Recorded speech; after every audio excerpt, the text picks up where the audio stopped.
Excuse me.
Come on, say, where's my charger?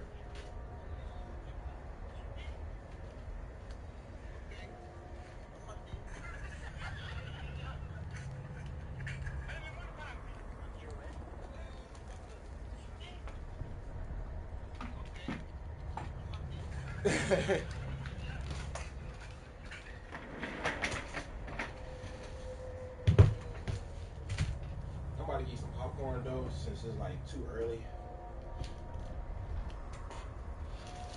I already told my bro that I was thinking about getting some pizza later on. And they definitely not open right now.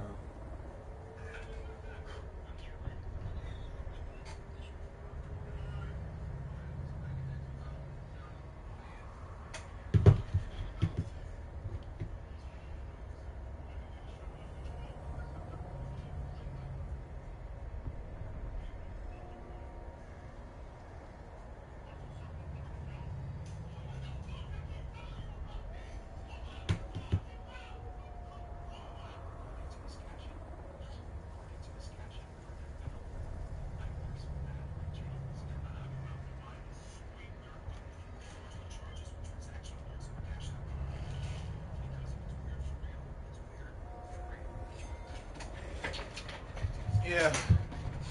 Let me get it set up right now. I was about to say there's some canes in this bitch. Stop playing.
before we go into anything else, we gotta finish the thing. We gotta finish it. The thing that we gotta finish. You got it? Oh, I think it should be history because I don't really be watching shit on YouTube like that. It should be right about.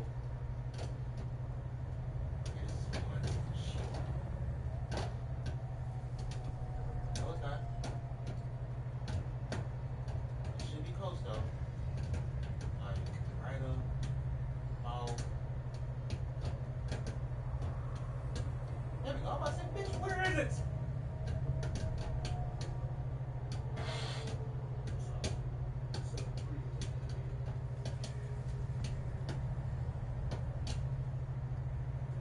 Enjoyed it more than Phantom Menace, and it certainly played well with kids. It might be the only thing that matters. The box office for the movie was also nothing to sneeze at.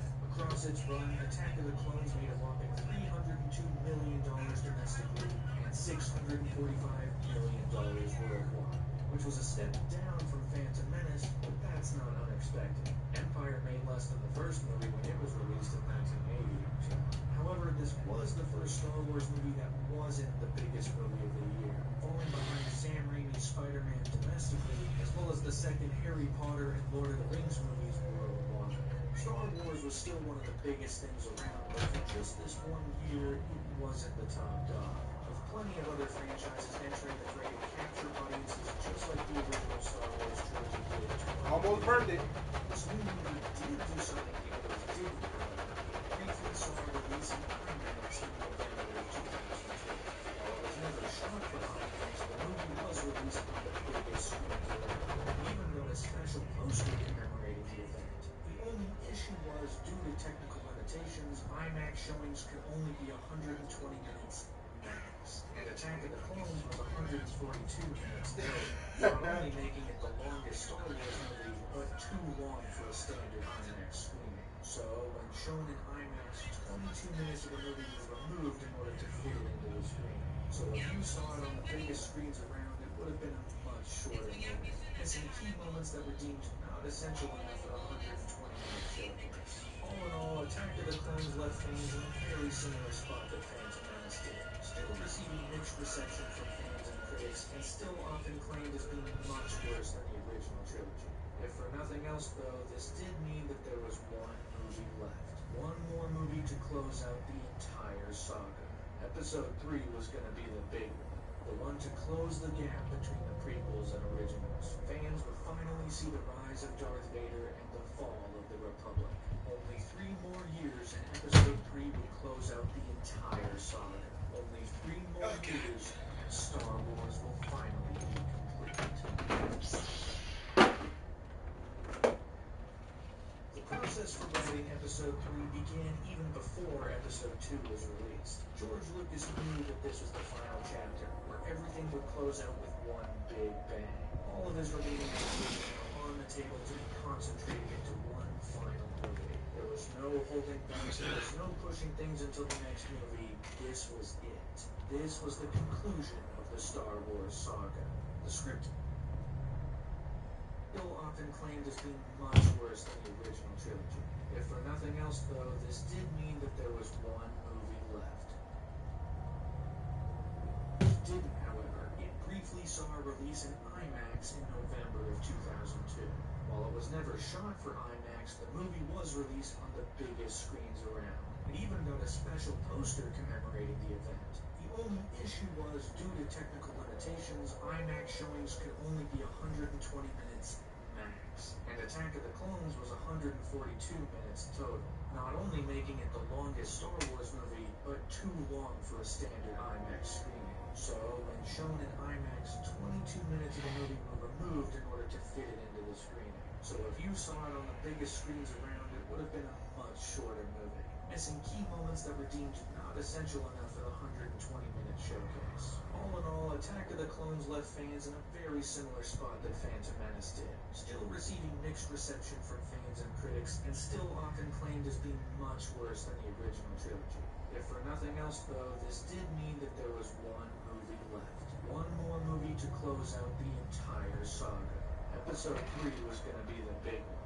The one to close the gap between the prequels and originals. Fans would finally see the rise of Darth Vader and the fall of the Republic. Only 3 more years and Episode 3 would close out the entire saga. Only 3 more years and Star Wars will finally be complete. The process for writing Episode 3 began even before Episode 2 was released. George Lucas knew that this was the final chapter, where everything would close out with one big bang. All of his remaining ideas were now on the table to be concentrated into one final movie. There was no holding back, there was no pushing things until the next movie. This was it. This was the conclusion of the Star Wars saga. The scripting process still took a while, with the crews working on bits and pieces of information until at least the first draft was completed in April of 2003. Everyone had to make their way through Lucas's ever-changing ideas while still working with a slowly approaching deadline.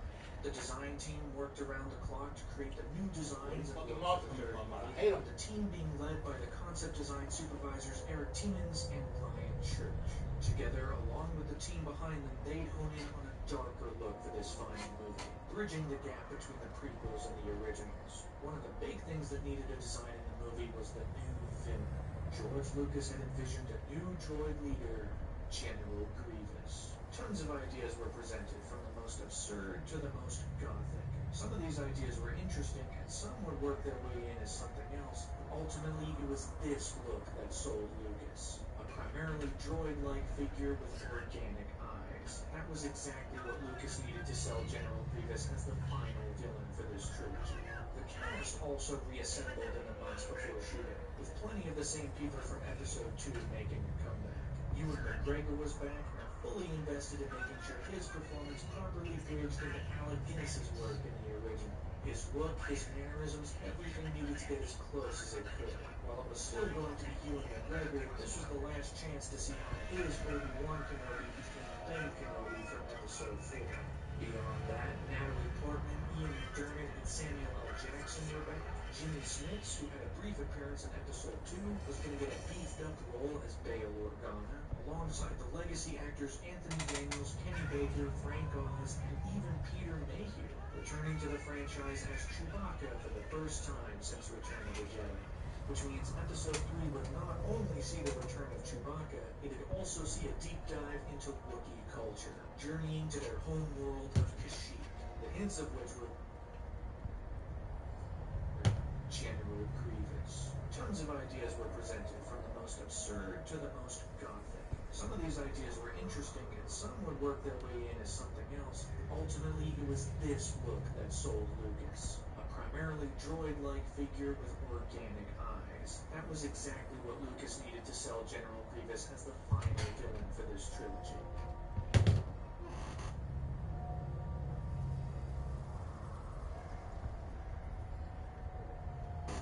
I know you lying.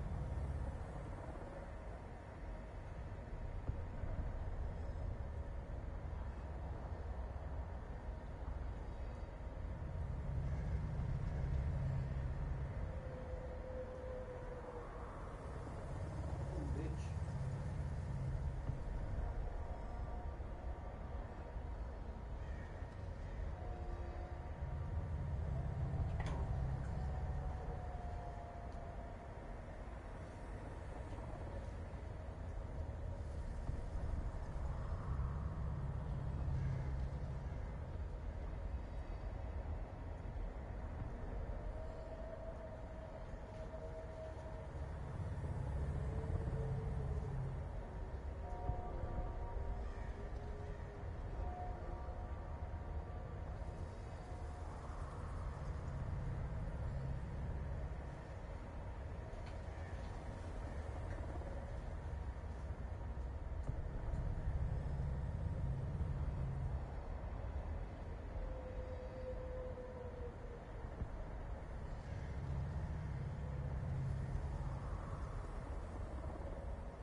telling me not to cut my hair out, man, but man, The cast also reassembled in the months before shooting. I'm tired of these bitches falling out. And I just need a break. Real talk, life not going the way it's going, and just need a break.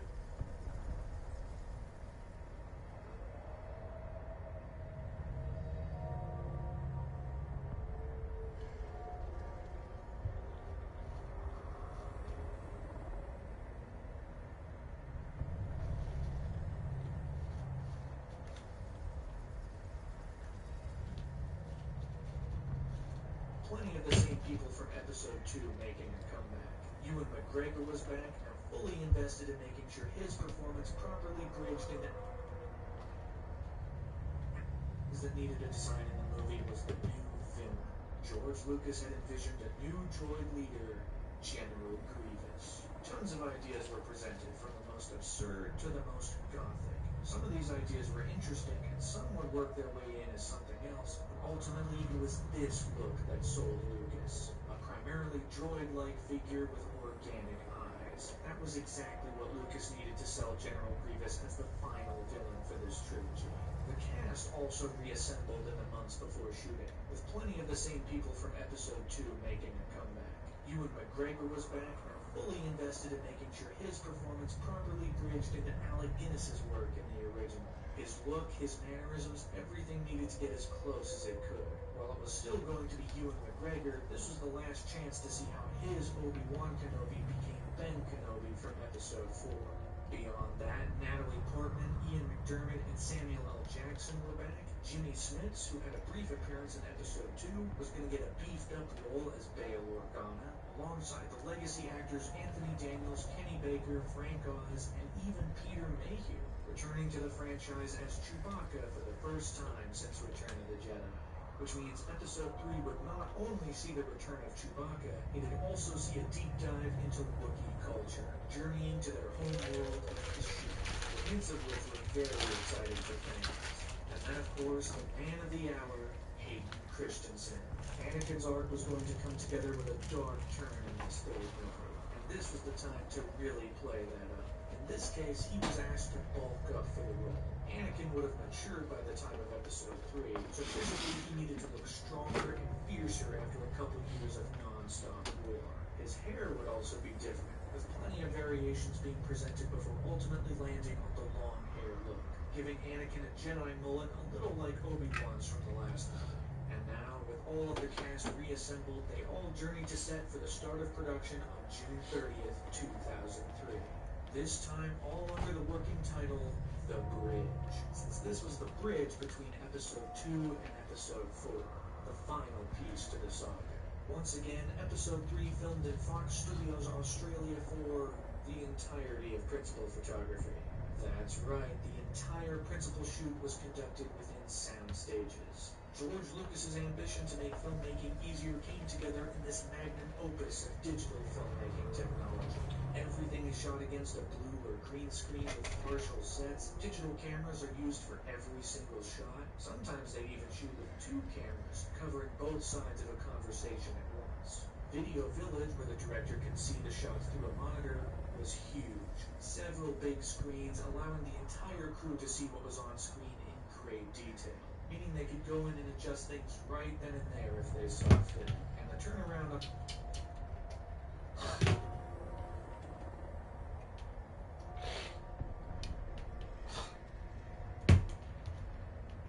being presented before ultimately landing on the long hair look, giving Anakin a Jedi mullet a little like Obi-Wan's. And now, with all of the cast reassembled, they all journeyed to set for the start of production on June 30th, 2003. This time all under the working title, The Bridge, since this was the bridge between episode 2 and episode 4, the final piece to the saga. Once again, episode 3 filmed in Fox Studios Australia for the entirety of principal photography. That's right, the entire principal shoot was conducted within sound stages. George Lucas's ambition to make filmmaking easier came together in this magnum opus of digital filmmaking technology. Everything is shot against a blue or green screen with partial sets. Digital cameras are used for every single shot. Sometimes they even shoot with two cameras, covering both sides of a conversation at once. Video Village, where the director can see the shots through a monitor, was huge. Several big screens allowing the entire crew to see what was on screen in great detail, meaning they could go in and adjust things right then and there if they saw fit. And the turnaround on digital is near instantaneous. The footage can be copied, transferred, and documented within the same day it was shot, meaning an editor can work on the footage and put something together that exact day. It's crazy. But with all of the I'm sorry. this was the time to really play that up. In this case, he was asked to bulk up for the role. Anakin would have matured by the time of episode 3, so physically he needed to look stronger and fiercer after a couple years of non-stop war. His hair would also be different, with plenty of variations being presented before ultimately landing on the long hair look, giving Anakin a Jedi mullet a little like Obi-Wan's from the last movie. And now, with all of the cast reassembled, they all journeyed to set for the start of production on June 30th, 2003. This time, all under the working title, The Bridge, since this was the bridge between episode 2 and episode 4, the final piece to the saga. Once again, episode 3 filmed in Fox Studios Australia for the entirety of principal photography. That's right, the entire principal shoot was conducted within sound stages. George Lucas's ambition to make filmmaking easier came together in this magnum opus of digital filmmaking technology. Everything is shot against a blue or green screen with partial sets. Digital cameras are used for every single shot. Sometimes they even shoot with two cameras, covering both sides of a conversation at once. Video Village, where the director can see the shot through a monitor, was huge. Several big screens allowing the entire crew to see what was on screen in great detail, meaning they could go in and adjust things right then and there if they saw fit. And the turnaround on digital is near instantaneous. The footage can be copied, transferred, and documented within the same day it was shot, meaning an editor can work into Wookiee culture, journeying to their home world of Kashyyyk, the news of which were very exciting for fans. And then, of course, the man of the hour, Hayden Christensen. Anakin's arc was going to come together with a dark turn in this third movie. This was the time to really play that up. In this case, he was asked to bulk up for the role. Anakin would have matured by the time of episode 3, so physically he needed to look stronger and fiercer after a couple years of non-stop war. His hair would also be different, with plenty of variations being presented before ultimately landing on the long hair look, giving Anakin a Jedi mullet a little like Obi-Wan's from the last movie. And now, with all of the cast reassembled, they all journeyed to set for the start of production on June 30th, 2003. This time, all under the working title, The Bridge, since this was the bridge between episode 2 and episode 4, the final piece to the saga. Once again, episode 3 filmed in Fox Studios Australia for the entirety of principal photography. That's right, the entire principal shoot was conducted within sound stages. George Lucas's ambition to make filmmaking easier came together in this magnum opus of digital filmmaking technology. Everything is shot against a blue or green screen with partial sets. Digital cameras are used for every single shot. Sometimes they even shoot with two cameras, covering both sides of a conversation at once. Video Village, where the director can see the shots through a monitor, was huge. Several big screens allowing the entire crew to see what was on screen in great detail, meaning they could go in and adjust things right then and there if they saw fit. And the turnaround on digital is near instantaneous. The footage can be copied, transferred, and documented within the same day it was shot, meaning an editor can work on the footage and put something together that exact day. It's crazy. But with all of the giving Anakin a Jedi mullet a little like Obi-Wan's from the last movie. And now, with all of the cast reassembled, they all journeyed to set for the start of production on June 30th, 2003. This time, all under the working title, The Bridge, since this was the bridge between episode 2 and episode 4, the final piece to the saga. Once again, episode 3 filmed in Fox Studios Australia for the entirety of principal photography. That's right, the entire principal shoot was conducted within sound stages. George Lucas's ambition to make filmmaking easier came together in this magnum opus of digital filmmaking technology. Everything is shot against a blue or green screen with partial sets. Digital cameras are used for every single shot. Sometimes they even shoot with two cameras, covering both sides of a conversation at once. Video Village, where the director can see the shot through a monitor, was huge. Several big screens allowing the entire crew to see what was on screen in great detail, meaning they could go in and adjust things right then and there if they saw fit. And the turnaround on digital is near instantaneous. The footage can be copied, transferred, and documented within the same day it was shot, meaning in sets, digital cameras are used for every single shot. Sometimes they even shoot with two cameras, covering both sides of a conversation at once. Video Village, where the director can see the shot through a monitor, was huge. Several big screens allowing the entire crew to see what was on screen in great detail, meaning they could go in and adjust things right then and there if they saw fit. And the turnaround on digital is near instantaneous. The footage can be copied, transferred, and documented within the same day it was shot, meaning an editor can work on the footage and put something together that exact day. It's crazy. But with all of the pros, there are controversial elements to this particular filmmaking style. The filmmaking process can become significantly more an opus of digital filmmaking technology.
Get him out of here.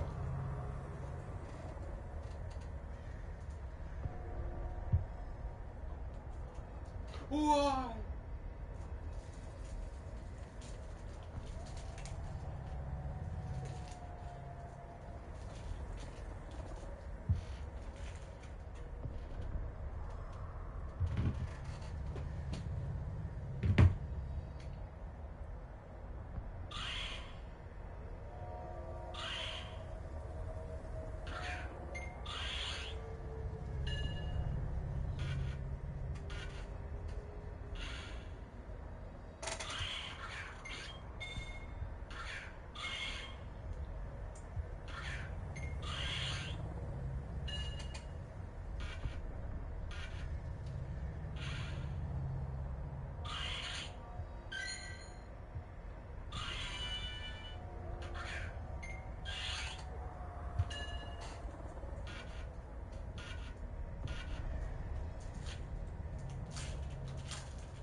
I know you lying.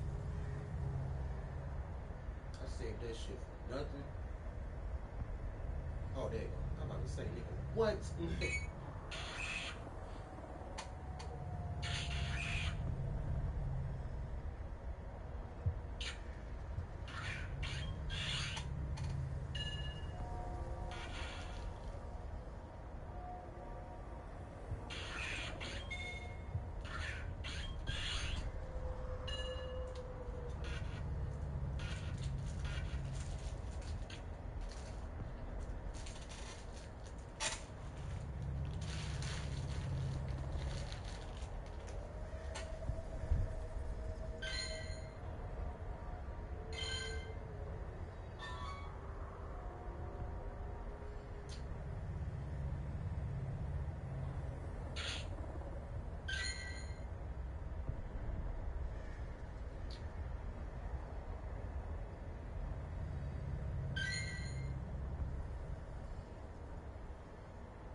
turned the fireplace on after turning the temperature down to 63. That's why I can't watch these stupid ass videos, bro. It's that nigga with that fucking morning routine shit. Like, what the fuck?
Oh my god.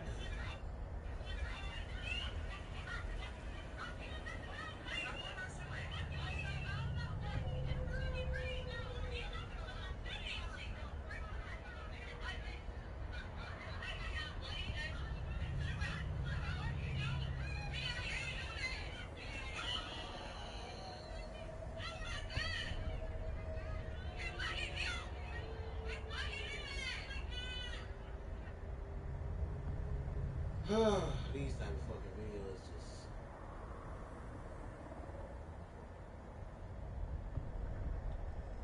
It's crazy.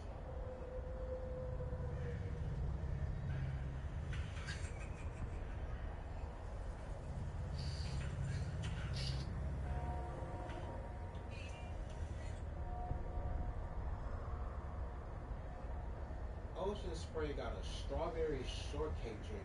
Oh no, it's strawberry shortcake flavored cranberry juice. Get the fuck out of here.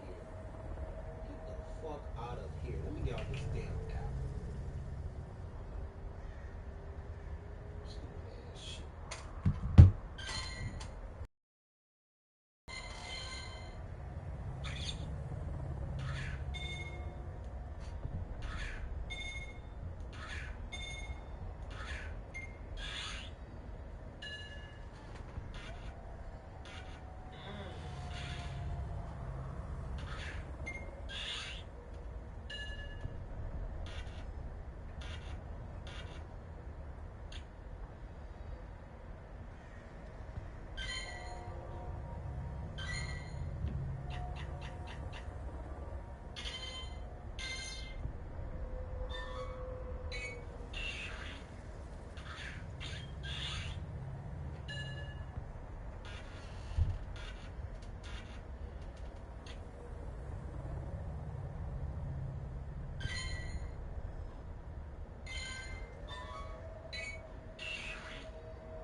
Done. Sorry.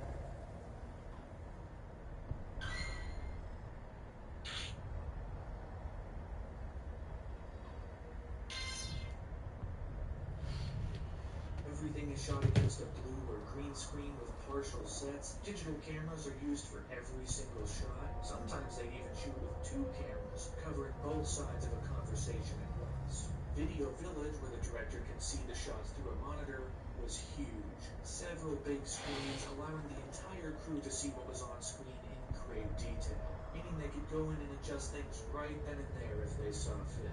And the turnaround on digital is near instantaneous. The footage can be copied, transferred, and documented within the same day it was shot, meaning an editor can work on the footage and put something together that exact day. It's crazy. But with all of the pros, there are controversial elements to this particular filmmaking style. The filmmaking process can become significantly more mechanical. George Lucas is very often locked away from the actors, stuck behind the screens at Video Village. Actors are more often than not acting against nothing. Just like in episode 2, they have to really imagine what's in front of them, a skill that is not easy to achieve. Every advancement. Oh, why did I do that? I'm tripping. Digital technology. New I'm not trying to use none of my great balls, none of my ultra balls, unless I really need to. But despite everything moving far more into the digital world, there were some things still made for the actors and camera operators to engage with. There were still sets that had to be constructed. Vehicle sets were made that could rotate and jog around. There were smoke effects. There were props like weapons and lightsabers. Obviously, costumes were everywhere, with tons and tons of outfits created for the movie. There was even a rotating set for a key action sequence inside of a fallen starship. And luckily for the actors, George Lucas would come out from behind the monitors to engage with them on set. He was interacting right then and there when the actors needed him, and that we love to see. As the shoot went on, the crew found themselves working on plenty of exciting sequences and ideas. For one thing, Ian McDermott got to play the Emperor again.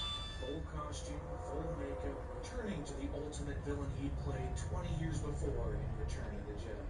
For another props like weapons and lightsabers, obviously costumes were everywhere, with tons and tons of outfits created for the movie. There was even a rotating set for a key action sequence inside of a fallen starship.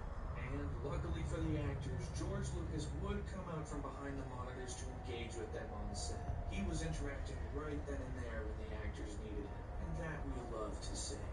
As the shoot went on, the crew found themselves working on plenty of exciting sequences and ideas. For one thing, Ian McDermott got to play the Emperor again. Full costume, full makeup, returning to the ultimate villain he'd played 20 years before in Return of the Jedi. For another thing, this movie was also going to see the rise of Darth Vader, which also meant Darth Vader was going to be on set. Originally, Lucas thought that he'd find another 7-foot-tall man to play the character just like he did the first time around. But Hayden Christensen himself campaigned to be put in the suit for the sequence. And after enough convincing, he was finally put into the full Darth Vader costume, with lifts to help give him the stature of David Prowse back in 1977. This was the full completion of Anakin's arc across this trilogy, and so it was a no-brainer for Christensen himself to be in the suit. He got to become Darth Vader. Then, of course, you had the biggest and most climactic part of the shoot, the final duel between Obi-Wan and Anakin. This was it. This was the big moment where friends would turn enemies, and the trilogy would turn tragic. Training for the fight was conducted weeks, even months before shooting. The choreography was insane, trying to match two equally skilled fighters in a long-standing matchup between them. The actors worked their hearts out to battle each other to the end.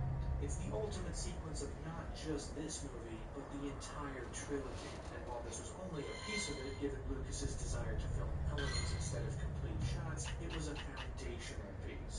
While they'd be surrounded by fire and match, the core of it is in the two of their performances, making the shooting of it very exciting for everyone involved, which ultimately led to September 17th, 2003, where after 4 months of grueling work in front of blue screens and green screens, production on episode 3 came to a close. Cameras were put away as the process shifted entirely to post-production.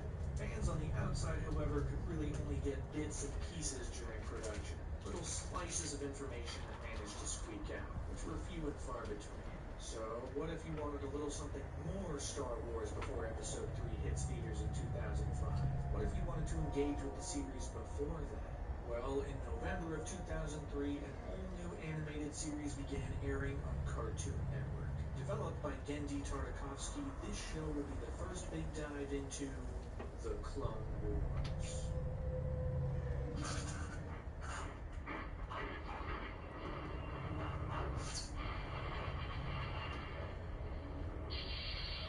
Set right after Attack of the Clones, this first season features a batch of 10 3-minute episodes chronicling different adventures across the early days of the titular Clone Wars, featuring spectacular 2D animation combined with some cel-shaded 3D animation, some great action, and even introductions to all new characters like the two new villains, Asajj Ventress and Dirge, both working under the controlling arm of Count Dooku.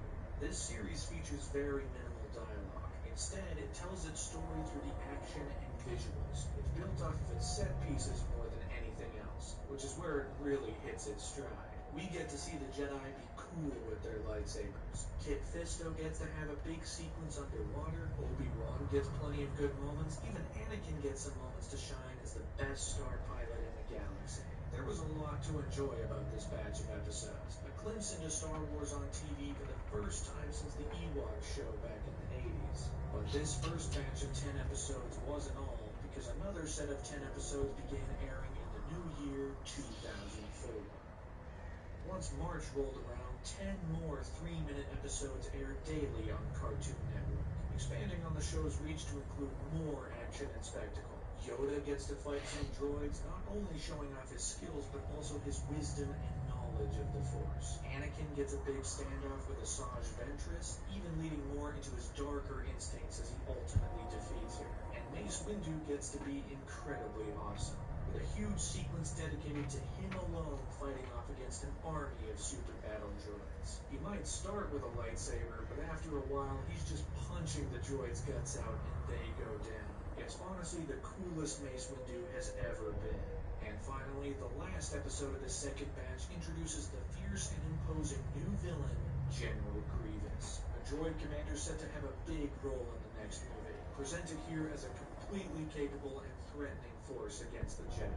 He's collecting their lightsabers, he's using every tip and trick in his arsenal, he can outmatch several Jedi at once. I mean, he's really got it all.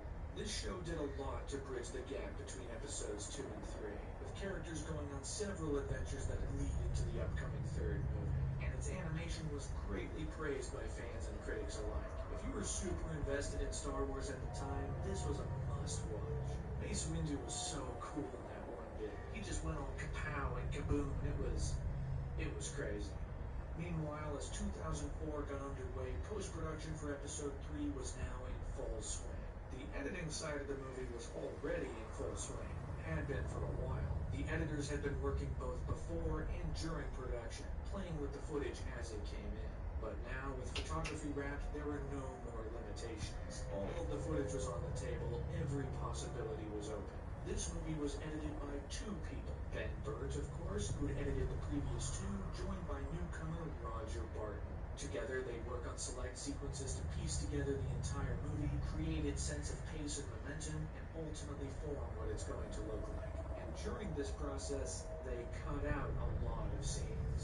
George Lucas, inspired by the ongoing Lord of the Rings trilogy, decided he wanted Episode 3 to be a grand epic. In fact, the initial cut of the movie spanned over 3 hours in length, with the opening action scene taking up 1 whole hour at the start. But as the editing process continued, the whole thing wound up being pared down quite a bit.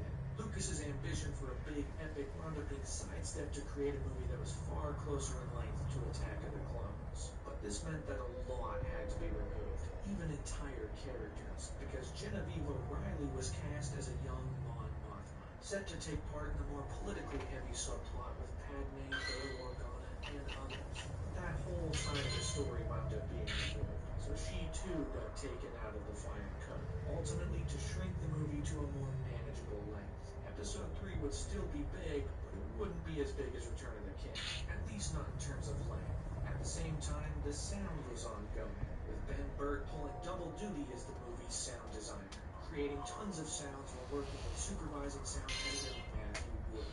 Together, they created and recorded a ton of sounds to fill out every iota of the movie on the audio side of things. But they also had one other thing to worry about, and that was the voice of General Grievous, which took a long time to land on. Originally, Gary Oldman was approached to take on the role, but given that he was a union actor and this wasn't a union production, he decided not to take part so as not to step on any toes. So the sound team sent out an audition call, and who else but Matthew Wood decided to send in a tape. Anonymously, of course. He sent it in under the initials AS for Alan Smithy. Surprisingly, though, his tape won out against all others, and it wasn't until the rest of the crew asked for a follow-up that they realized it was Matthew Wood the whole time. And since his tape was the best, he wound up getting the role, recording voice lines for Grievous from top to bottom. At the same time, visual effects were in full swing, led by visual effects supervisors John Knoll and Roger Guyette, as well as animation director Rob Coleman. Together, they did all sorts of stuff. Since episode 3 was so much more primarily filmed against blue and green screens, ILM had more work to accomplish than on either of the previous two movies. They had backgrounds, environments, creatures once again, digital models, particles, lighting, all sorts of stuff. Even some practical models, with people like Lauren Peterson being brought in to create physical models for plenty of locations. Even with all of the digital technology, analog can win out every once in a while. At the same time, background plates were filmed around the world. For the limestone mountains of Kashyyyk, backgrounds were filmed both in China and Thailand. And in a lucky break for the filmmakers, Mount Etna erupted in Italy, allowing the team to capture tons of footage of lava exploding from the ground. Perfect for the lava moon of Mustafar, where the final battle was set. At the end of the day, episode 3 had a whopping 2,146 effects shots total. A huge workload that made this one of the most technologically ambitious movies ever made. The question really became, when will audiences be able to see all of this hard work for themselves? While the movie was still a ways out, anticipation and speculation began to run rampant across 2004. Fans were particularly interested in guessing the movie's title, with tons of options being thrown around all across the internet. You had a title like The Creeping Fear, which was actually revealed as an April Fool's gag. Then came some more real suggestions like Rise of the Empire and Birth of the Empire. With tons of titles being thrown around day in and day out, George Lucas eventually admitted that someone had guessed the correct title, that it was out there in the wild. The question was, which one? All of this finally led to July 24th, 2004, where at San Diego Comic-Con, Lucasfilm finally revealed the official title for Episode 3 as Revenge of the Sith. A direct nod to Revenge of the Jedi. This was easily the best 20 years coming up too. I'm going to see that bitch in theaters. Ever since I saw episode 1 in theaters, it mirrored the title of gotta see this third one. last trilogy. It sounded The second one coming in theaters. so fans were far more. I'm gonna really have to be six to go see that. But even with the title revealed, there But was I had to still go see the first one because of Darth Maul, and I'm definitely got to see the third one. August of 2004, additional photography 4 to began 6, for you feel episode me? 3. This time filming at Shepperton Studios and Elstree Studios in London. Once again, these reshoots were built into the budget and mainly featured odds and ends that needed to be captured. Since so much was being cut out of the edit, little bridge shots were needed to cover the gaps. The whole process was described as being like filling in potholes on the road. All the little gaps that were left that were able to be filled in. But that wasn't all, as Lucas also made a number of adjustments to Anakin's central arc.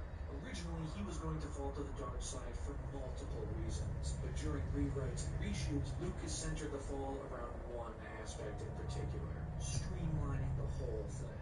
At the same time, in greatly exciting news for fans, on September 21st, 2004, the original Star Wars trilogy was released on DVD. For the first time, the entire trilogy was available in an HD format, this time with even more changes.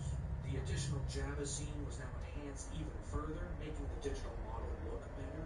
Naboo was added to the montage of planets at the end of Return of the Jedi, and in several moves to streamline the continuity of all 6 movies, prequel ideas were added to the original trilogy to make the transition from one trilogy to the next more seamless. Ian McDiarmid was added to The Empire Strikes Back, taking the place of the original Emperor, with even some of his dialogue getting rewritten. Tamura Morrison was now the voice of Boba Fett, since he was a clone of his father Jango. And finally, Hayden Christensen was added to the end of Return of the Jedi as a Force Ghost, replacing Sebastian Shaw.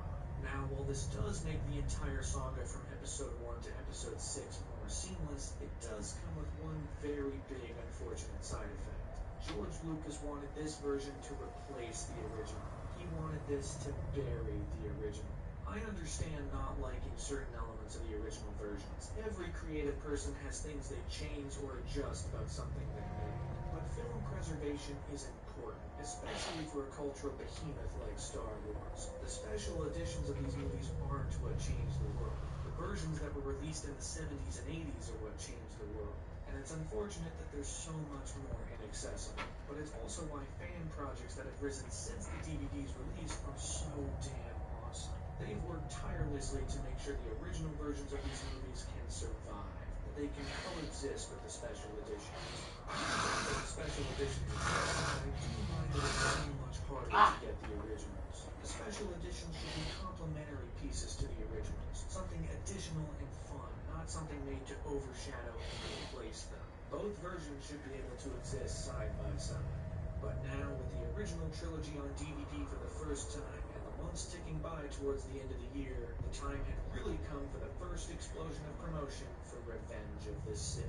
And eventually, after months of waiting and anticipation, the clock turned to November 5th, 2004, where, debuting in front of The Incredibles in theaters, audiences finally got their first glimpse towards the final Star Wars movie. For over 1,000 generations, the Jedi Knights were the guardians of peace and justice in the Old Republic, before the Dark Times, before the Empire. Beginning with footage from the other movies, this teaser squarely centers on what fans are most excited about for this final entry. This movie will finally see Anakin Skywalker fall to the dark side to become Darth Vader. And across the final minute, the teaser flashes through huge action sequences, sparing character moments that appear for only flashes, and of course, the full reveal of Darth Vader himself. Lord Vader. Yes, Master. Right. This was it. This was the big shebang. For fans of the prequel trilogy so far, and for fans of Star Wars in general. This teaser was even joined by the first poster, featuring Anakin Skywalker and his cloak, which flew in the breeze to create the mask of Darth Vader, foreshadowing his turn to evil. With all of this out there getting dissected day in and day out. That's crazy they had him with the red lightsaber heading into the new in the poster, 2000. but he didn't get no red lightsaber in the movie. After only a couple months Make since it the first teaser debuted, the marketing really began to heat up in March of 2005. Because once March 10th rolled around, the second full theatrical trailer for Revenge of the Sith was released at first during the OC's The Maul episode, and the next day it debuted in movie theaters playing before the movie Robots, which also starred Ewan McGregor. How about that? And this second trailer is very revealing. The dark side of the Force is a pathway to many abilities some consider to be unnatural. Is it possible to learn this power? Not from a Jedi. If you were really concerned about spoilers going into Episode 3, you would have wanted to avoid this trailer. Now, a lot of people, of course, already knew where this was heading. Anakin will become Vader, Padme is likely going to die, the Jedi and the Republic will fall, and the Empire will rise. These are all things that have to happen to bridge the gap. But sometimes you want to wait until the movie to figure out more on the details of how.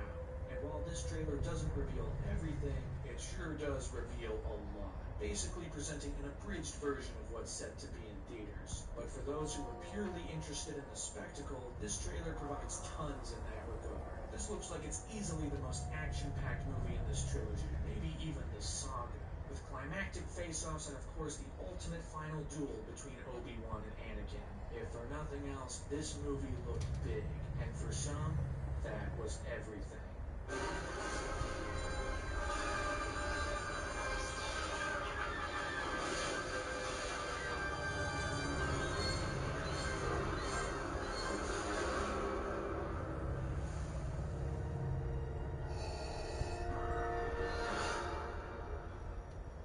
From here, anticipation skyrocketed as the weeks ticked by and the May 19th release drew closer and closer. In the final weeks of March, the third and final season of Star Wars Clone Wars aired on Cartoon Network. This time with 5 episodes, each at 12 minutes in length. While the show was still very minimalist, focusing on its action and visuals, there was a bit more in relation to story this time around, as things took off in a far more concrete way to lead up to Episode 3.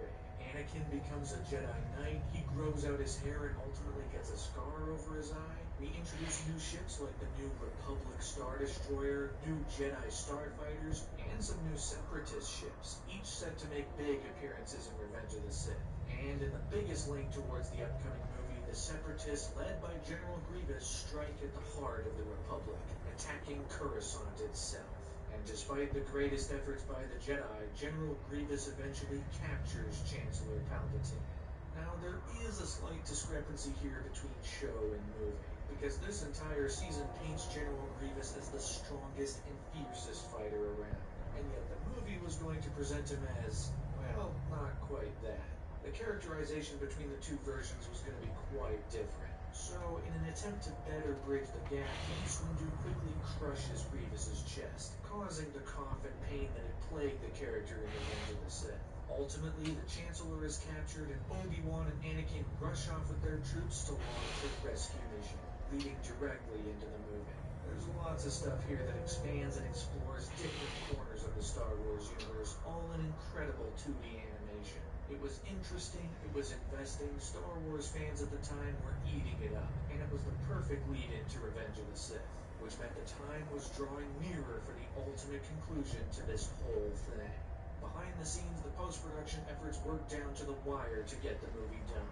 ILM was working on the visual effects until mere weeks before the movie was set to debut, with so many shots and so many things needing to be finalized at the last minute. Meanwhile, John Williams was back to record new music, once again recording with the London Symphony Orchestra, who had performed the soundtracks for all 6 Star Wars movies, all in a huge effort to bring the saga full circle with the darkest themes yet, as well as some of the familiar tracks from the original movies. This is where it all comes together. And finally, the final mix was conducted in the last weeks, where the entire sound team got together to mix and perfect every sound for what would ultimately be shown in movie theaters, all to create the best result for the audience. This is the final piece to this enormous puzzle. This is where the puzzle gets assembled in a lot of ways. It's big. And on the outside, promotional efforts took off in the final weeks. For one thing, it was announced that Revenge of the Sith would be the first Star Wars movie to be rated PG-13. All of the other movies were simply rated PG, but this one, with its darker tone and darker subject matter, was rated a little stronger at PG-13. George Lucas wasn't holding back. This one was going to hit as hard as it could.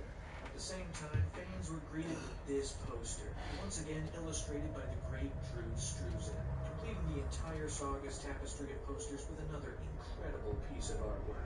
TV spots took over the airwaves, letting everyone know the movie was on its way and nearly in theaters. Revenge of the Sith also filled up toy stores in the weeks leading up to release, with new action figures based on a whole legion of new characters and ideas represented in the movie.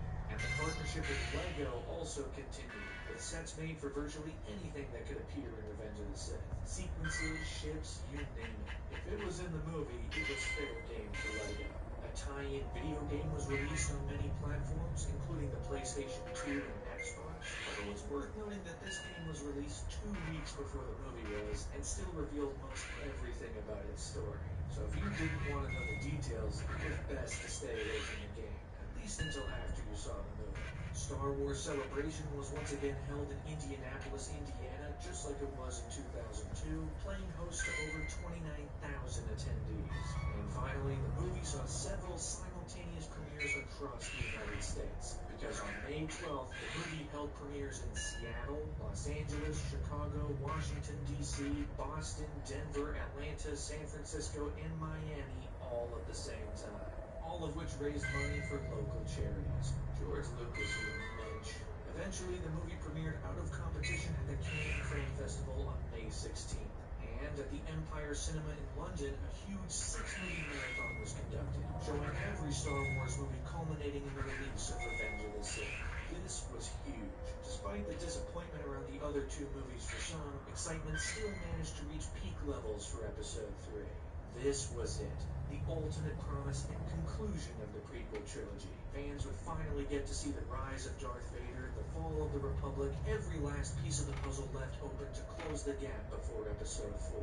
No matter what you thought of the other two, you were no doubt interested to see how this whole thing was going to wrap up, how it would all fit together and complete the Star Wars saga once and for all. After 6 years since this new trilogy began, and nearly 30 years since the saga began in 1977, it was time to fulfill the promises George Lucas had set out decades before. The clock had finally turned to May 19th, 2005.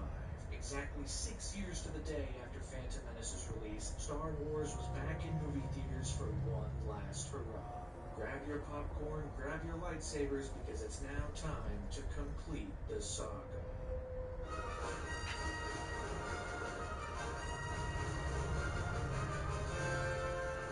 Already the opening crawl of this movie is better. We open with the word war, and after that we rush into the opening with purpose. There are still weird things like there are heroes on both sides, evil is everywhere, which I've never been able to make sense of, but overall we're doing a lot better. The opening itself is also very exciting. Already ILM is showing off visual effects prowess better than virtually anything else out there. We have ships flying in all directions, explosions, we transition to a lightsaber fight between Obi-Wan, Anakin, and Count Dooku.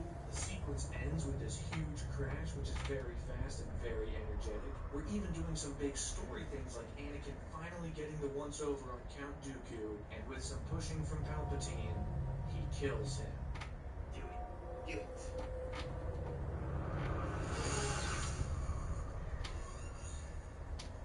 It does sometimes feel disjointed and rushed, blasting through so much at wicked speed, but it's a much better way to open this movie than what either of the other two did, so we're off to a better start for sure. The question is, can it keep it up?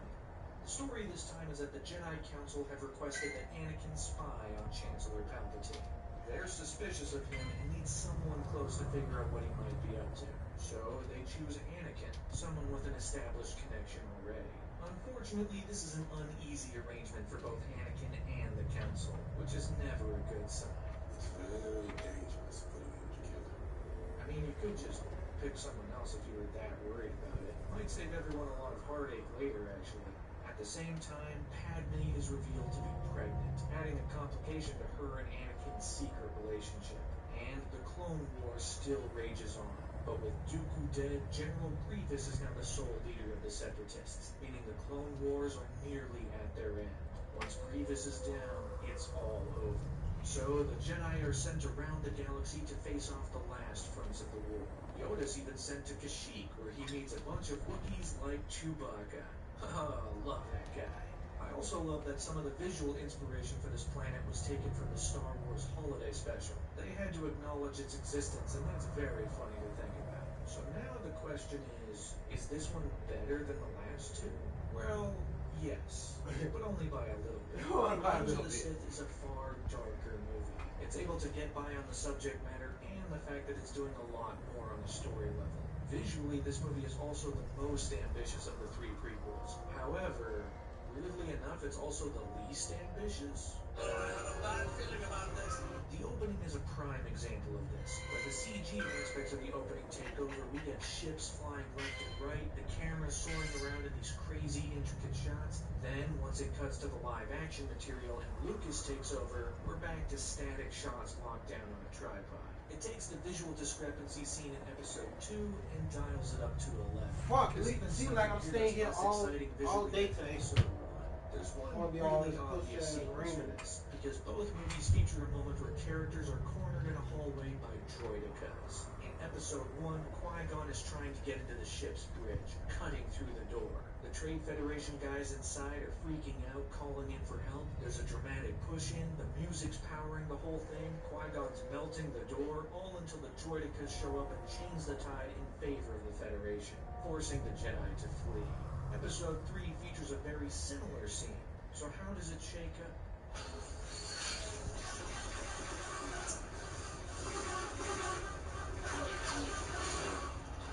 Man, that's not nearly as exciting as the other one, is it? Yeah. Those damn digital zooms, man. But You know, only most people reason probably noticed them. I feel like they did that shit is because a lot of people was fucking talking about how they never brought back Force Speed. Cause that's how they escaped in episode 1.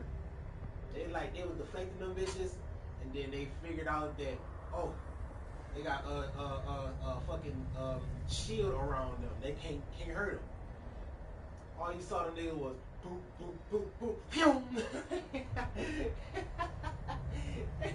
and they never brought it back. That was in episode 1. They could have brought this shit back in episode 2. They could have brought it back in episode 3. But they just decided for the niggas to go back into hell. They're so distracting. They drive me insane every time. Just move the camera, come on. Now, this movie being out does mean we can look at the entire prequel trilogy in full form. We can zoom out on a macro level and look at the entire thing. With all 3 movies available, we're now finally able to ask, why was the trilogy structured the way it was? Why are all 3 movies so separate? It feels like there's an additional movie in between each movie, thanks to the huge time jumps between each one, making all of the main characters essentially different people by the time the next one starts. Also, why were there 3 villains? The first one had Darth Maul, the second one and part of this one had Count Dooku, and now we have General Grievous. But why do all 3? Things might have worked better if it was just one guy. In fact, if you combine some of the key aspects of these 3 characters into one, you find yourself with a far more compelling villain. Villain that is Qui-Gon's mentor and killer. Someone who can survive after Qui-Gon's death to continue to haunt Obi-Wan, and someone who can eventually cause grief for Anakin, resulting in Anakin brutally murdering him. And I guess he can also be the catalyst for ending the war. I didn't think about that. I did not think about that.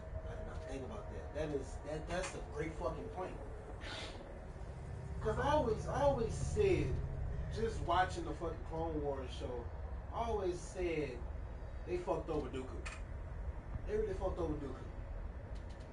They called this man Tyrannus one time throughout the whole trilogy.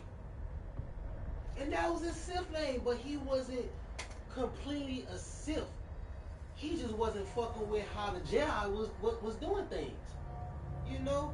And he, of course, he was influenced by Palpatine and shit, by Sidious or whatever, but like, he wasn't really a villain. That's why I'm glad they dropped that episode of Tales of the Jedi, where it kind of gave his backstory a little more depth, giving him a actual reason why he was doing the things that he was doing. But nah, they really should have brought back Dooku some type of way. Even if they would have brought him back as a cyborg, like have a fucking, like, take this nigga brain from out his actual head and put it in like a robot head, or actually just put his fucking head on a fucking robot. Like, that would have been so fucking cool. I really wanted that villain instead of Grievous. I ain't gonna lie. I'm not hating on Grievous because they really fleshed him out in Clone Wars, but Grievous was not a good villain to me. Darth Maul wasn't a good villain, but he made his presence known with the short time that he had. Grievous, they really fleshed him out in Clone Wars as they did for Darth Maul, but Grievous was not needed in that trilogy. Me personally, I did not like Grievous at all. Just because it just seems like he was that type of nigga to do his business, but also made it look like it was very effortless for him. and it's kind of whack. Maybe it's just me. But it was kind of whack. They really should have did that shit way better the way they did it. But the way that they did it, it was kind of. It was okay. I ain't gonna say it's good. It was okay. They made it work just because of what was needed at the time. So they did it there. Grievous is probably the least significant of the three villains story-wise, to be honest. But those are the smaller questions. The real big question is, why have Anakin and Obi-Wan never interacted as friends before this? Ooh. The people behind this movie did realize that in order for a big falling out to work, the two characters have to like each other first. But the other two movies didn't set that up at all. So this one has to pick up all of the slack. They barely interact in the first one, and anytime they interact in the second one, they hate each other. So this one has to rush through all of the legwork of making these two characters friends before the end. When it could have been far more effective if they were presented as friends in the first one. The second one can still split them up and have Anakin fall in love with Padme, but the first one really could have had these two characters become friends over the course of that story. If they're friends for longer, the eventual falling out hits so much harder. Yeah. In fact, Episode 3 has to pick up all of the slack for the entire trilogy. The first two movies did a real poor job setting up some of these ideas. The second movie saw Anakin already getting angry and vengeful, but we need to present him as a hero before the turn. So this movie rushes in some moments where he's a good guy right at the start. Anakin and Palpatine barely interacted in the last two, so all of that legwork has to be done in this one to strengthen their bond. Yeah. As a result, Episode 3 feels both rushed and slow as a glacier at the same time. It has to speed run through everything it needs to set up, and it also wants to spend time on some of that stuff to build it up enough. And so we're left with long stretches where the movie's spinning its wheels and just has characters talk in rooms. So much of this movie, of this entire trilogy, is talking in rooms. Film is a visual medium, and sometimes I wish that these scenes had a lot more going on visually. The only time they do is in Episode 2 when Padme is packing while talking. At least she's doing something. Every other scene is so static and still. It's okay for these characters to be doing things, but maybe it's also really hard since so much reliance is being put on blue screens and adjusting every layer in post months after the fact. Yeah. Take a seat, young Skywalker. But as a benefit to this being the third movie in the trilogy and a benefit of all it has to do, this is the only one of the three where something actually happens. Obi-Wan chases General Grievous to Utapau. There's a big action scene, lots of lightsabers, there's a big hamster wheel at one point. Obi-Wan even has a cool dragon wizard thing. And eventually it ends with the ultimate death of General Grievous. Love that. So uncivilized. Which means the Clone Wars are bound to come to an end, as everyone else works to clean up the mess left behind. But the real meat of the story is the fact that we finally see Anakin fall to the dark side, becoming Darth Vader. This is because he's receiving visions of Padme dying during childbirth, putting him on edge. And Palpatine uses a little bit of first-grade level manipulation to get Anakin to give in to his darkest urges. Why first grade? Well, Palpatine's not exactly being subtle about what he's doing during this big Plagueis monologue. Literally. That there might be a way to save someone from death by use of the Force. Ian McDermott is playing the hell out of it, and it is absolutely a highlight of the movie. Yeah. But somehow Anakin doesn't get twigged that Palpatine is evil, even after he does 4 evil head turns during his monologue. I think the dude might be missing a step. Not for real.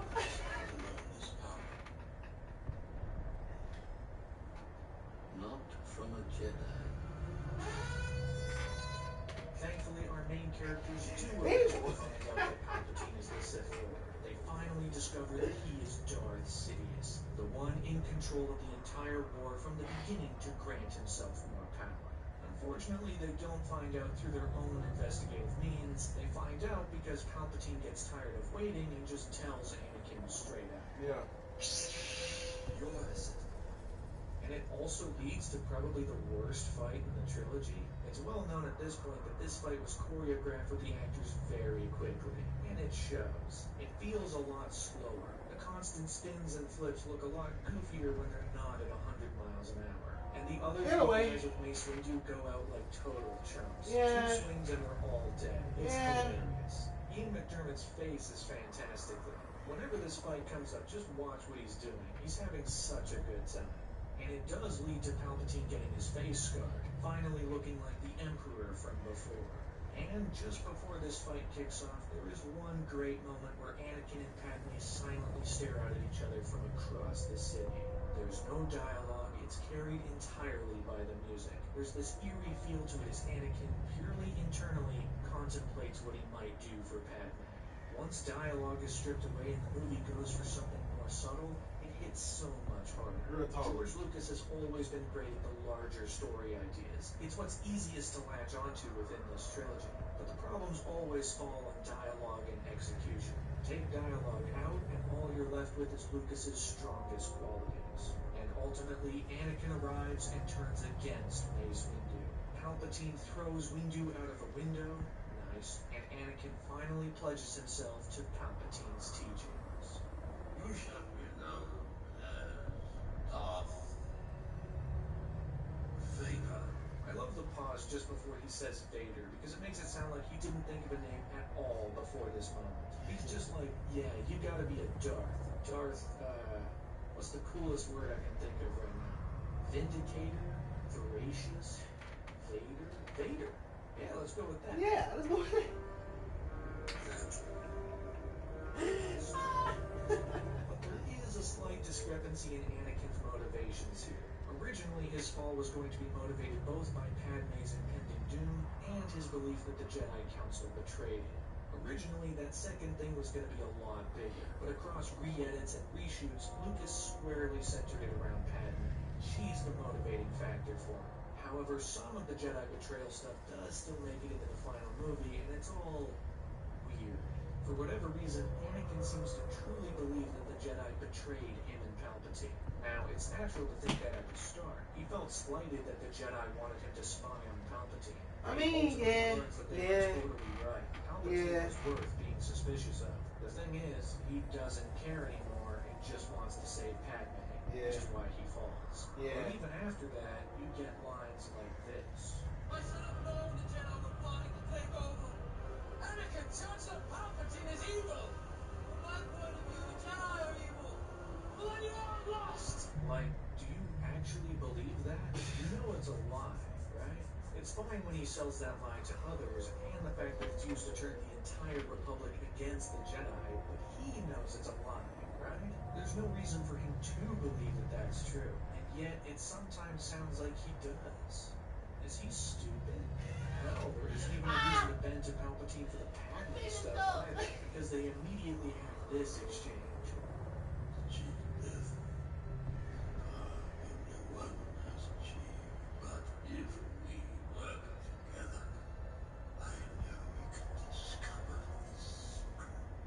Wait, so Palpatine doesn't actually know how to cheat death? That shit pissed me off so bad, bro. That shit, boy, I remember when I first watched this movie, I was so fucking pissed. Oh, bitch, I was so fucking pissed. Because, like, bro, you was literally in this fucking theater. You ain't really fully say that, Oh yeah, it is very possible, you know, for us to do this. but you gave a very convincing talk, basically saying like, oh, it can be done. Oh, it can be done. Which it has been. He said that the only one that can cheat that shit, but nigga, the main reason this nigga was following you is so he can figure out how to do that. And the fact that you have to fucking bring it back and be like, Only to cheat death, only one was able to do that. Like, nigga. So you're not the nigga to actually do it? Come to find out, it was his fucking previous master who did it? That's why they need to bring back Acolyte, bro. That's why they need to bring back Acolyte. That's why they need to bring back Acolyte. That shit needs to be fucking answered. Oh my god. Oh my god. They need to bring Acolyte back. I know that shit got canceled because of the fucking reviews and reception of it and shit. But they need to bring it back. They need to fucking bring it back. And when they fucking bring it back, don't even try to fucking pull shit from the previous season. Just go straight into Plagueis and Sidious. I swear to Jesus, that might be the fucking best season, probably best whatever of Star Wars period. Just because they'll get to fully explain how this nigga was able to cheat death. Cause like I said, this shit pissed me off so fucking bad. Like, this nigga Sidious was talking like, yeah, it can be done. I've done it before. Yeah, I can teach you. Like, just to turn around and like, it has been done before, but I haven't done it. Like, nigga. The Sith don't have no fucking Sith archives. They don't have books. They don't have fucking tutorial videos and shit. They don't have blueprints and schematics and shit. Like, this shit is all from fear, anger, all that other shit. Like, this is a mind thing. And now you come and say that, oh, it been done, but we don't know how to exactly do it. Like, nigga, get the fuck out of here. Oh my god, this shit pissed me off so bad. Cheat death is a power no one has achieved. But if we work together, I know we can discover this secret. Wait, so Palpatine doesn't actually know how to cheat death? That's the whole reason Anakin's here. He should be furious right now. So the motivations for Anakin are Hey, bruh, I would have threw my lightsaber so hard at that nigga. I understand he was under the temptation of the dark side, just because he kind of gave in type shit already. But he was really giving in already. He just wasn't fully complete yet. And I don't know if this nigga was really fully under the sway. But yeah, once that nigga would have told me that shit, bitch. Oh, nigga. I already killed the nigga for you. Now I gotta kill you. Fuck that. I got to get you out of here. Like, I understand that he probably was thinking that, oh, he may not know how to do it, but if I kill him, then him and I won't be able to find out how to do it. Fuck that.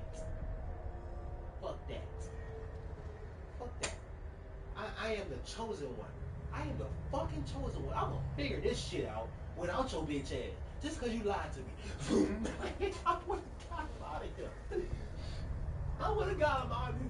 I swear to God, bro, that couldn't have been me. That could not have been me, bro. Just throw that bitch at him. I'm not even about to strike your ass. I'm about to.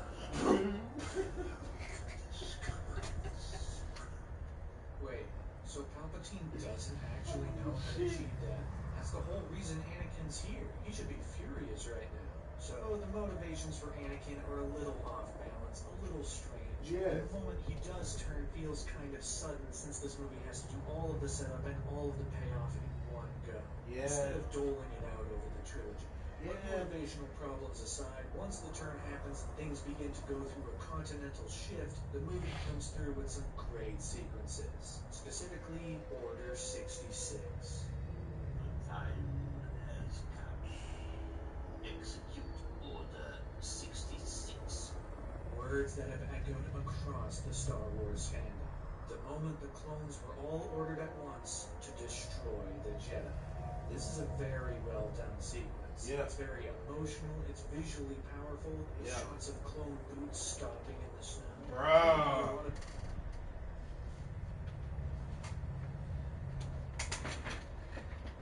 That's why I see why people call this the best Star Wars movie, or at least one of them. And it wasn't even because of how Anakin turned, bro. It was because this fucking sequence seriously, it definitely was for me. I ain't gonna lie, it definitely was for me. Like real talk, this like was the most powerful sequence of this fucking trilogy saga, whatever you want to call it. Like it really was. It really was. It really fucking was. Oh my god, this shit was so good. Comes through with some great sequences, specifically Order 66. The time has come. Execute Order 66. Words that have echoed across 66. The time has come. Execute Order 66. Words that have echoed across the Star Wars fandom. The moment the clones were all ordered at once to destroy the Jedi. This is a very well done sequence. It's very emotional, it's visually powerful, with shots of clone boots stomping in the snow. Apparently a lot of it was helped along by Steven Spielberg, which is great. It's ultimately a strong montage of the Jedi being. And it was fucked up how they fucked over the girl with the tentacles on her. I forgot what they called them. But yeah, this bitch is already down. I understand Jedi's supposed to be powerful and shit, but the bitch is already down and they light her ass up. It was so bad they had to put something in the frame to go over her body while you still see the clones light her ass up, bro. Like that. Oh my god, that was so fucking disrespectful. Powerful, with That was shots so of clone disrespectful. boots stomping in the snow. Apparently a lot of it was helped along by Steven Spielberg, which is great. It's ultimately a strong montage of the Jedi being killed across the galaxy, with each moment ringing more tragic than the last. Hell, even Anakin gets involved, not only marching into the Jedi Temple with a huge army of clones, but also... Master Skywalker! Whoa, dude, hold on. You didn't need to go that far. Good lord. This sequence is And also bro, carried along... and look, I think I just recently thought of this too. I think I recently just thought of this. But I think the only reason he hesitated, in that moment instead of just going in as soon as he see them, is because the younglings called him Master Skywalker. And this nigga had that look like, Master? Oh, damn it. Because I think that was the first time he's been called Master after being denied the rank of Master from the Jedi Council. I feel like that's why he hesitated. He really looked at him like, oh, y'all call me Master. I gotta kill y'all. That's fucked up. Even Anakin gets involved, not only marching into the Jedi Temple with a huge army of clones, but also...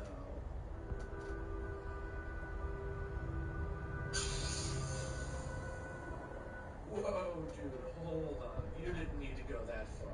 Good lord. This sequence is also carried a long way by the music. In fact, the entire movie is carried a long way by the music. John Williams absolutely kills it once again. There's lots of darker motifs in here, creating themes for the villains, the dark side, even the lava moon of Mustafar, which is one of my favorite little pieces. And then the more emotional pieces come in during the Order 66 scene, where the music is not played up to be dark and evil, it's played to be tragic, which is a wonderful choice. John Williams absolutely brings his A game to this score that brings the entire story full circle in its most emotional way yet. And it especially helps in the next... And bro, they didn't talk about it. They didn't talk about it. They did not talk about it. But I love how this nigga Yoda was feeling it in real time. He was feeling it in real time. Like you saw this nigga like he was having a fucking heart attack. He was like, oh, my people. Oh, oh. And then the fucking clones behind him was about to sneak his ass. He was like, I sense bullshit. Boy, that nigga hit that fucking backflip and decapitated the motherfuckers. I was like, gangsta. I swear to God, that was like the most gangster part of that sequence, bro. Just him realizing this shit and just getting them niggas out the way before he got out the way. You feel me? Like, bruh. I really wish they could have showed him like doing some more shit before he went into hiding. But I understand why he went straight into hiding. Cause he feel like he failed. And I understand that for sure. I understand that for sure. Like that makes complete sense. And the fact they kind of went the same route with Luke in the sequels trilogy was kind of bullshit because he didn't fucking fail the way that Yoda did. This nigga Yoda really had the whole council on his back. You feel me? Luke, he was just trying to restart that shit, and he let his fucking nephew just get him out the game. That was bullshit. Understandable, but bullshit. Like, nah, bro. This absolutely brings his A game to this score that brings the entire story full circle in its most emotional way yet. And it especially helps in the next great sequence, the christening of the Empire. Here we have two scenes intercut. On one hand, we have Anakin killing off all of the Separatist leaders, and on the other hand, we have Palpatine addressing the Senate and reorganizing the Republic into the Empire. One thing I like about this trilogy, and it's an idea that I wish was explored even more within the movies themselves, is that over the course of all three movies, and especially during the Clone War, the Republic was slowly becoming the Empire. It wasn't an overnight swap, it was a slower process. There are scenes alluding to this, which I wish were either far more prominent or slightly better written. Yeah. But I like the idea that by the time Palpatine declares that this whole thing is the Empire now, it's really just a name change. The Empire already exists. This is just a formality. Yeah. So this is how Lupita dies. With thunderous applause. Ultimately, everything builds into a two-pronged finale. On one side, Yoda faces off against the Emperor. Yes. The two strongest Force users on either side battling it out. Although it'd be a lot more interesting if they weren't using lightsabers. They should both be above that. It'd be so much more interesting if they were fighting with their wits and knowledge of the Force. There's a little bit of that here, about to say, yeah. It could be the entire sequence, and also 10 times more intricate and intense. As it stands, I do like that this fight takes place in the Senate chambers. Really brings a sense of finality to this particular trilogy and what it's trying to do. I also think it's really funny that after effectively losing the fight, Yoda says, Into exile. I must go. Farewell. Bro lost one fight and immediately threw in the towel. Yeah, I didn't... Oh my God! Nigga said bro lost one fight and immediately threw in the towel.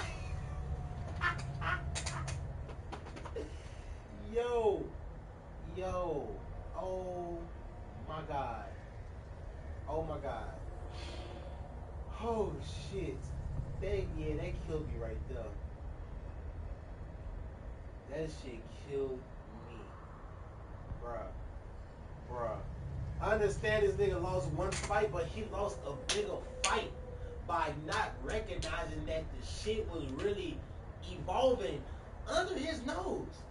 And these motherfuckers supposed to be the all-knowing, type people. And the fact that this shit just happened, he's already pissed. That's the only reason he went against Sidious, because he's pissed. And this nigga lost the fucking fight. Like, yup, I'm not the nigga I was no more, I'm old, but yep, I'm too old.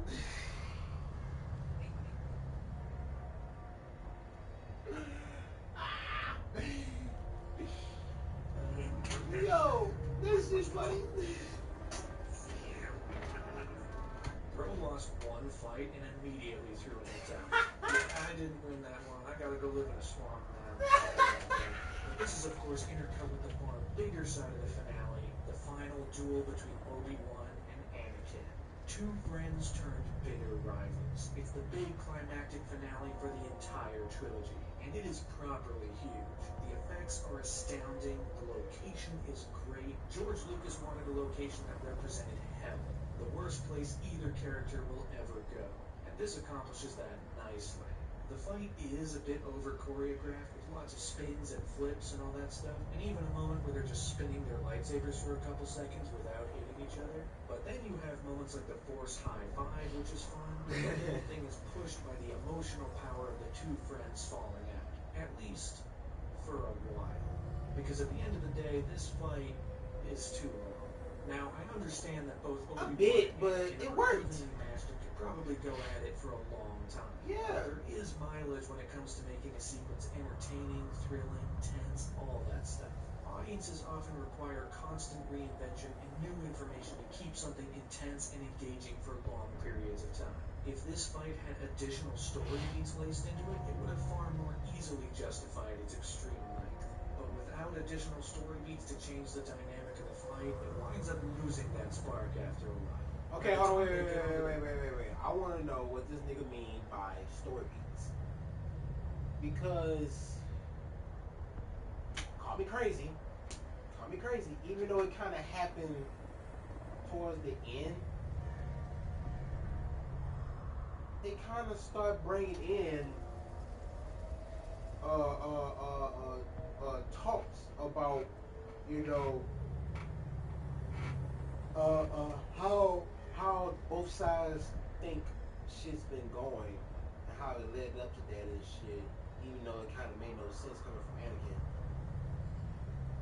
But like, that's why I said, even though this bitch is like extremely long and over choreographed, it worked. It worked. Definitely with the music from John Williams, it worked. It worked. So I don't know. Easily justified its extreme length, but without additional story beats to change the dynamic of the fight, it winds up losing that spark after a while. By the time they get onto the big spire thing and it's fallen into the lava, the emotions of the sequence have faded and it feels like I'm just watching an effects showcase. A very impressive effects showcase, but thankfully it does bring it all together by the end, as the two characters finally stand off. Obi-Wan has the high ground, and yet Anakin still tries it.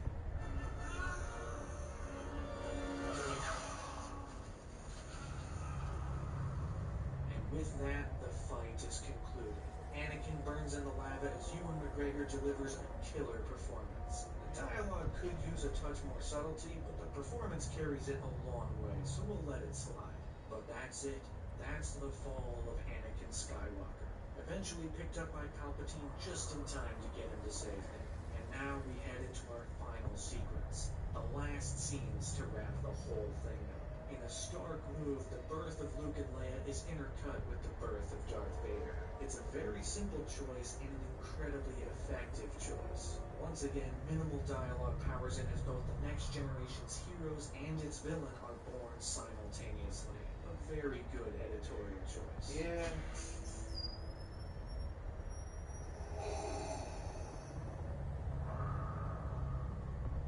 And ultimately, it ends with the death of Padme at the same time. I imagine Palpatine was pulling strings and killing her with the Force or something, but it is really funny when the droid just says, she's lost the will to live. She just decides, you know what, I'm dying.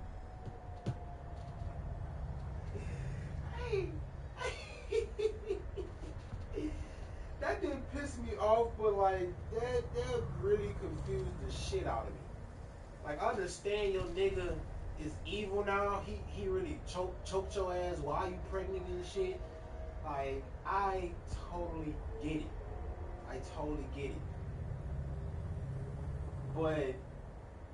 But losing your will to live as you're giving birth to twins, not just one kid, but two kids, and you just lose your will to live. That is fucking crazy to me. Like I said, I understand you got choked while you was pregnant, force choked at that, for a good little minute. And your nigga is evil now, is like, oh, what's the point of living? Bitch, you a fucking queen. You're a queen. Even if you're not a queen no more, you a former queen, still a big ass piece to the rebellion, since it's not the Republic no more. That's bullshit. That's kind of bullshit. Definitely, since your daughter is not really gonna take up your mantle for what, 20 something years, maybe 30. It didn't make no sense to me. It really didn't make no sense to me. Like I said, I understand why, but that's not a good enough reason to just be like, you know what? I'm done living, you know. Like, what? Oh, I love Anakin. He still love you, bitch. He just evil. This nigga really did all this to save your ass, cause he saw you about to die. And he told her. I think he told her. I think that's why I can't wait to see the movie again. Bruh, I think he told her. Like, yeah, I saw you dying, bitch. I'm trying to save you. And she ain't really.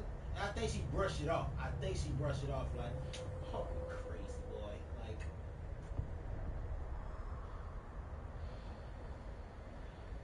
I hate when shit is rushed. I ain't gonna lie. I hate when shit is rushed. I hate when shit is rushed. That's why I said, like, real talk, like, me personally, the only good part about this movie is the Order 66 sequence. You know, the full fall of Anakin turning into Vader and shit, that's cool or whatever, but the reasoning was not there. Order 66 fucking worked because, just like dude said, it's been planned out this whole time. It was really slowly building. And it just so happily took its form after certain shit has happened to give it more leeway to make it happen. I don't know if they're understandable, but that's how I look at it. Palpatine was pulling strings and killing her with the Force or something, but it is really funny when the droid just says she's lost the will to live. She just decides, you know what, I'm dying now, and then she dies. She might just be a girl boss, to be honest. It's also made even funnier when Vader learns about this and yells, like, you didn't need to do that. I understand the emotion of the scene. I know he's mad. He doesn't need to yell no for me to get it. But now a lot of pieces are in place. Darth Vader is now at the Emperor's side, watching as the Death Star is built in front of them, and the two surviving Jedi, Obi-Wan and Yoda, are set to go into hiding, lining up this trilogy with the originals. There are some continuity mishaps, however, like the fact that Padme dies 2 minutes after Luke and Leia are born. In Return of the Jedi, Leia tells Luke that she still has vague memories of her mother, which doesn't make sense considering what we know now. Because, I don't know if you know this, but babies don't usually remember this part. She died when I was very young. Yeah, I'll say. At the same time, C-3PO's memory is erased, clearly trying to clear up how much he knows in time for the original movies. But R2-D2's memory doesn't get erased, so he can just spill the beans whenever he wants to. He can just tell Luke at any point in the originals that Vader is Anakin Skywalker. Yeah. But he's always been a bit of an asshole, so I wouldn't put it past him to keep that to himself as a joke. It does cause a discrepancy with this line, though. Do you remember ever owning a droid? Well, you have owned droids before, and you were pals with this exact droid for like 15 years. Yeah. Maybe Obi-Wan got senile.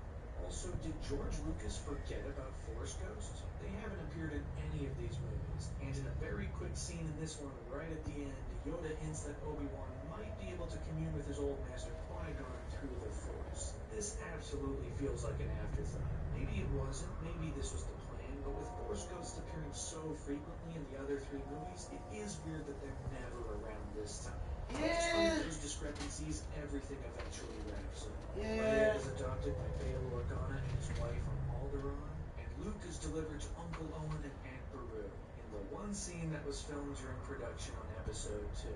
And now Obi-Wan is set to watch over Luke, becoming Ben Kenobi. And finally, as we stare out into the twin sunset, we watch one last Iris White bring the whole thing to a close. That right there is Revenge of the Sith. Overall, it's probably the best one of the three. It still has a lot of flaws on the storytelling and digital aspects, but the spectacle, the action, the fact that something genuinely changes within the story, that all carries it a little above the other two for me. Reviews were also more positive compared to the first two, with critics praising the action and emotion. While some were still as disappointed as they were with the first two, Damn, the 1 reaction star to is this one crazy. was far softer. Revenge of the Sith has always been the prequel that fans have accepted the most, from its darker tone to its more serious sequences and for its spectacle and action. This ultimately feels like the story Lucas actually wanted to tell, and that the other two were just warm-ups to a certain degree. The movie also did very well at the box office. That was no surprise. It raked in a whopping $380 million domestically and $868 million worldwide, surpassing Attack of the Clones but falling a bit short of Phantom Menace, which is the same pattern that the original trilogy took, so again, not that surprising. And on the domestic side, Revenge of the Sith became the highest grossing film of the year, while it fell to second place worldwide, trailing just behind the fourth Harry Potter movie. But overall, this was a success. It powered toy sales, it made a ton of money, and was easily the most well-received of the trilogy, even if many were still disappointed coming out of it. The Star Wars prequels are an interesting batch of movies. They are on one hand endlessly commendable for their technological aspirations and even achievements, but also endlessly derided at their time for the storytelling choices, the dialogue, and even some of the nascent technology that hasn't aged nearly as well as the technology for the originals. A lot of fans rejected the technological aspects these movies made, criticizing them for being too stilted and square, and not allowing the actors to be in awe of something because they never knew what was in front of them. The negative response was incredibly loud following the release of the prequel trilogy, leading to the most popular online reviews, the Plinkett reviews, which are without a doubt products of their time, but they were also by far the biggest online example of criticism directed at these movies, and endlessly quoted themselves in online circles. But this trilogy still launched movies into the digital age. The technology that was created has led to plenty of movies down the line. I mean, big blue rooms, lots of CG backgrounds, actors not knowing what they're reacting to. Sounds a lot like how Marvel movies are made now. At the same time, the developments in pre-visualization helped the Lord of the Rings trilogy along. And of course, you can't mention 2000s visual effects without mentioning Transformers.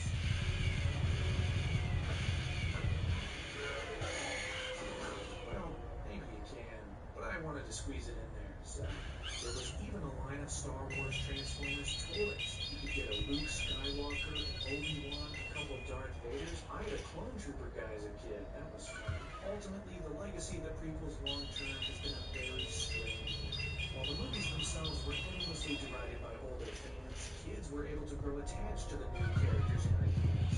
Not to mention, fans could engage with the franchise in lots of CG backgrounds, actors not knowing what they're reacting to.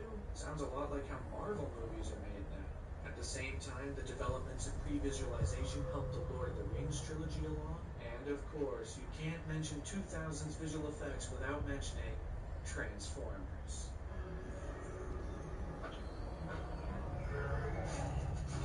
Well, maybe you can, but I wanted to squeeze it in there, so. There was even a line of Star Wars Transformers toys. You could get a Luke Skywalker, an Obi-Wan, a couple Darth Vaders. I had a Clone Trooper guy as a kid. That was ultimately the legacy of the prequels long-term has been a very strange one. While the movies themselves were endlessly derided by older fans, kids were able to grow attached to the new characters and ideas. Not to mention, fans could engage with the franchise in tons of different ways, with tons more books released working around the trilogy's new ideas. Video games also skyrocketed in the 2000s, with huge projects like Knights of the Old Republic released in 2003, the Battlefront duology in 2004 and 2005, the Force Unleashed duology in 2008 and 2010, set just after the prequel era, and even the Old Republic, a spiritual follow-up to Knights of the Old Republic, still taking place nearly 4,000 years before the events of the movies. But of course, you can't mention Star Wars video games without bringing up the greatest of them all. Not the Legos. In the years after the prequel trilogy's release, Star Wars became the subject of the very earliest LEGO games, taking fans on abridged and funny adventures along the journey of the movies. series. First up was a game based around the prequel trilogy in 2005, quickly followed by LEGO Star Wars 2 in 2006, the center of the original trilogy, which were both combined in 2007 for the complete saga. This game was huge, especially for people my age. You know, this is genuinely my first real conscious memory of Star Wars. This is how I was introduced to the whole saga, which then of course ballooned into me watching the DVDs a whole bunch when I was a kid, getting really invested in the franchise as a whole. But even still, this is where it all began. But among all of the ancillary material around the prequel trilogy specifically, there was one thing that managed to strengthen people's bond with this era more than anything else.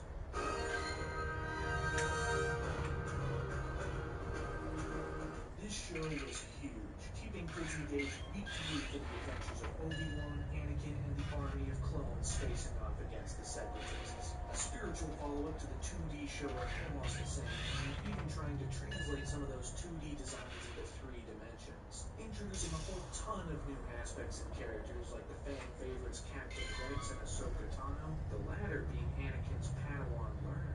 This show got kids invested into the Star Wars universe every week, and allowed this particular era in the franchise to expand to levels never seen before. Thanks to this show, the prequel era has become just as interesting as the original era. Given the longer runtime, the show was able to tackle things the movies either failed to do or couldn't do. We're able to see the downfall of the Republic and how it slowly morphed into the Empire. Darth Maul is brought back, striking right at the core of Obi-Wan. And the clones are greatly expanded, with tons of characters, each with their own separate personality, highlighted in things like the Umbara arc in Season 4. And then Ahsoka herself got lots of time in the spotlight, specifically in the final Season 5 arc where she's on the run from the Jedi. Not only exploring some of the flaws of the Jedi Council, but tackling Ahsoka's role in the whole thing and her relationship with the Jedi once all is said and done. The Clone Wars overall has done a lot to help build the prequel era into something far bigger, and it's thanks to that and the passage of time that a curious thing has happened. The Star Wars prequels have gone through a bit of a cultural reevaluation. The kids who grew up with these movies have become adults. They've grown their own voices. And now the prequel movies are the same to 90s and 2000s kids as the originals were to 70s and 80s kids. Type shit. As mentioned, even I grew up with the full 6 movie set on DVD. This was the Star Wars saga when I was a kid. It's what I knew. I never really liked episodes 1 or 2 even when I was a kid, but I have always enjoyed episode 3 to a certain extent. I have tons of issues with it, but of the 3, it's the first I'll pop on and enjoy. Yeah. I think it's totally fine, cool even, that some have grown to profess their love of these movies, and it's certainly gotten back to the actors and creators who made them, which I'm sure has been exceptionally gratifying after years of derision and hatred. The Star Wars prequels will always have their place in film history, especially for the immense cultural reception to them over time. The initial hype met with immeasurable disappointment, followed by a slow reevaluation. It's one of the strangest and most interesting cycles a series of movies has gone through. But now, with the prequel trilogy all said and done, the Star Wars saga is finally complete. All 6 movies were now on DVD, with Episode 3 releasing towards the end of 2005. The whole set is finished. The story now has a complete beginning, middle, and end, with no intention from George Lucas to continue the story going forward. What if someone else beside you came to you and said, I want to make episode 7? Could you see that happening? But some will always remember the grander plans from the generation past, the promises of a 9-movie saga, even a 12-movie saga. As conclusive as the prequel trilogy might have been, some fans inevitably began to ask, will there be a follow-up to Return of the Jedi? Will the Star Wars story continue? Will there be an episode 7? And perhaps more importantly than any of that, when?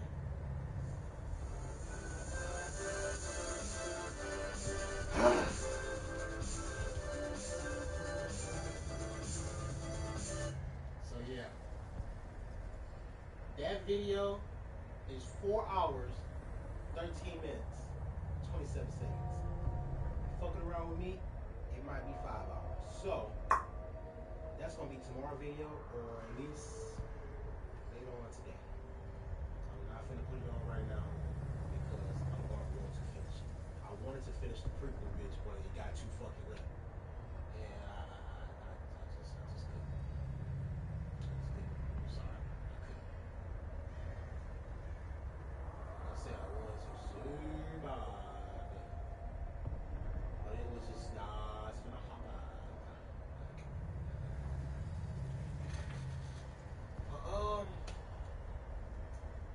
now it's time to go to the next thing that I saw I was gonna watch. So basically, I just saw a random video while I was at work, and it was titled, yeah, here it goes, "The Weird World of Power Rangers in Space." So we're gonna put that in the beginning of the history. And with the franchise being on a I consistent turn it off. Turn it off. All right. So I'm gonna talk about this shit first before I even really put that shit on. First things first. Power Rangers would not be Power Rangers without Mighty Morphin, right? With that being said, as much as I did watch Mighty Morphin did not come out when I was born. The movie did, and that was kind of whack, but Mighty Morphin wasn't out when I was born. I wasn't able to watch that shit every week. I didn't really have tapes of Mighty Morphin type shit. You know, then you see reruns on Fox Kids and shit like that or whatever. But there were only 4 series, probably like 5, maybe 6, to be honest. A good 6, probably 7. But definitely around 6 Power Rangers series that I grew up with. And those are In Space, Lost Galaxy, Lightspeed Rescue, Time Force, and what? SPD, I think. I would say Wild Force. Wild Force is cool. I like Wild Force. So that's why I said like 6. So like, yeah. So like Wild Force and SPD. But I didn't say Wild Force and SPD simply because they theme song didn't really catch my ear and their storyline wasn't that appealing. Wild Force is pretty good, I'm not even gonna lie. SPD, okay. But they wasn't like In Space, Lost Galaxy, Lightspeed Rescue, Time Force. And I really feel like the only reason I do fuck with those shows because those shows was the ones to really have a compelling storyline to it, if that makes sense. Like I really think that In Space was the first series to actually. I really feel like In Space was the first series to actually.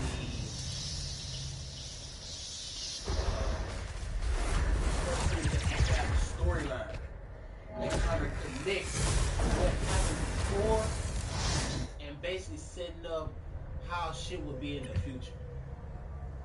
Maybe I'm tripping, but that's what I thought.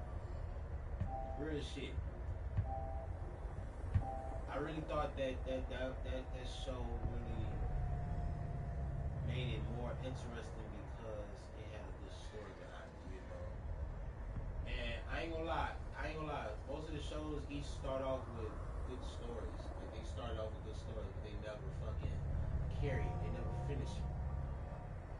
In Space really started off simple as hell. You got the niggas from what was that show? Turbo. You got the niggas from Turbo getting caught some type of way. I forgot exactly what happened. It's been a while since I watched that shit. But getting caught up some way, somehow in space. End up meeting a space ranger who's out on his own mission trying to find his sister, who is now a villain. And like that kind of carries the whole story, even though they go against different type of villains and shit. But the main villains that I remember from that show was the Psycho Rangers. Bruh.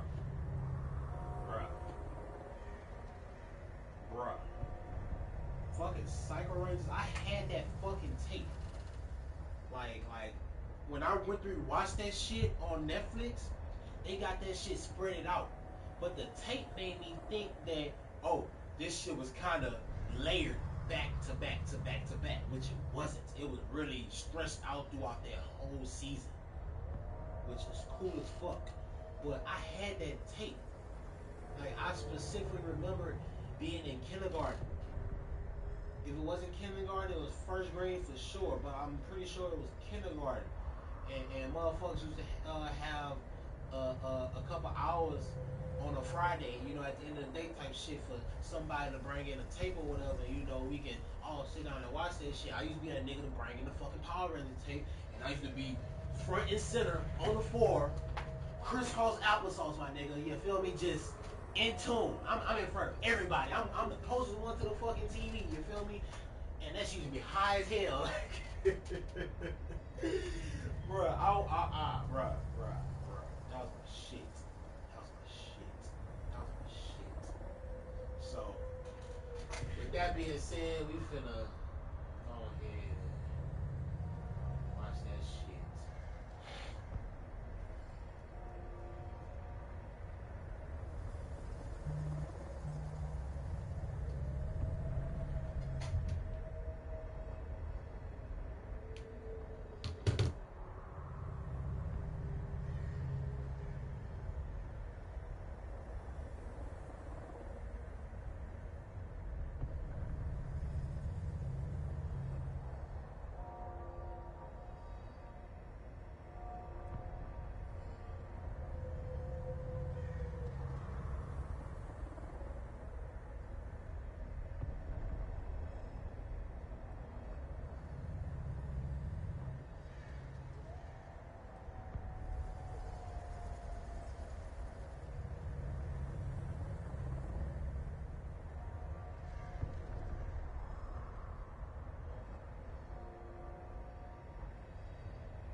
But yeah, we finna watch that. That bitch an hour 30 minutes. The And that's how you know that shit was the best fucking show, bro. Because that bitch is an hour and 30 minutes. While the other three, like Lost Galaxy, Lightspeed Rescue, Time Force, Lightspeed Rescue and Time Force, or an hour and 2 minutes, 30 seconds. Lost Galaxy, hour 14, 54 seconds. So that's how you know it's the best fucking show, bro. That bitch is longer. You feel me? So we finna watch that. We finna fucking watch that. We're gonna spin this Pokestop right quick. I'm gonna check the weather or two, cause I'm starting to get hungry.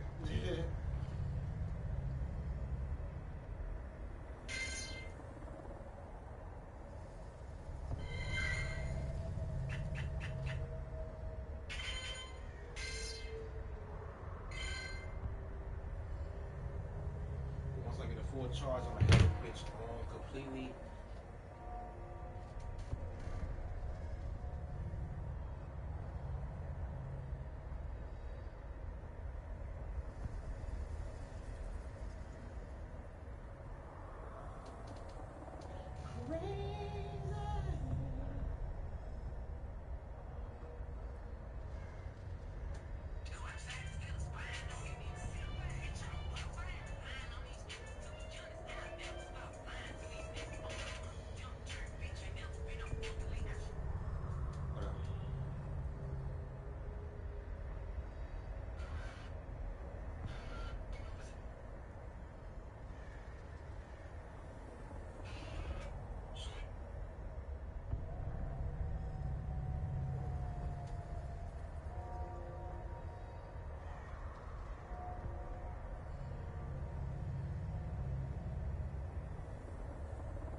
And that's the sign right there, boy. I'm about to look that shit up.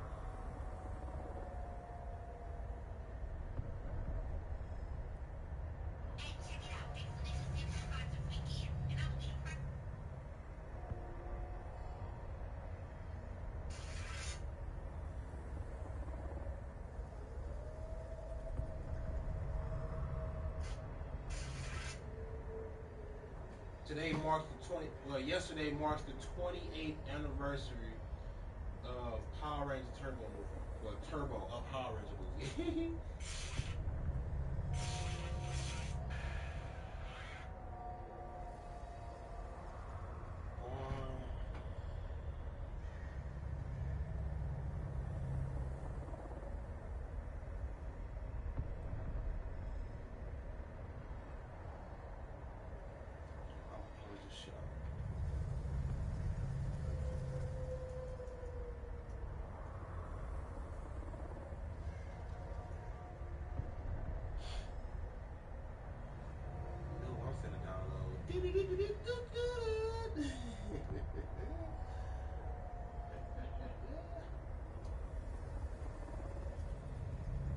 Dominoes. It's time for me to try that fucking that stuff crust. I ain't gonna lie. It's time for me to try that motherfucker. Oh, let me go look at the app right quick. Hold on.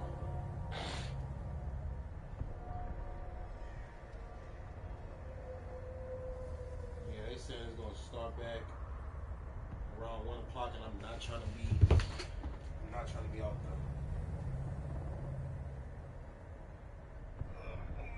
out there. Cause it's like it's drying up. I ain't gonna lie. It look like it's drying up, but I'm still not trying to be out there. Yeah, fuck that.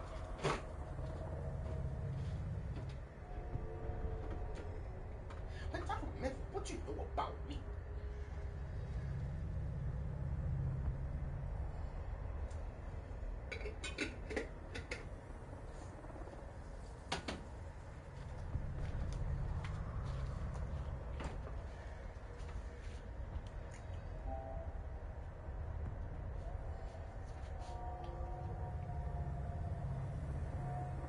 Why the fuck? Oh, I'm a dumbass. I'm about to say, like, why the fuck is that connected?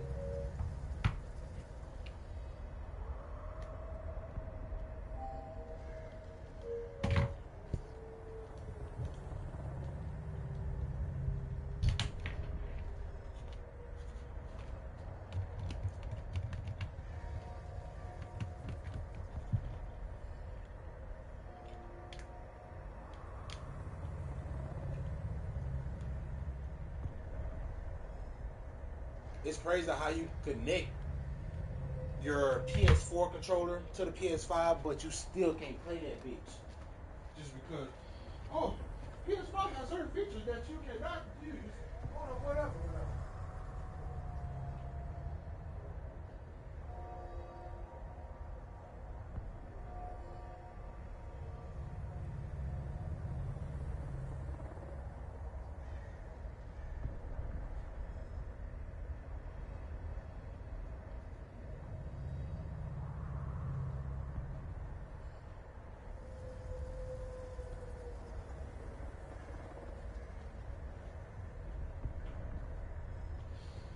I say again, boy. I say it again. Niggas lucky I did not have this bitch. Ooh, niggas lucky I was not able. Boy, I should have got that bitch, boy. I should have got that bitch. But if I would have got that hoe, I wasn't gonna be able to get the program. I wasn't gonna be able to get the Funko Pop. I wasn't gonna be able to get a plush for Linux. I wasn't gonna be able to get other fucking shit. But bruh, niggas is so lucky that I was not able. Oh shit.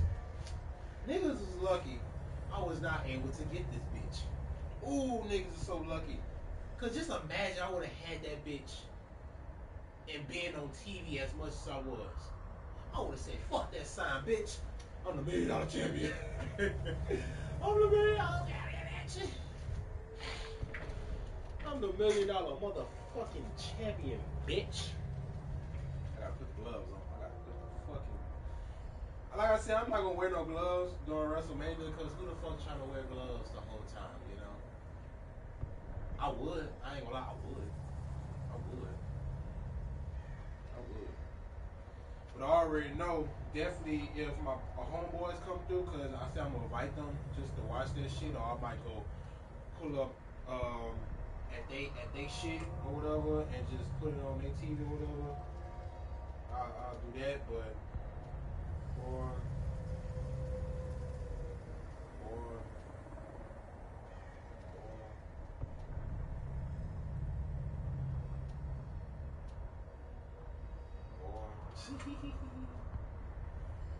oh, bro. Yeah, but just before I get into it, man, we just gotta look at this shit one more time. Cause I don't know if y'all can see, no, y'all can't see. But I had put, I wanna put that bitch in the frame. I ain't gonna lie. See, I was about to put that bitch on the fucking Green Ranger thing, but that bitch was kind of blocking. Damn.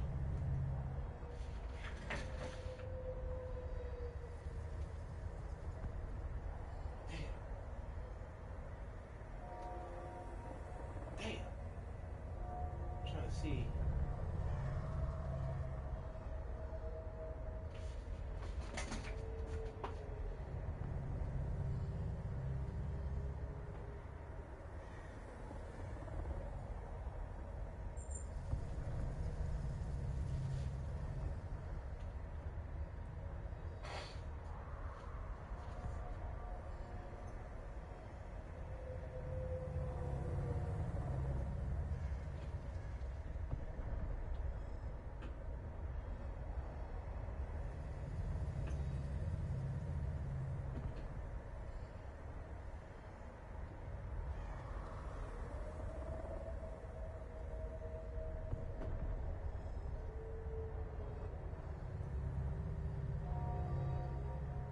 That'd be dope if I could place that bitch like that, but nah.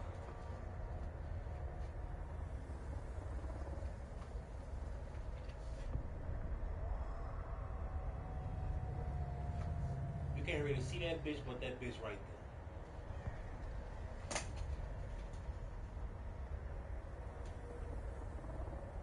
I really want to put it somewhere else there, that way you like really see that hole. But I don't really have no good spots where to talk, cause everything is occupied. I got the two Carols right there. I got a fucking Red Wing right there. And I don't want to disrespect the black black Marvel characters, you know, Miles Morales, Storm, and T'Challa. Put that right there. And you can't really see Quantumanium right there, so I'm not gonna put it right there.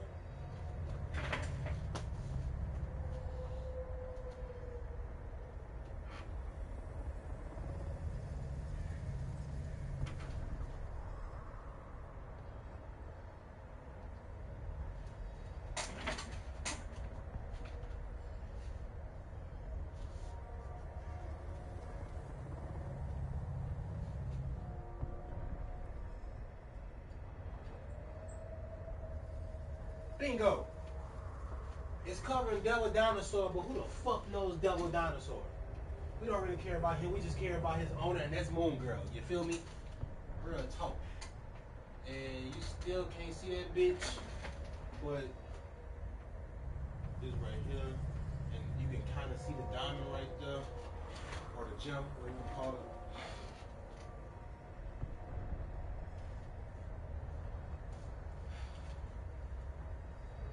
I should be using new gloves, definitely, since this bitch is kind of dirty on some shit from that fucking screwdriver.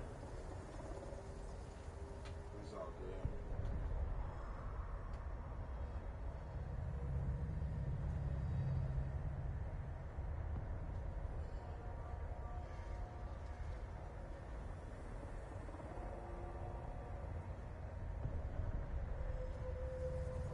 Sorry that I'm taking forever. Just want to make sure I'm right. But yeah, I said when WrestleMania, I'm gonna take that that plastic shit off the front of it. That way it won't be reflective in case a nigga like want to take pictures and shit.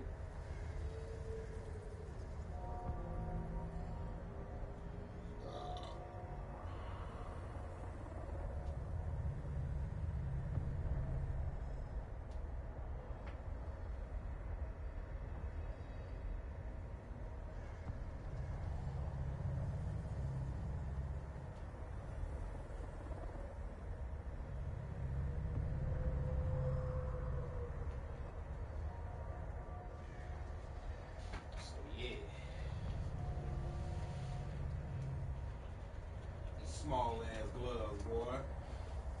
I ain't gonna lie, I like these bitches because they not as loose as the ones that my pops got outside. Well, because he got big ass hands. But I was surprised that these were the same brand. Like, they look the exact same and everything. And I'm surprised Lennox didn't talk about, you got orange gloves? I'm really surprised she didn't say that shit. Real talk.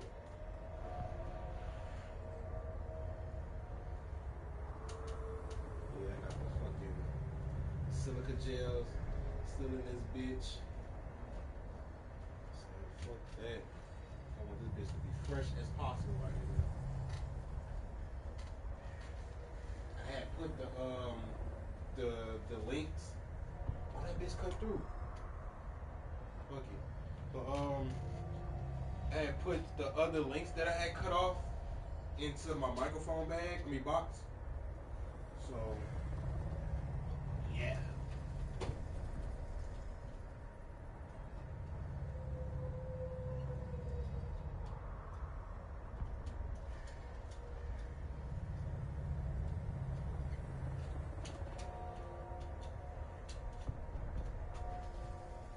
This that bitch, boy. This bitch is, boy, this that bitch. Diamond's fake, but this that bitch. You know this that bitch where they don't have a commemorative title of this area. The title got a commemorative title belt, but this is a fucking replica. This is a fucking replica, nigga. Like, this the one that Ted DiBiase had. You feel me?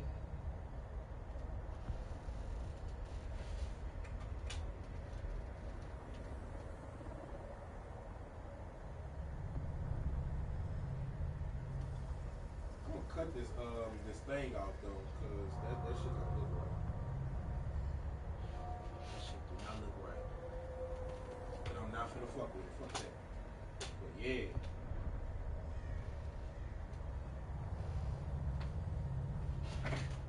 Got that motherfucker. Got that motherfucker.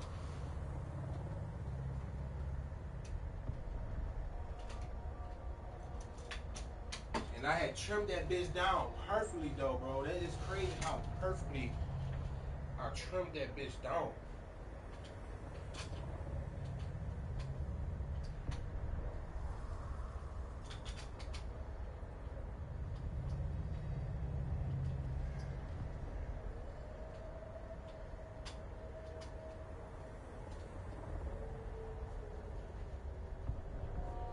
You know, I'm getting a little thinner and shit, you know, that bitch sliding down, but if I just got that bitch resting on me, you feel me? That shit work.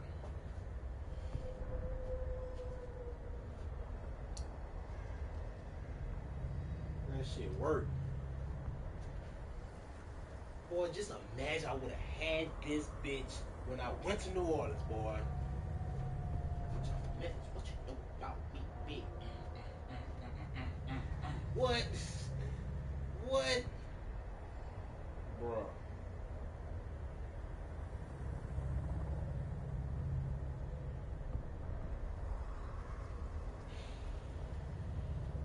I shouldn't have got this shit, but I got this shit, bruh. I really shouldn't have got this shit. I really shouldn't have. Well, fuck it. Well, fuck it. Well, fuck it. Well, fuck it. Ah! Stop playing with the kid. $1 million champion in this bitch. $1 million champion in this bitch. Fuck what you say. You come at me with that motherfucking money in the bank briefcase, bitch, and getting smacked with this bitch. You feel me? I'ma really, hold on. You trying to come up with the briefcase? Alright. I can't even get that bitch off. Come with that briefcase, bitch. I can replace the gems, nigga. It ain't no thing, nigga. Hold on. Come on, man. Give me right. Yeah. Fuck you mean, nigga. I ain't gonna lie, I would have loved to have the spinner belt. I ain't gonna lie, I would have loved to have the spinner belt just to walk around that bitch. Yeah. You feel me? But this bitch, this bitch is official. This bitch is official. Like, this bitch is official. They could have put a couple more diamonds right here just to curve off the S and shit. Even on this part. But this bitch official. I haven't seen nobody. I'm pretty sure they do got people with that bitch, but I haven't seen nobody with this belt. It always been the original bitches they got now, the spinner belts, or some NXT bitches. But I never seen a nigga with the $1 million championship belt. Look at me. This shit cold. Look at me. Stop playing. Stop playing.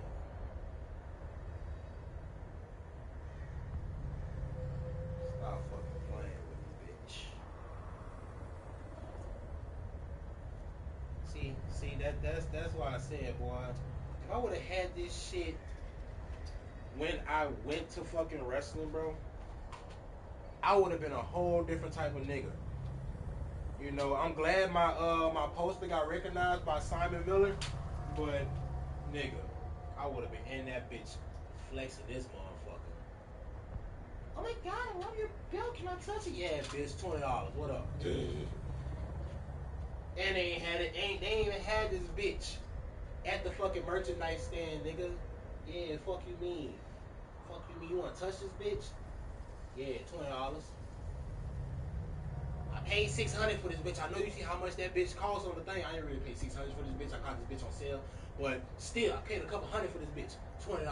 You can take a picture of that bitch. I don't have to be in the picture, bitch. You can hold it your damn self. Fingerprints and all on it. Yeah, $20. Fuck you mean? Fuck you mean, nigga? Every time another nigga touches this bitch, it decreases in value. Fuck you mean, nigga? Fuck you mean, nigga? Boy, I already got this bitch. I already got this stupid ass shit, boy.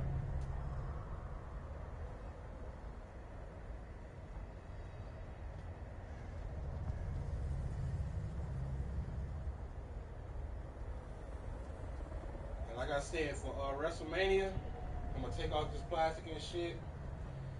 That way I can get some pictures in or whatever of it. I still haven't posted this bitch on Facebook nor Instagram yet. Still haven't. Nobody knows that I have it. Not even a nigga that I said I was gonna get it.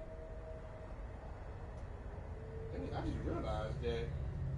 Oh yeah, this have to be like that because it got the mechanics to fix up the things. But yeah. I'm about to put that bitch back up, y'all. I'll go ahead and say goodbye until now. I mean until then. Yeah. That bitch. That bitch like real gold and real diamonds, boy. Stop fucking playing with me. Stop motherfucking playing, boy. Boy, I can't wait for WrestleMania. I can't fucking wait.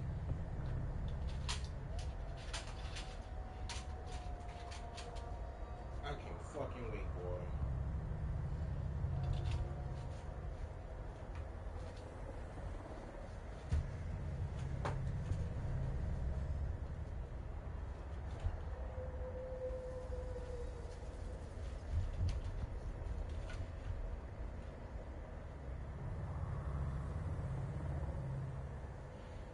Like I said, one of these days, probably today, I'm gonna try to clip off this little screw that's sticking out since that bitch wanna be like a little asshole. Or I'm gonna wait till I get back to work or some shit and see if I can use one of my screwdrivers or whatever that I got there. But yeah.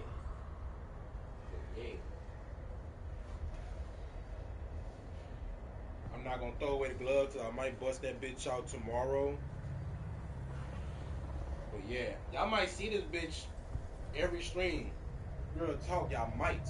I really wanna hold that bitch down until the actual till WrestleMania comes out.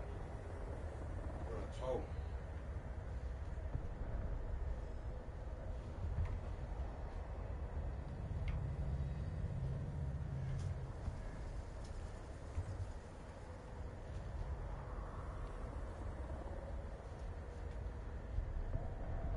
Boy, boy, boy.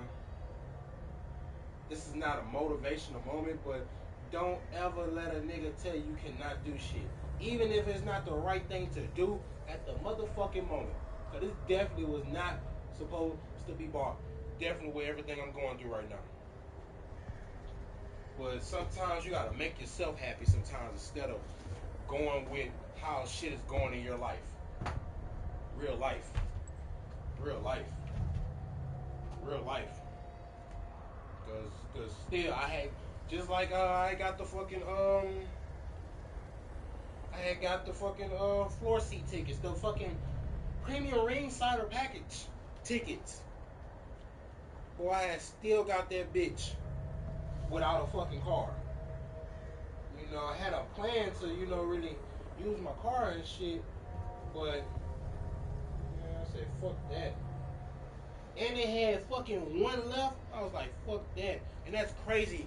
That one that was left was the best fucking seat. It was the best fucking seat to have. You know, I really wanted to be closer and shit, but the fact that I got that seat and it was like the perfect seat to be seen on TV with, nigga. La la la la. I still don't have my money right.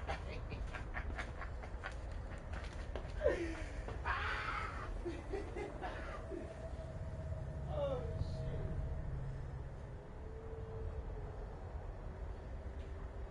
Oh bro. I can't deal.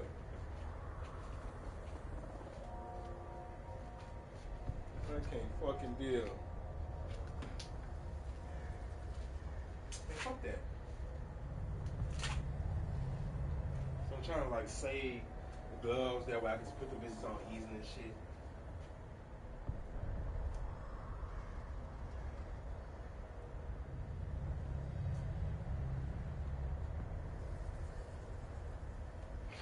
Oh fuck.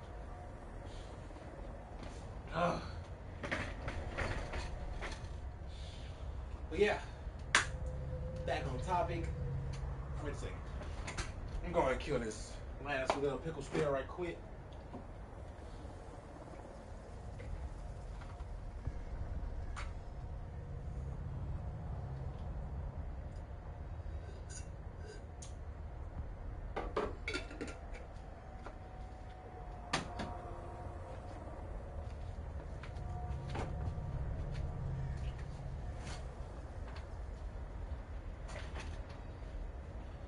Weeks sober, about to be 4, whole month. It's really about to be a month. That's crazy.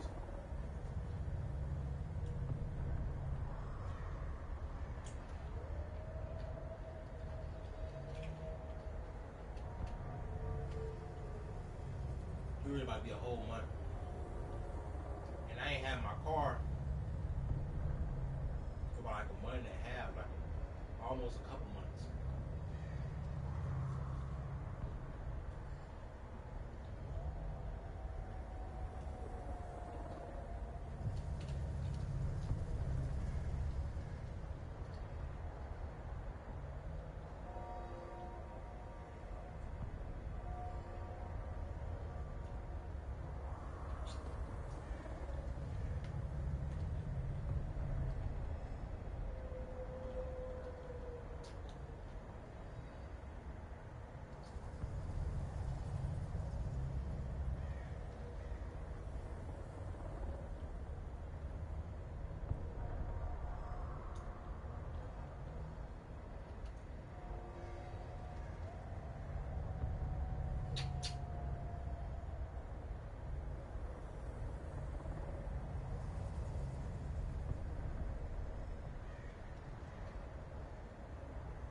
how niggas buy panties. Use panties. Like, I understand the smell, it gets a nigga going and shit, but just to buy panties is another level of crazy.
Power Rangers SPD.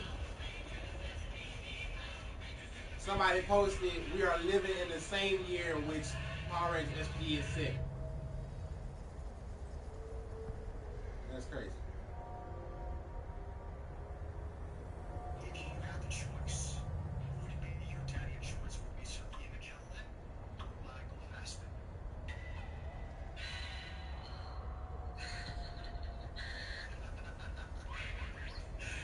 I'm gonna go with Sir Ian McKellen. I had the biggest crush on him. He's in these videos called Playing Shakespeare. Great actors get together and they do a Shakespeare, it's a video series. And he's like the sexiest man in the world. Crazy. How much is WrestleMania really gonna cost a motherfucker? Cause shit, with the after hours party, somehow y'all managed to take the cake. But now when I see this bitch, y'all done added insulin and diabetes back into the cake. What the fuck? I keep telling people WrestleMania is costing motherfucking car payments and all this shit. But this is the worst of them all. Think about that. You spending $700 goddamn dollars to take a 10-second photo with these niggas and maybe do one pose. Y'all lost your mind. I'm trying to figure out what's the difference between catching these sons of bitches out on the street and getting a free photo versus paying for this shit. Somebody tell me. So let's do a little math here. You got the 2-day WrestleMania ticket. You got the shitty ass meet and greet. And you got the fucking after hours party and all the other accessories in the goddamn world that you can buy. 50 bands to 30 bands minimum. Jesus Christ. I'm not paying a yearly salary for this bullshit, alright? Watching it on TV and getting some weed sound like a way better experience than any of that shit. What the fuck? Like, bro, I don't care if y'all think it's the Super Bowl of wrestling. Think different, yo. No, for real.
Jesus.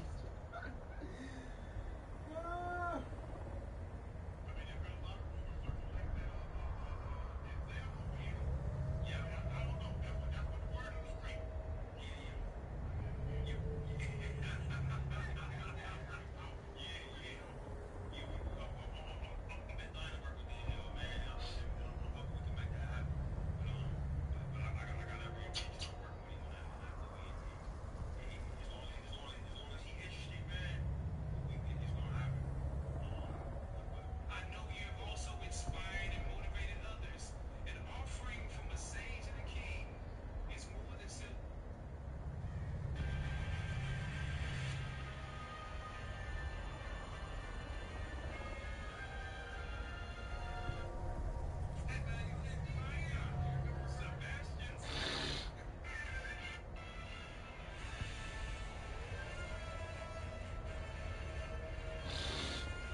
Ian McKellen is 85 years old, bro.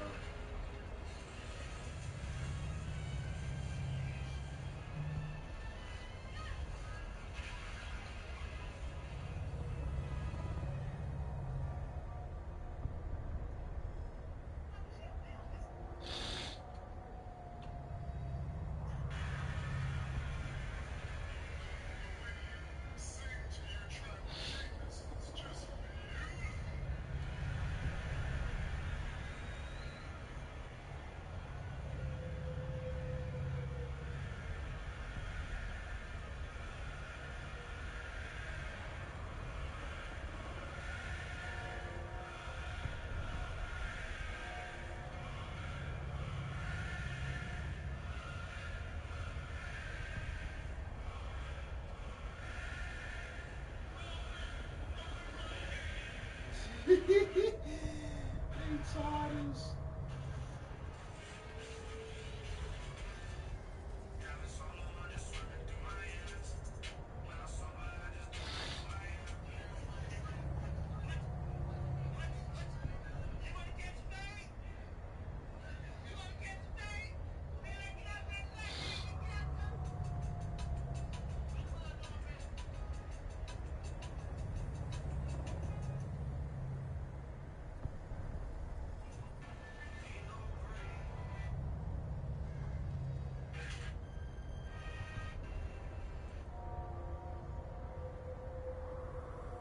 Oh, so they finally announced him.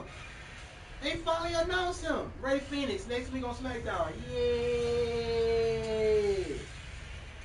I don't even know Ray Phoenix.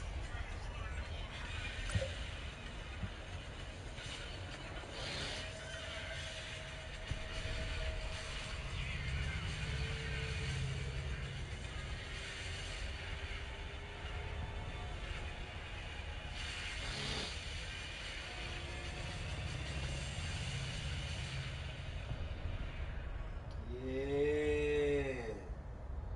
Yeah.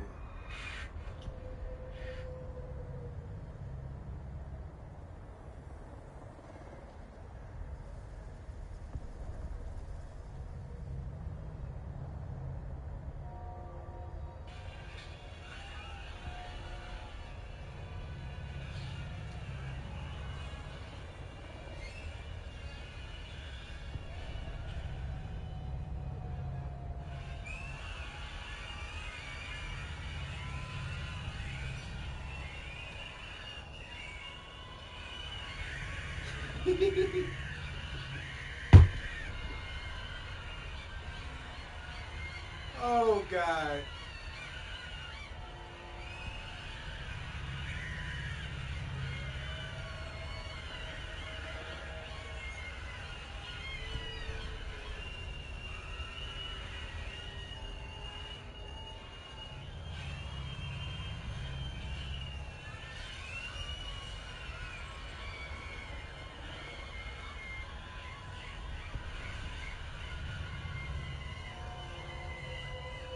Boy. Like I said, boy, Endgame was really only good in the beginning of the movie and the end of it. I swear.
Blade, 3 hours ago, Captain said take it with a grain of salt. Well, Blade is rumored to be to have been canceled at Marvel Studios.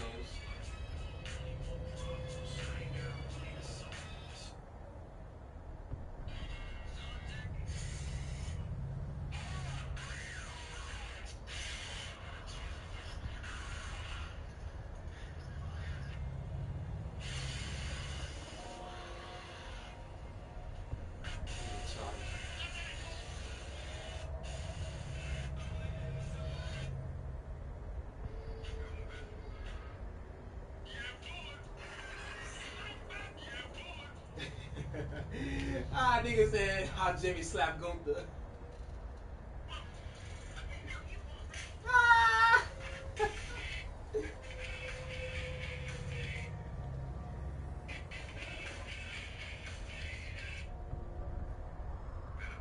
2012, I was a champ. I was up. Doesn't matter. If you freeze Loki or kills him, the Tesseract's lost. Loki, we need a plan of attack. I have a plan. Attack.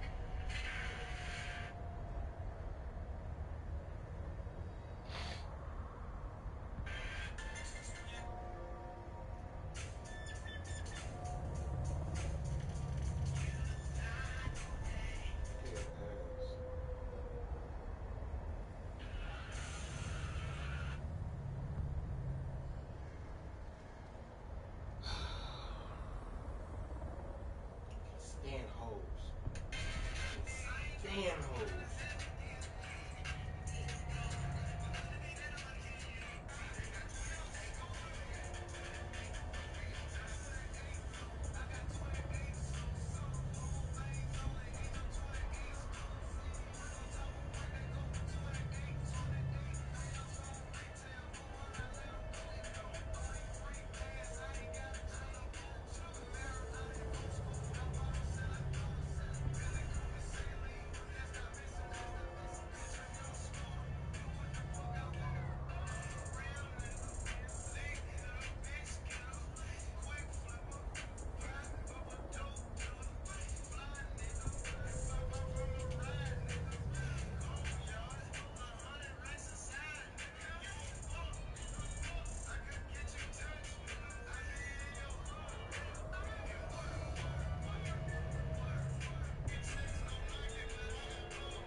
I understand.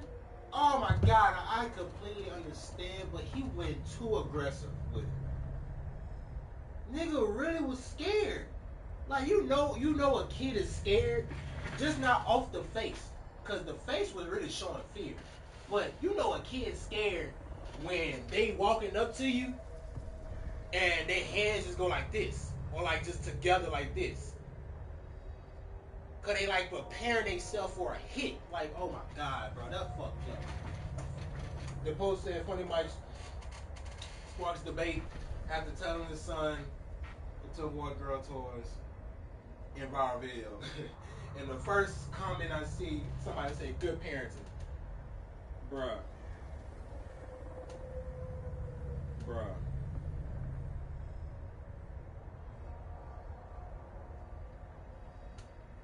And look, everybody agreeing with it. That's crazy. I agree with it, but like I said, it's you being too aggressive about it. You look like, then you say I'm gonna turn you into a pack. Oh my god, nigga, like you tripping. You tripping. To threaten your son like that just because you playing with girl toys is crazy. Like I said, I completely agree.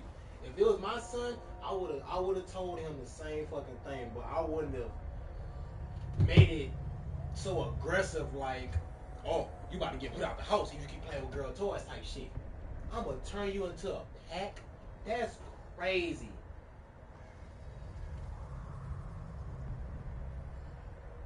That's crazy.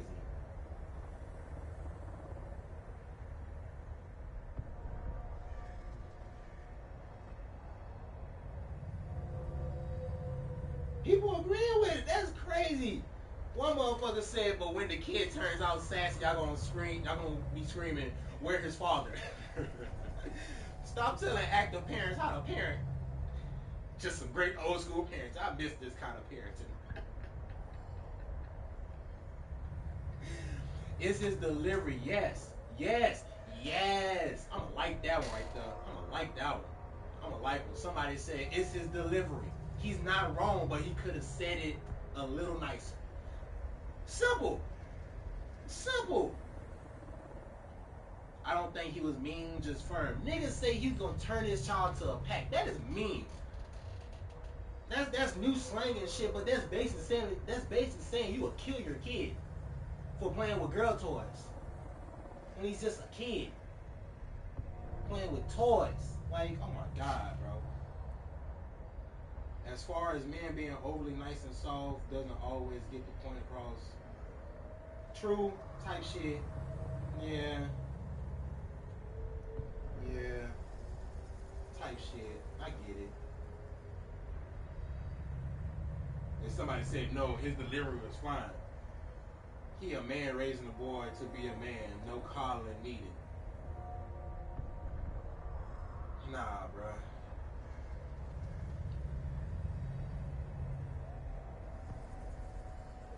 Nah, man. Normalize men raising men. I support this man. Baby, we black. We don't play that shit. Niggas fucked up.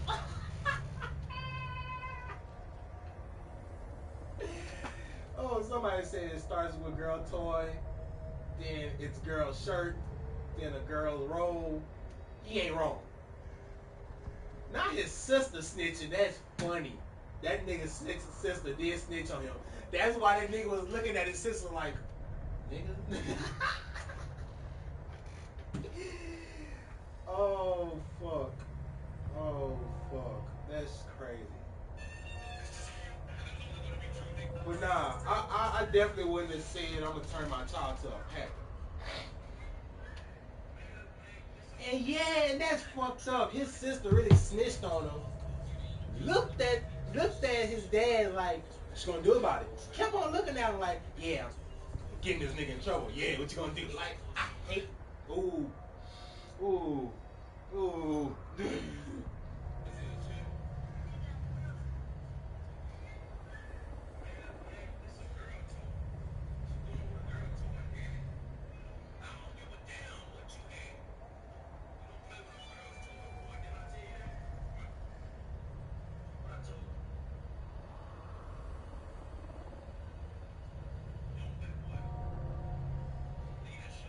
And look at his sister. turn you to a pack is crazy, but his sister really egging it on. She going back and forth. Ooh, God knew better to not give me younger siblings. Ooh, I'm thankful for the siblings that I had, because my sister on my mom's side was getting on my ass. You feel me? But God knew better to not give me no younger siblings. Because that was my motherfucking sister. I don't give a fuck if you a girl or not. You about to catch these hands. What the fuck you open your mouth for, bitch? And look, look. Let me say this. I understand why she told, but the fact that she's egging it on, like, yeah, this is better than television. Like, bitch, I wouldn't have punched her, but I would have really just grabbed her ass and just really throw her out on the ground. Probably slapped her a couple times. Just like your old man. But bruh, You just like a mama. Ready? Say it one more time. Say it one more time. Say it back now. This is about business. Right here. That's what I'm talking about. That's what I'm talking about. Business. Sit down. Hey, business. Make it personal. I don't have the damn contract. Arguing like I need counsel. Just like your old man. That's what I'm saying. Just like your old man. Sign the contract. All right? Sign the contract. See what I'm saying? See what I'm saying? See what I'm saying, Sylvia?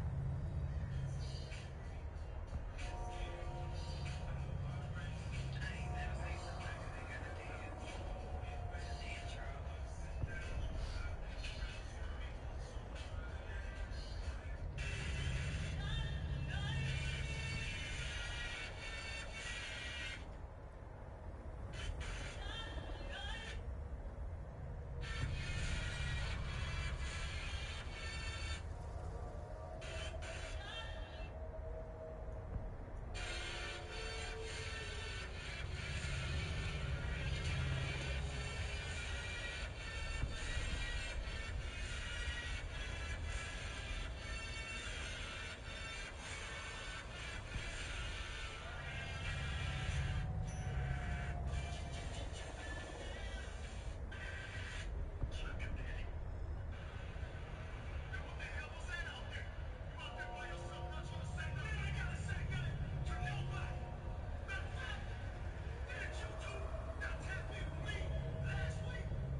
Okay? Well, let me be very clear with you two. When it comes to Braun Strowman, I will be the last man standing. So y'all better get in where you fit in. Cause that U.S. title, oh, I'm bringing it home to the family. And I'm gonna do it with you or without you. Y'all know what I mean?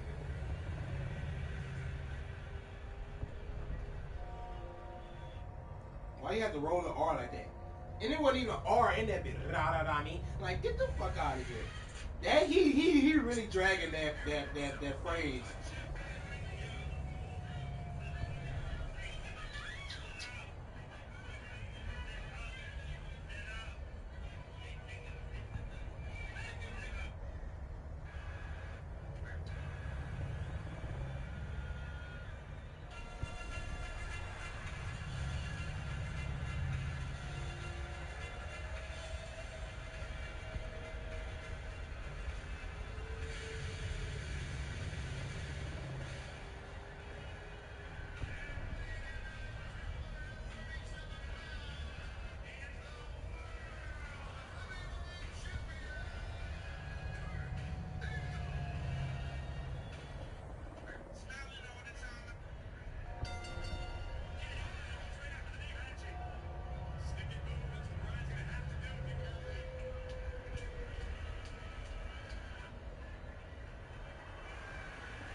Stewie!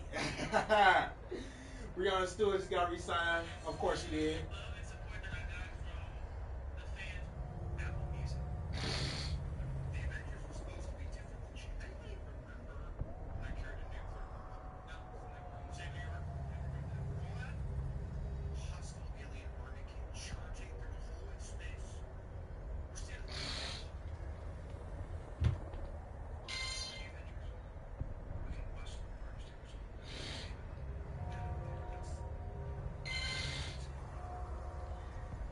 Very good. Now wait a minute, Miss Mama. Now wait a minute, Miss Mama. Come on, let's take it.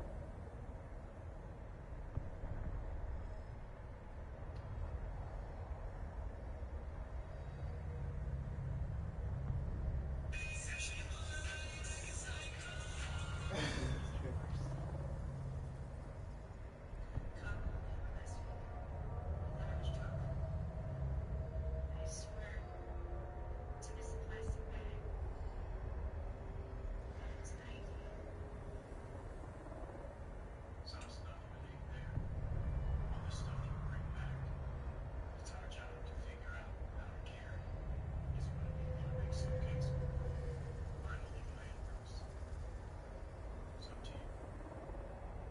I'll see you next week. Whatever it is, we're running back. Because the last few minutes, it's made sense. Yeah, bro. We don't got the same problems. Get with it. I'm ready.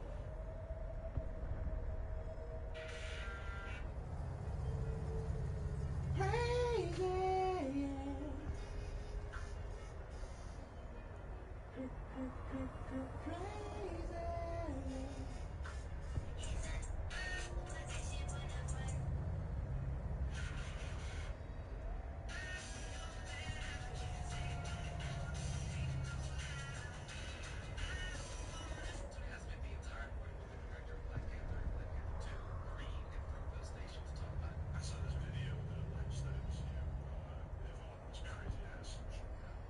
What was that situation?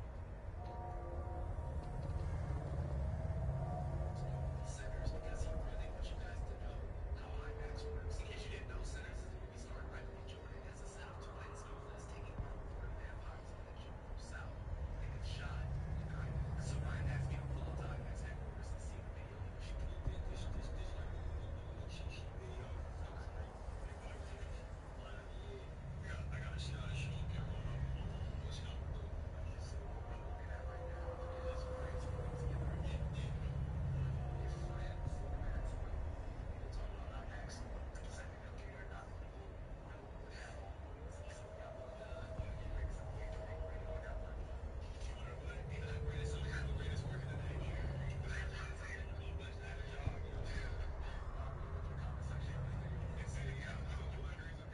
I got to see this man break down 7 different ways to see his movie, and then he invited me to see the movie. Is it time check? Okay, for sure. It was worth bullshitting. How long to ship this one? Thank you.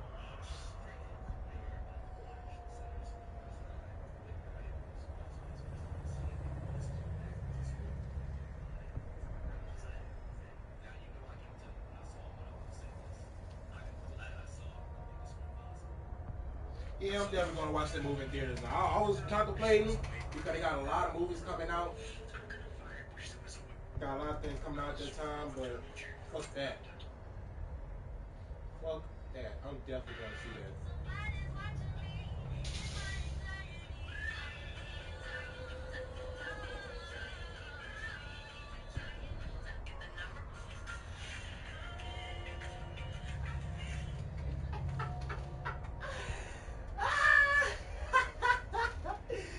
Niggas said me realizing WrestleMania would be on 420 this year and I'm gonna be stoned during the greatest triple threat match in history.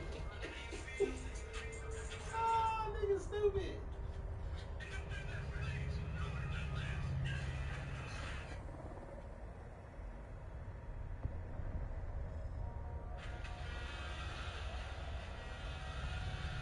I know me, but I like the boat. No, you should give me a call later.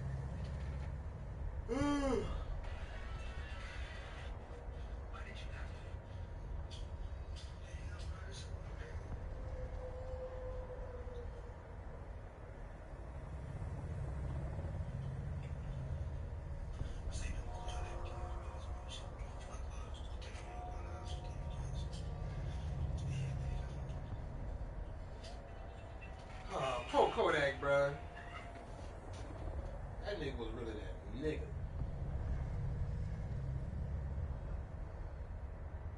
Nah, this nigga really losing it.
Okay. Okay. See, I thought I was tripping. Fortnite was down last night and it's down again. So I tried to play Fortnite today, but it ain't happening. I'm gonna try it again tomorrow. I'm gonna try. Fuck that.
I know that's a lie. They said officials confirmed young Scooter died from a severe leg injury while fleeing police, not a gunshot. I don't believe that. I don't believe that.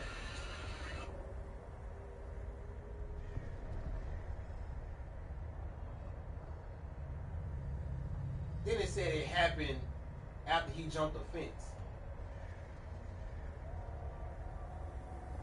Oh, hit the femoral artery. But still, oh my God, I never had that happen before. I ain't gonna lie. I cut myself jumping a fence one time. Is it on this leg? Yeah, right here.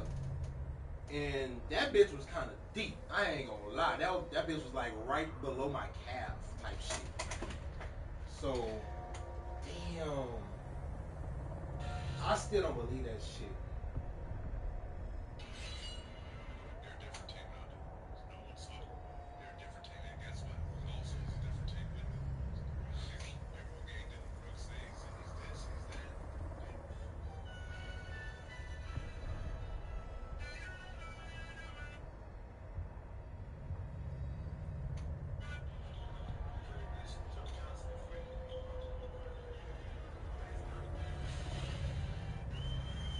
Like a carriage pulled by a horse.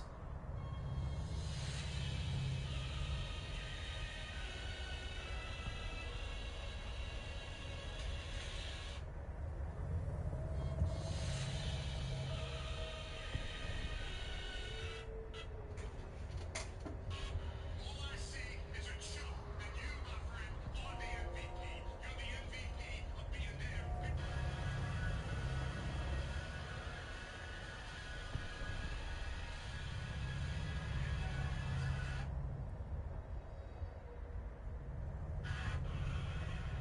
And Kelsey, that throws out the Who insists? Who insists? Who cares? The moon is watching. That's a nobody's. Okay, this is my last post. Real talk. Real talk. Yeah, let me get on.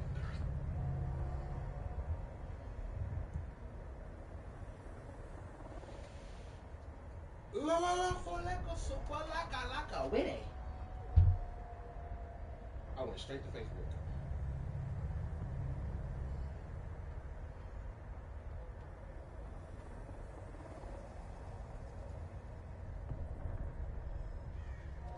Just a favor that Maria and Jeff always spend so much time with him.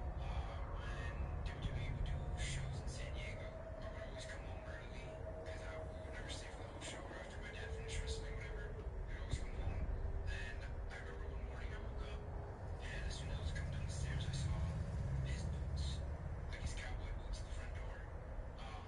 And I knew those were Eddie's boots because they were like, I knew those were his cowboys. There was just some like light snakeskin, almost yellowish boots. And I go downstairs to the kitchen, and sure enough, he's sitting there having breakfast with my parents. And I just remember sitting there just having breakfast with him, and he was just asking me about my day, how everything was going. So that's definitely one of my favorite Eddie memories.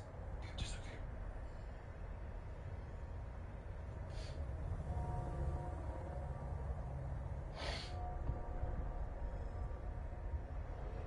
Bruh, and it's so fucking funny that people really still say that, oh, Dominic might be Eddie's son, actually. But I recently saw a fucking video, and I knew this like before seeing the fucking video, but I saw a fucking video of Ray taking off his mask for the first time in WCW, and that nigga looked exactly like Dominic. Exactly like Dominic, or Dominic looks exactly like Ray. So that kind of killed the rumors for me right there, cause ain't no way you look exactly like this nigga, and you just being always, you know, whatever, that you his kid. I mean, not his kid. Like, nah, can't do that. Look up this fucking Domino's app, bro.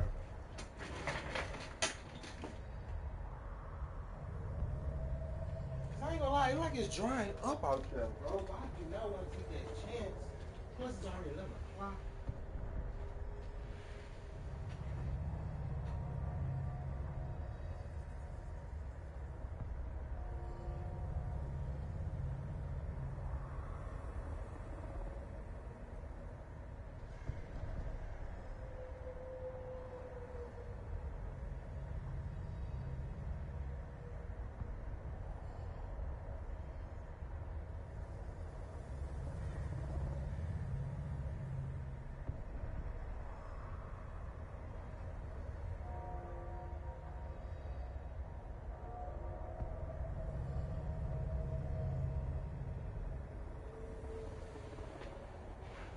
Yeah, like I ain't gonna lie. I ain't gonna lie. I'm straight. I'm straight. I'm straight today. I ain't gonna lie. Fuck that. And usually I'll be gone by now. What time it is? 11:44. Yeah, nigga, I usually be gone by now. Fuck that.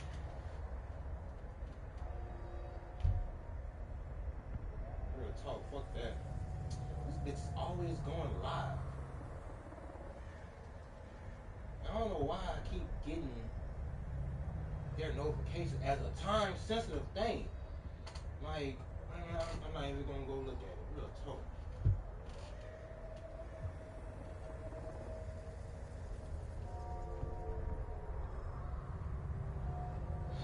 I'm logging. Oh, I want to see which one I got a free pizza for, or at least close to a free pizza. Cause I got my iCloud account and I got my Gmail account, so I'm about to. Okay, zero. My most recent order from this was 2019. Crazy.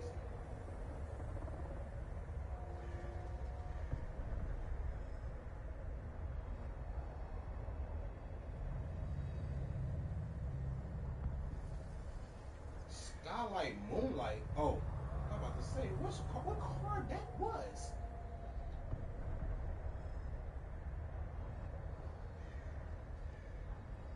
"2018, the Wanna."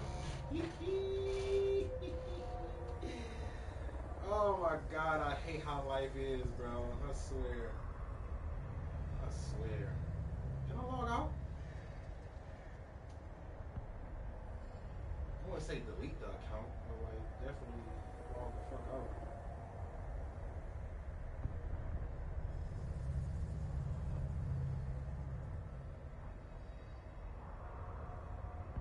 Yep, 10 points.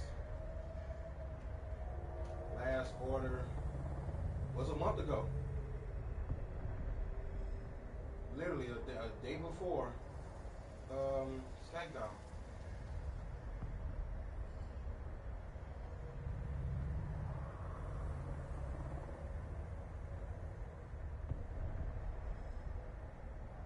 Yep, this is the most recent one I used.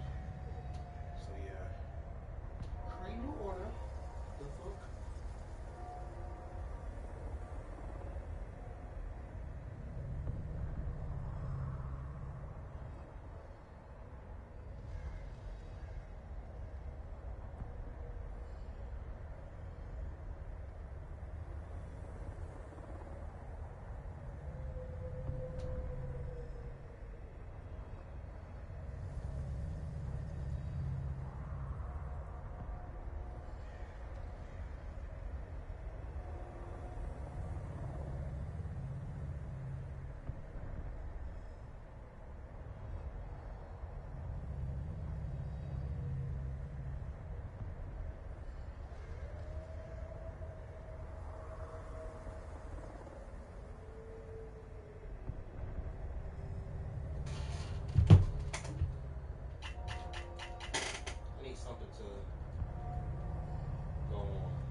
presidential.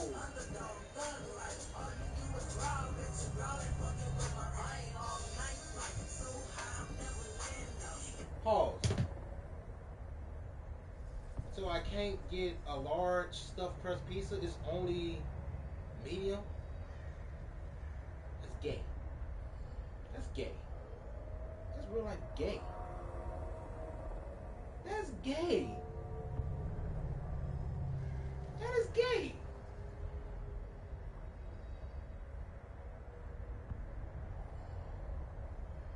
Ah, that's some bullshit.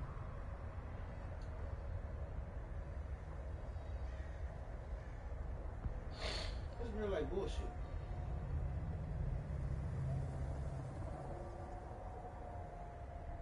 I low-key can't believe it.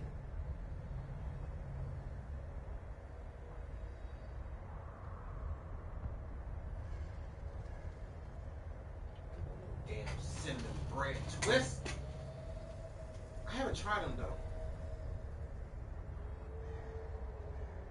But nah, fuck that. I ain't getting that shit. A medium stuffed crust pizza. I never heard that shit before. And I always told or at least said that Pizza Hut should do that shit. That is crazy.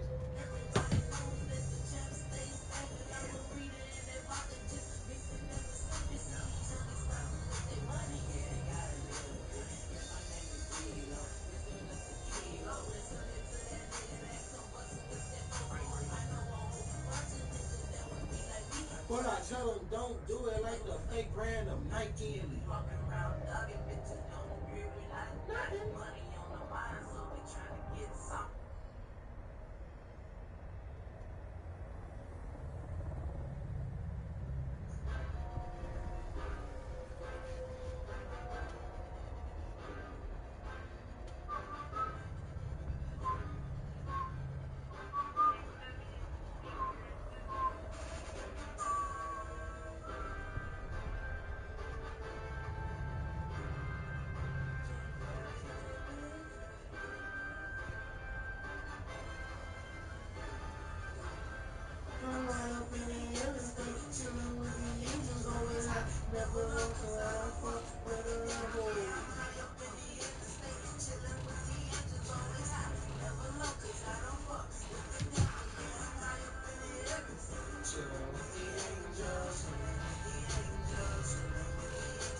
Pick the soul.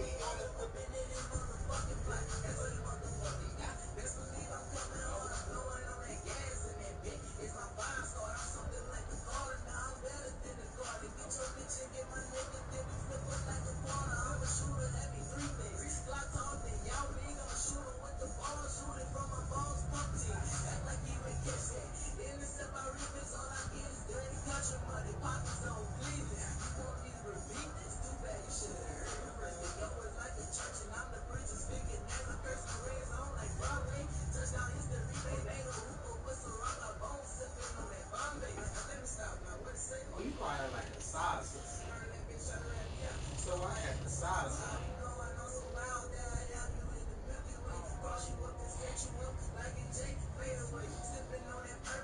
Blowing on some rainbow?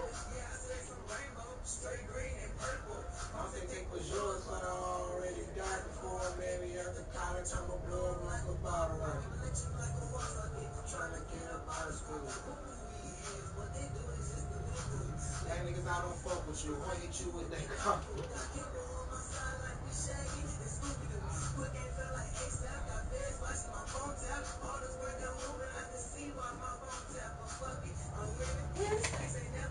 That's the love forgive me for my sins. I was born sinning.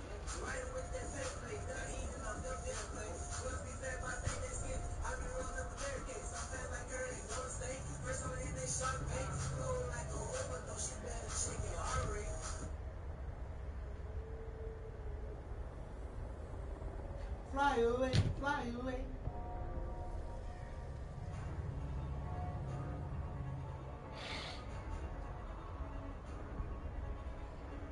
Fly away, fly away.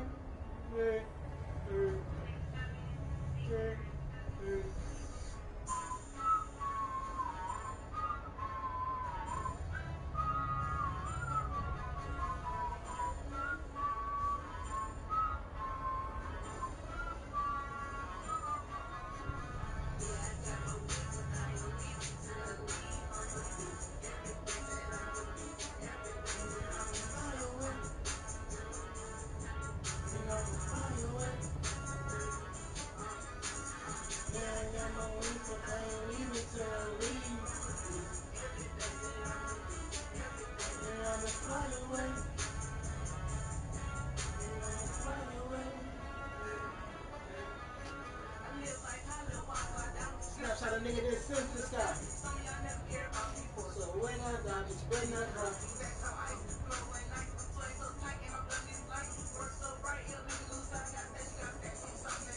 Oh, that nigga bar? Hit on his bar? Like 20 star?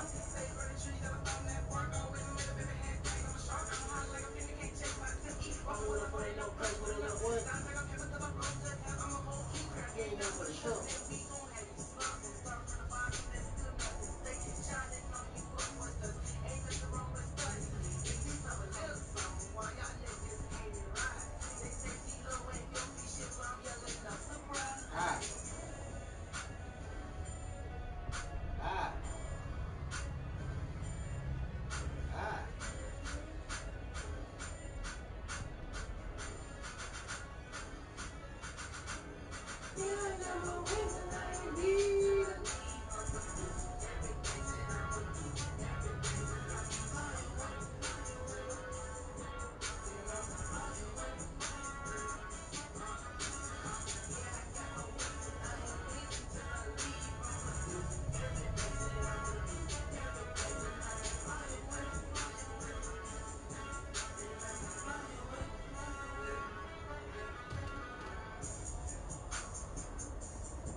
I'm not getting a salad this time.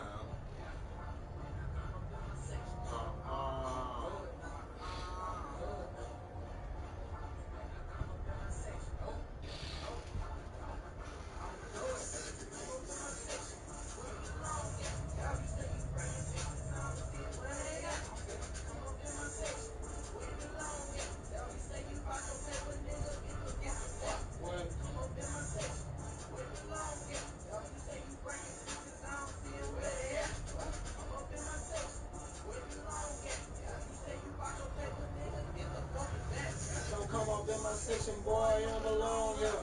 Real niggas only, so them fakes better feel. Drinking on that Sprite too.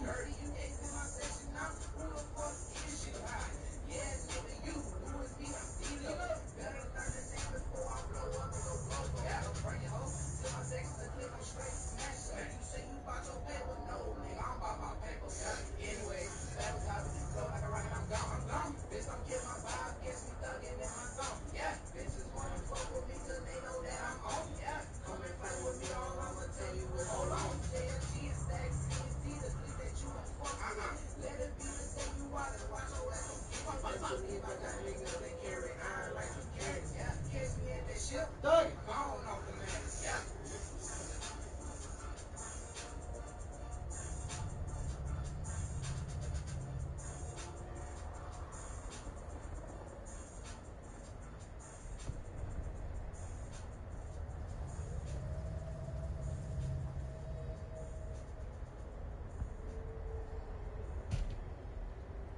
Boy, I was really about to push that fucking song, boy. I really was trying to push that motherfucker.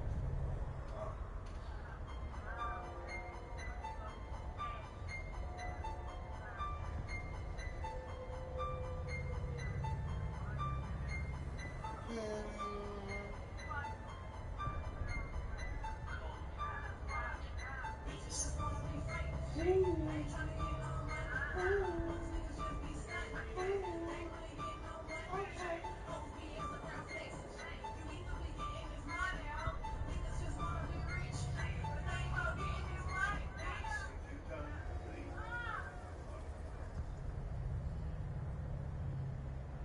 Before what? You truly don't believe it.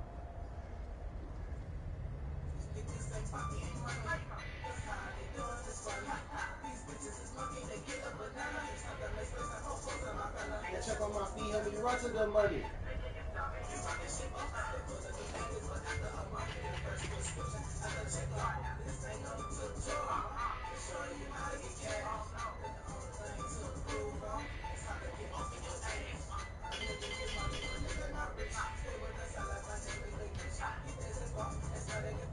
Boy, that Migo fade was not okay.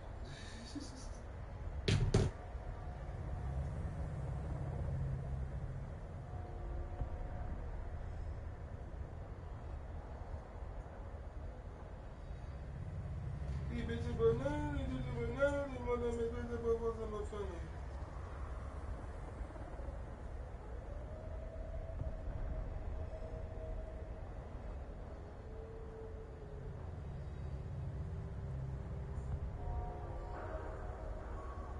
I'm full of dope at the moment.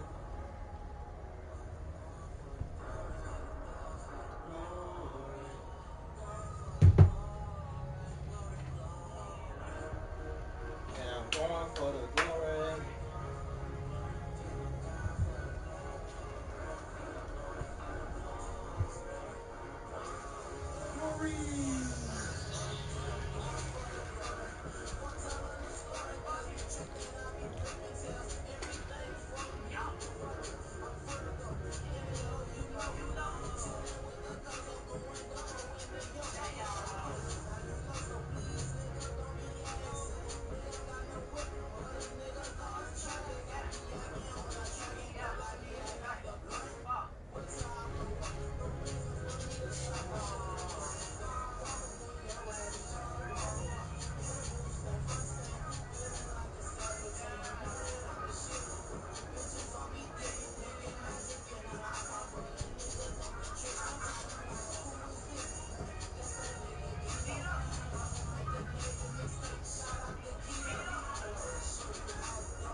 like that song.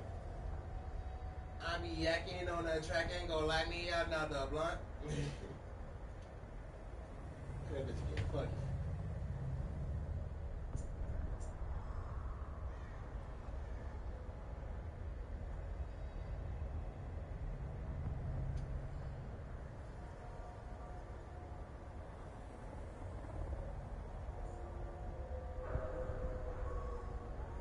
Dope at the moment.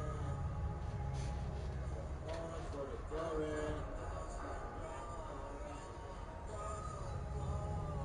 Glory, glory.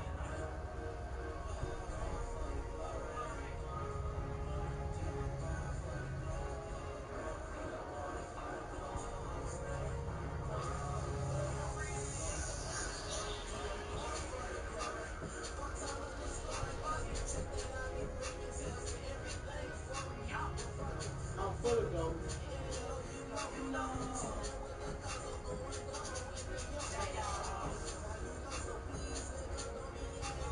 We don't got no whip, but a nigga called traffic. I be yakking on the track, ain't gonna light me another blunt.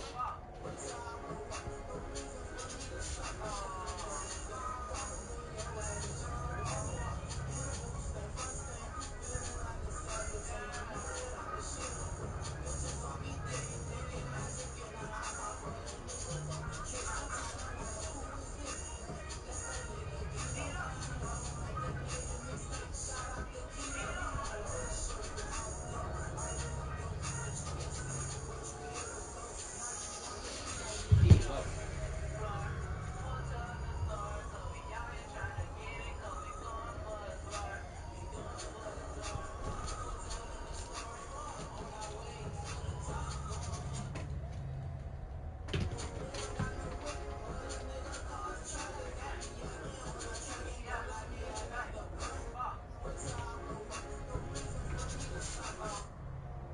I just like that part.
Shit, I see why. I went up, and realized I'm living a better life. I'm living a better life, better life, better life. Got to feel it right, realize I'm living a better life. I'm living a better life.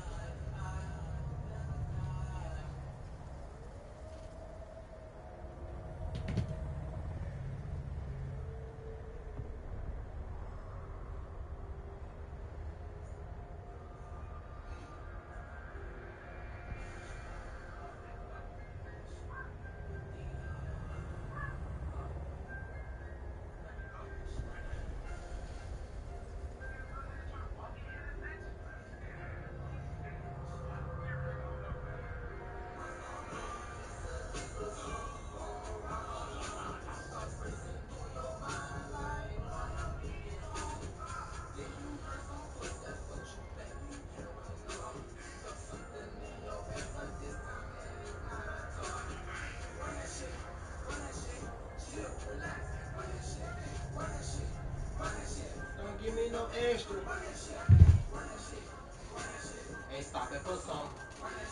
You think it's a game?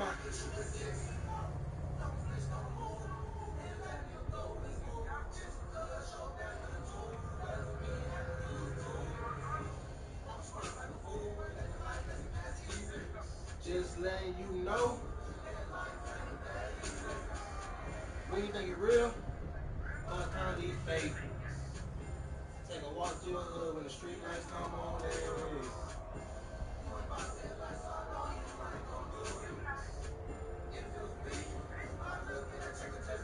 Do it! Bro, I really made a song about robbing niggas, bro. And I never robbed a nigga in my life. Ever. I may thought about it, but I never did it. Oh, shit.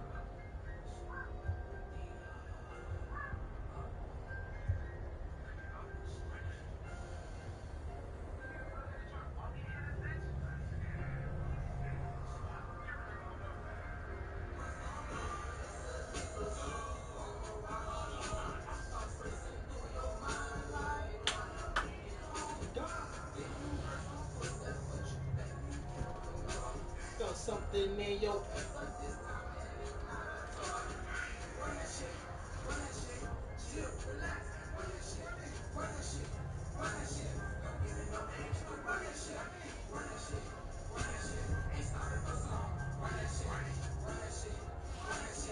think it's a game. I hit you with and let a nigga go with his move. Cause me, I have to use the tool. Oh shit. Shit. Shit.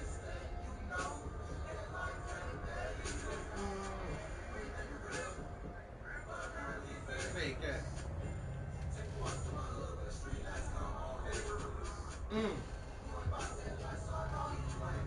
You not.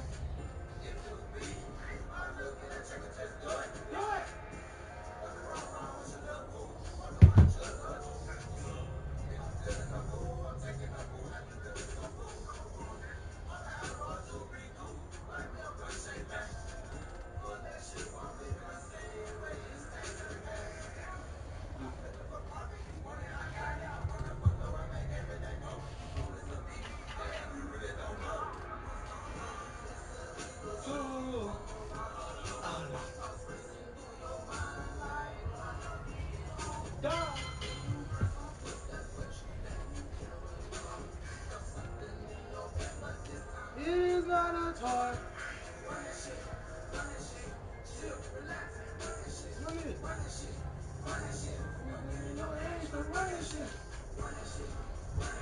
Ain't stop that for some.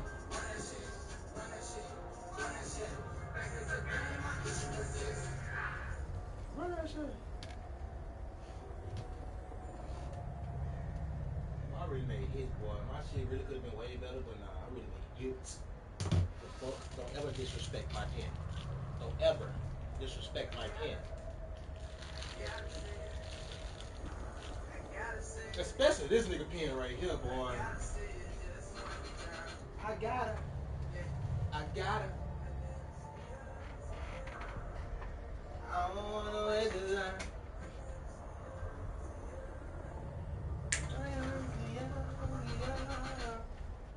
See you walking out the clouds and you see it's about to out. See you walk towards the rain, but I'm trying to get it out. I gotta see it just one time. I gotta see you again. I gotta see you again. I gotta see you again. I gotta see you again.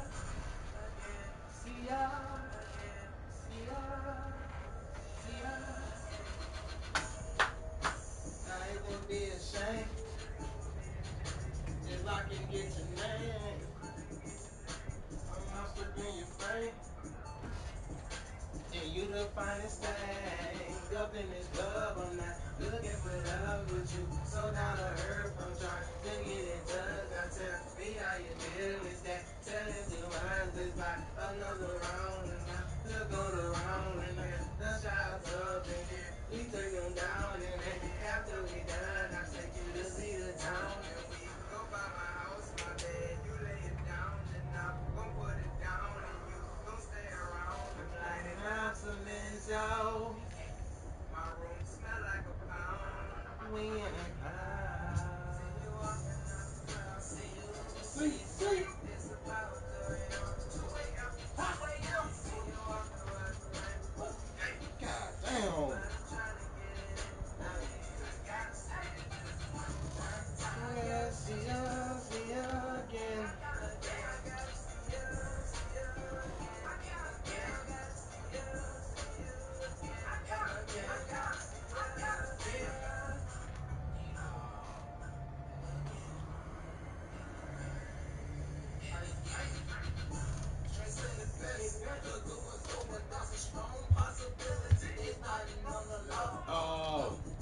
crazy.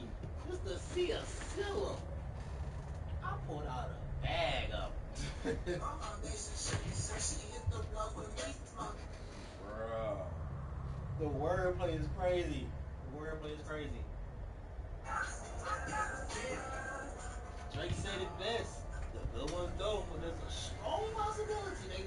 I'm like, whoa.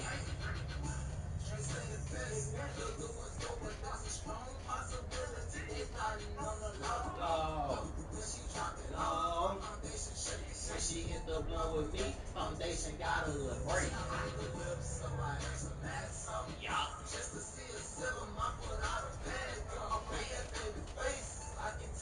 She like rolling.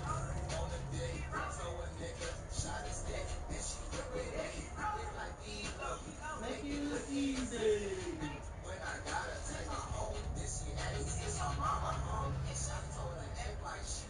Lucky. She lied.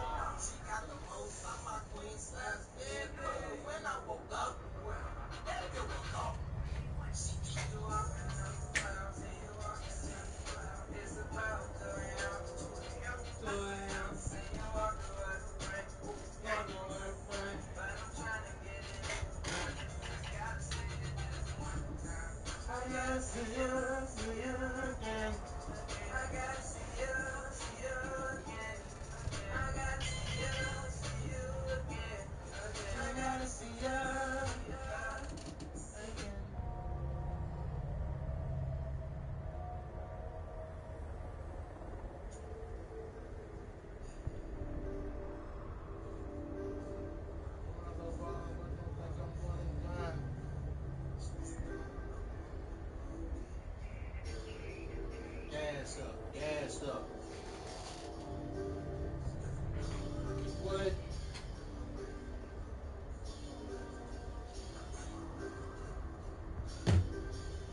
Gassed up. Never nod off. Fuck a nigga, hit him with a sawed off. Stand tall, never gonna fall. Shot like Lonzo, so you know I got a ball. Gassed up, never nod off. Fuck a nigga, hit him with a sawed off. Stand tall, never gonna fall. Shot like Lonzo, so you know I got a ball.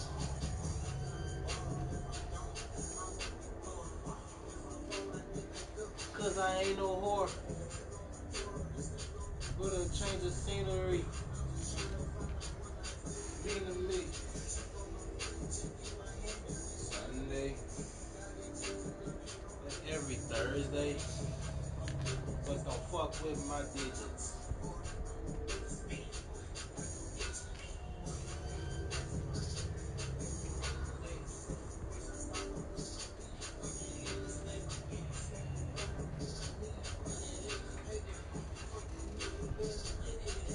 Say fire.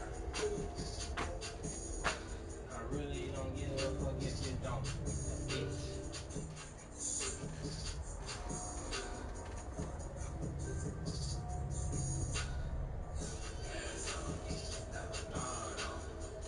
Fuck a nigga, hit him with a sawed off.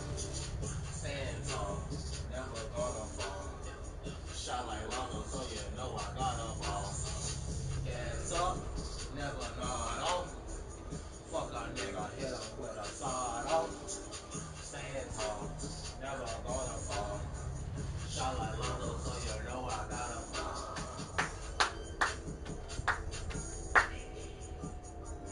Get the out of. Hey, hey, catch me soon. Ain't one and done.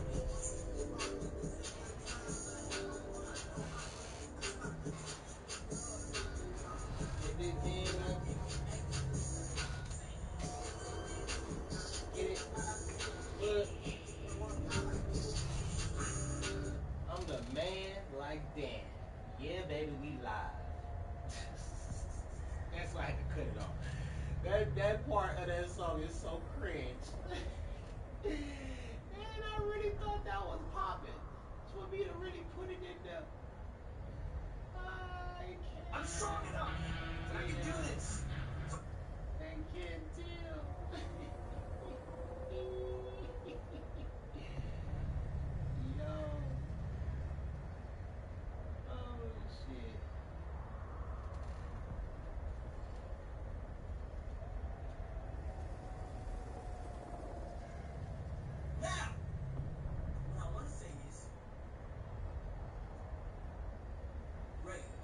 into that.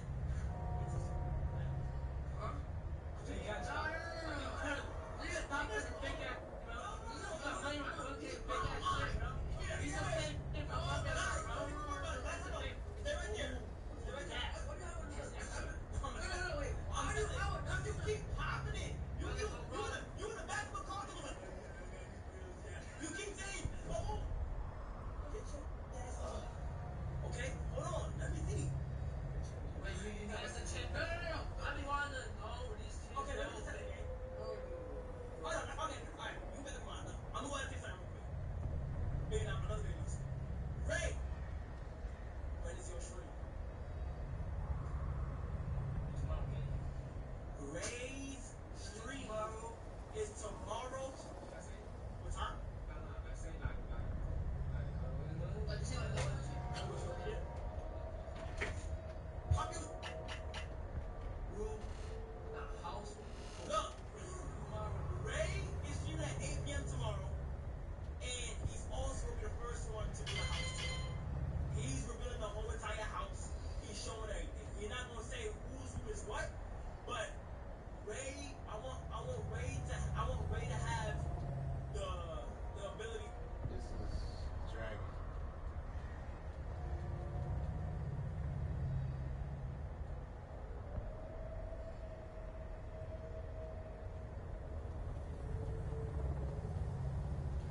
I think I got a belt. So dumb. Listen though, these niggas about to go crazy. So chat, make sure y'all tune in, okay? These about to go crazy. Love y'all so much. Yo, y'all start packing, my nigga. I'm gonna see y'all over there. Alright, wait for me upstairs. I'm about to come back. Alright, Ray, stream tomorrow. Ray, yo, you forgot the key game?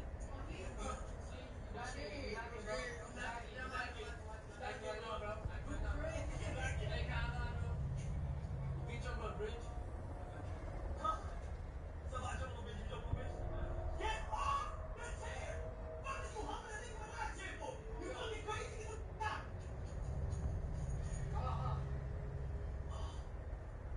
What are you doing? What? Oh, I gotta give you. Come on, man, right there. You stink, bro. No, I gotta give you, bro. You're a cop. You actually know that ass stink. I gotta give you, man. Yo, look. I gotta give you.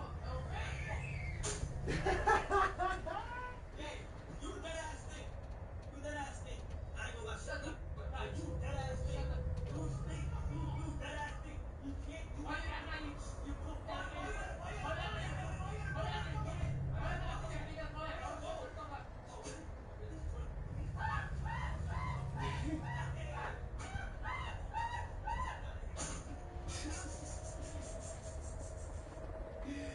Y'all niggas really made these niggas famous, boy. It's hilarious. It is hilarious.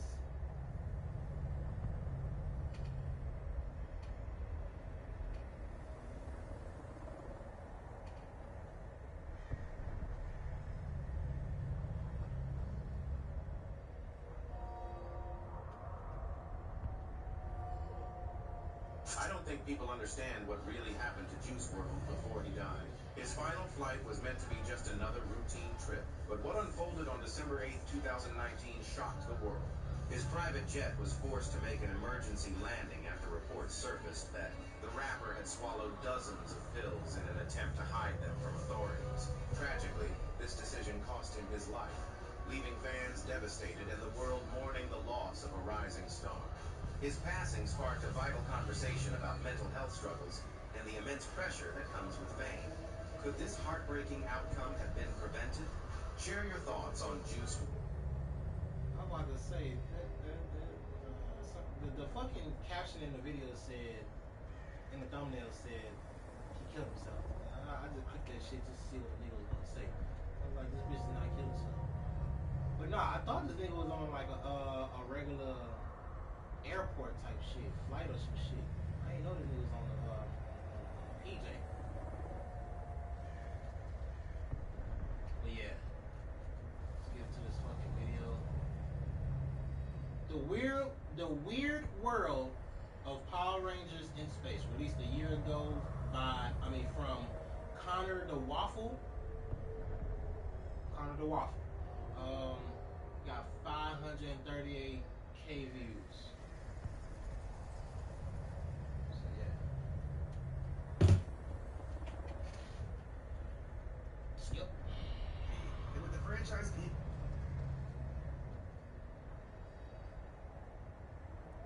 So this bitch is really in sections too.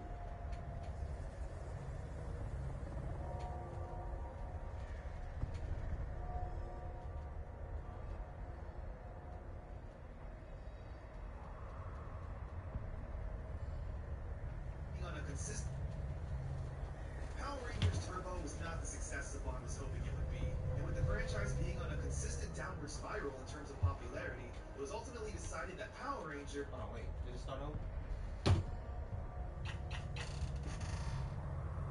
Power Rangers Turbo was not the success the Bond was hoping it would be, and with the franchise being on a consistent downward spiral in terms of popularity, it was ultimately decided that Power Rangers would come to an end. Power Rangers in Space was meant to be the finale to end this story we've been following for 5 years up to this point, and they wanted to go out with a bang, actually stepping away from the constant monster of the day, moral of the week formula, and instead just focusing on telling a real dramatic and serious story. But what if the Sentai footage didn't What match did up? I say? What did I say? Just, bruh, like I said, no disrespect to Mighty Morphin, no disrespect to Turbo, fuck, even no disrespect to Zeo. You feel me? But they were not story-driven series. Or not. Crazy. With the story. Who cares? We'll just film new original footage and Yeah, so back that up right quick. Power Rangers Turbo was not the success the Bond was hoping it would be, and with the franchise being on a consistent downward spiral in terms of popularity, it was ultimately decided that Power Rangers would come to an end. Power Rangers in Space was meant to be the finale to end this story we've been following for 5 years up to this point, and they wanted to go out with a bang, actually stepping away from the constant monster of the day, moral of the week formula, and instead just focusing on telling a real dramatic and serious story. But what if the Sentai footage didn't match up with the story? Who cares? We'll just film new original footage and barely use any Sentai stuff. Which would actually need to be the case. The Sentai this season is based off of Denji Sentai Mega Ranger was not a space epic. Mega Ranger was video game themed and was actually the most like Mighty Morphin, following 5 teenagers in school needing to balance teen life and hero duty. But that didn't matter anymore. This was a finale that was going to pull out all the stops no matter what. If I haven't made it clear throughout this retrospective so far, Power Rangers in Space is my favorite TV show of all time. Yeah, not just favorite Power Rangers season. I bought so many toys from sketchy Power Rangers forums, I wore the Morpher all day sometimes, and I'm pretty sure the VHS of the season I have is worn out with how many times I've watched it. Bruh, that's the exact one, bro. I don't know if that was the exact one, but that bitch look, that cover of them on they fucking surfboard things or they gliders or whatever, that, bruh, oh my god, I miss my childhood. So many toys from sketchy Power Rangers forums, I wore the Morpher all day sometimes, and I'm pretty sure the VHS of the season I have is worn out with how many times I've watched it and rewound it. But does it still hold up? Am I just blinded by nostalgia? Is Power Rangers in Space really deserving of being the epic finale to the series? Well, let's find out. From Out of Nowhere Part 1, we kick things off with a recap of Turbo, with the Rangers losing their powers and heading into space to find Zordon. We see all of the evil forces gathering on a planet to celebrate. I'm sorry. He going so Blinded by fast. nostalgia? Is Power Rangers in Space really deserving of being the epic finale to the series? Well, let's find out. From Out of Nowhere Part 1, we kick things off with a recap of Turbo, with the Rangers losing their powers and heading into space to find Zordon. We see all of the evil forces gathering on a planet to celebrate. Zed and Rita, the Machine Empire, and of course Divatox. Rita and Divatox clearly don't like each other. I guess they're arguing about who's more annoying. In a fit of rage, Rita shoots at Divatox, but her blast gets intercepted by a new face. This is Astronema, and once again, I think I've fallen in love. There's also a mysterious hooded figure roaming around the base. the fabled Dark Spectre makes his debut, and it's Malagor. Yeah, from the Turbo movie. Yeah, they just reused his costume, but I don't mind. It's a cool design. He says that they've successfully captured Zordon and are currently draining his power and life force for their own evil uses. Lord Zed proposes a toast, and everyone drinks. Apart from the hooded figure, when Astronema proclaims that He's a spy. a little brawl ensues until Goldar grabs a hold of the cloak and rips it off, revealing a Red Ranger. He's learned about the United Alliance of Evil's plan and manages to fight his way out of there. Angered by their secret being revealed, Dark Spectre puts Astronema in charge of the Dark Fortress and to lead the charge against the Ranger. Meanwhile, the Turbo Rangers are drifting through space, still physically and morally wounded. On the plus side, though, Alpha's voice chip is broken and he can't talk. Hey, yo, what's up with that? Eventually, the Rangers come across a bigger spaceship, the Astro Megaship. And weirdly enough, their spacecraft is able to perfectly dock onto it. Our heroes explore the Megaship. It's a very long, intense scene. Nobody knows whether this is a hostile place. But hey, they got that futuristic microwave that can cook any food, so how evil can it be? We eventually learn that this is the ship of that mysterious Red Ranger from earlier. TJ tries to explain themselves, but the Ranger doesn't want to hear it, immediately resorting to fleeing and throwing fists. Despite everyone saying they're on the same side and looking for Zordon, Astronema starts blasting at the ship and the Red Ranger changes his focus. The blast damaged the engine and the Turbo Rangers immediately jump into action, repairing it and proving to the Red Ranger that they are on the same side. However, it's too late and the ship crashes on a nearby planet. Where Astronema's foot soldiers, the Quantrons, approach it. The Red Ranger plans to confront the Quantrons by himself, but TJ says that they're going with him, whether he wants to help or not. Part 2 kicks off with a fight. The Turbo Rangers still beaten up and powerless, but managing to hold their own. After they all defeat the Quantrons, the Red Ranger demorphs. We learn his name is Andros, and he's an alien from the planet KO-35. He also has beautiful Smucker's hair, but that's besides the point. Ashley is the first to approach him and clearly develops a quick crush. I'm Cassie. It's really nice to meet you. And I'm Ashley.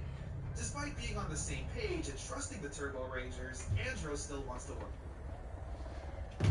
whether he wants to help or not.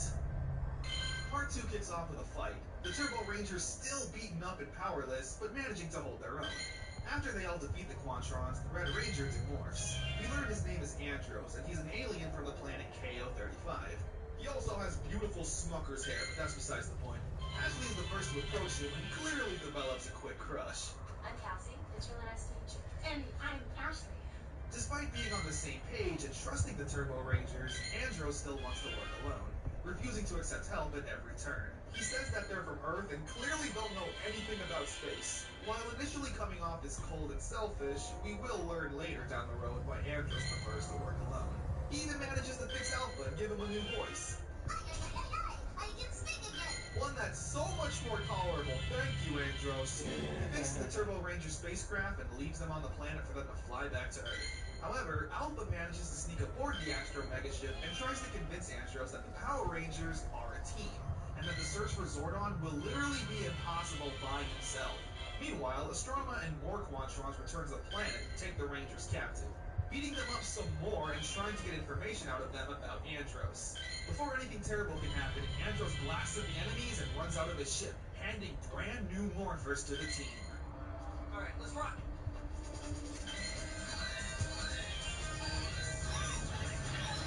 And with that, the teams are the Power Rangers once again, with the only change being that TJ is the Blue Ranger and Carlos is the Black. Where do I begin? I love the Astro Morphers. They have such a simple and practical design. The morphing sequence itself is really cool. The futuristic techno music with all these stats and weapons in the background. I also really like the suits. They're incredibly simple, sure, with the only weird thing being the colored squares on the chest. But apart from that, I think it's easily the sleekest design so far. Very fitting for the space adventure season. The Rangers, equipped with their new powers and weapons, finally managed to catch a W. We got the Spiral Saber and the Astro Axe. It's so amazing. When the Rangers board the ship, Alpha makes a pretty big discovery. The spacecraft the Rangers took from Nasada is able to perfectly merge with the Astro Megaship, creating the Astro Megazord. The Astro Megazord is pretty cool. It's not my favorite looking Megazord, but it's still a classic. They destroy Astronema's ship and celebrate a victory. Because of the Rangers finally being able to catch some rest, even getting some new uniforms that I really like. The Astro Megaship is essentially the new power chamber. Alongside Alpha, there's Deca, an AI machine that overlooks the operations. The episode ends with Andros being reluctant, but willing to have a team. But the Astro Megaship was severely damaged during the fight, so the Rangers decide to head back to Earth for supplies and repairs, with Astronema right on their tail. The From Out of Nowhere two-parter is excellent, taking its time to set up the new villain, the despair and hopelessness of the Turbo Rangers, and Zordon's slow demise, as well as the mystery of the new Red Ranger. Astronema in these early episodes is very annoying. Not in the same way as Divatox, but she's very bratty, like a spoiled teenage girl. Andros is so cool. He's... I'm sorry.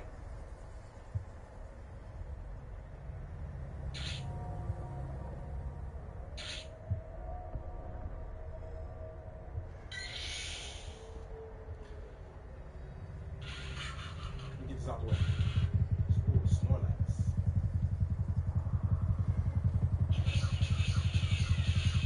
He whooping my ass.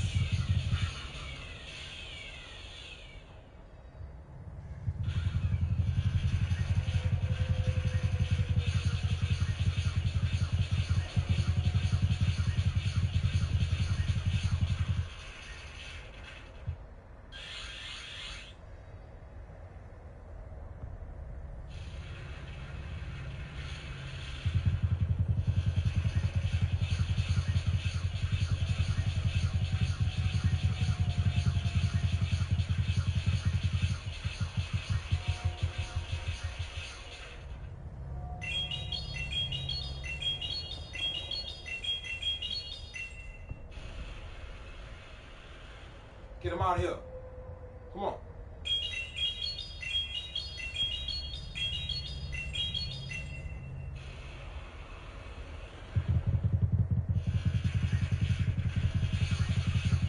Up.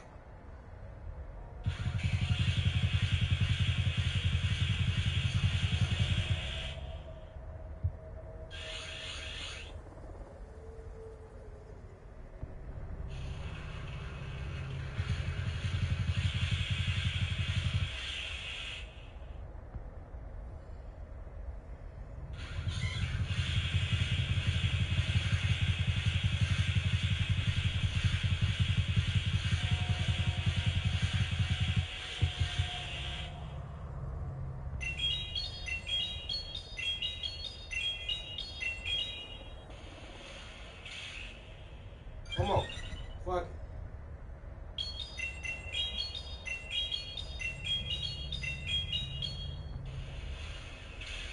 Get him out of here. Another Snorlax? Oh my god.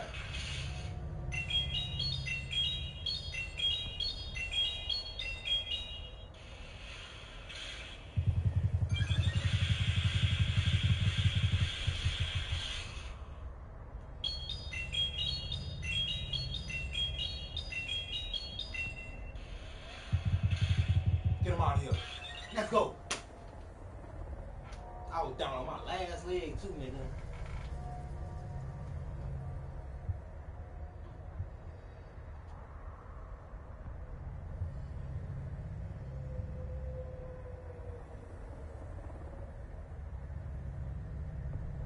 Ooh, let me get a Snorlax.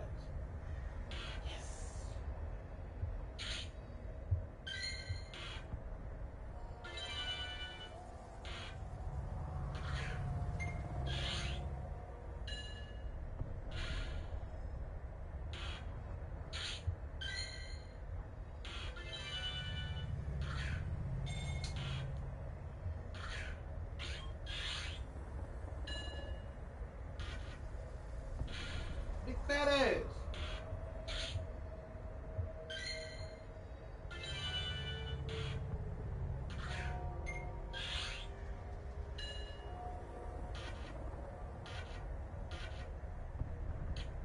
Bitch.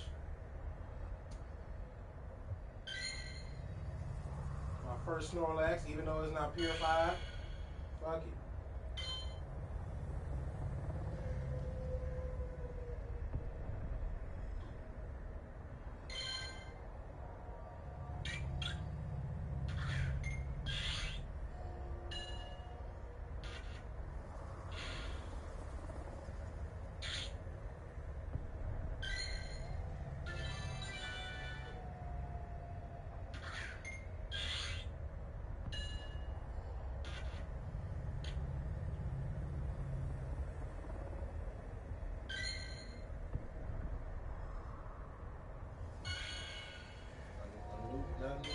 Pokemon, Deerling.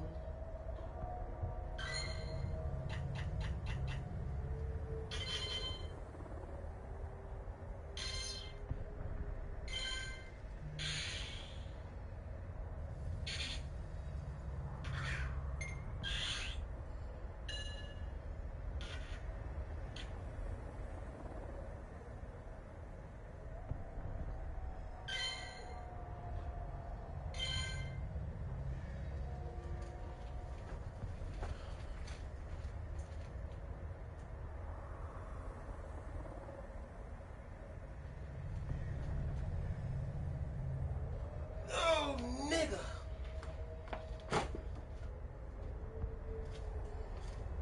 I'm thirsty.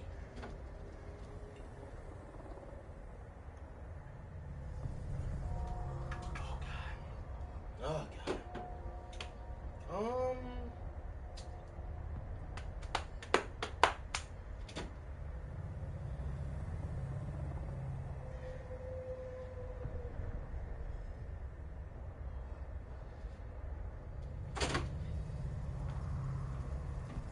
Fuck it, I'm gonna put this in here too. Just in case the drinks that come are not cold enough. And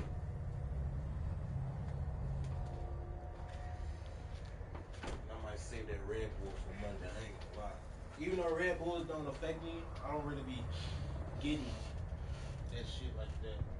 Zeka, I'm still an drinking AI it. machine that overlooks the operations. The episode ends with Andros being reluctant but willing to have a team.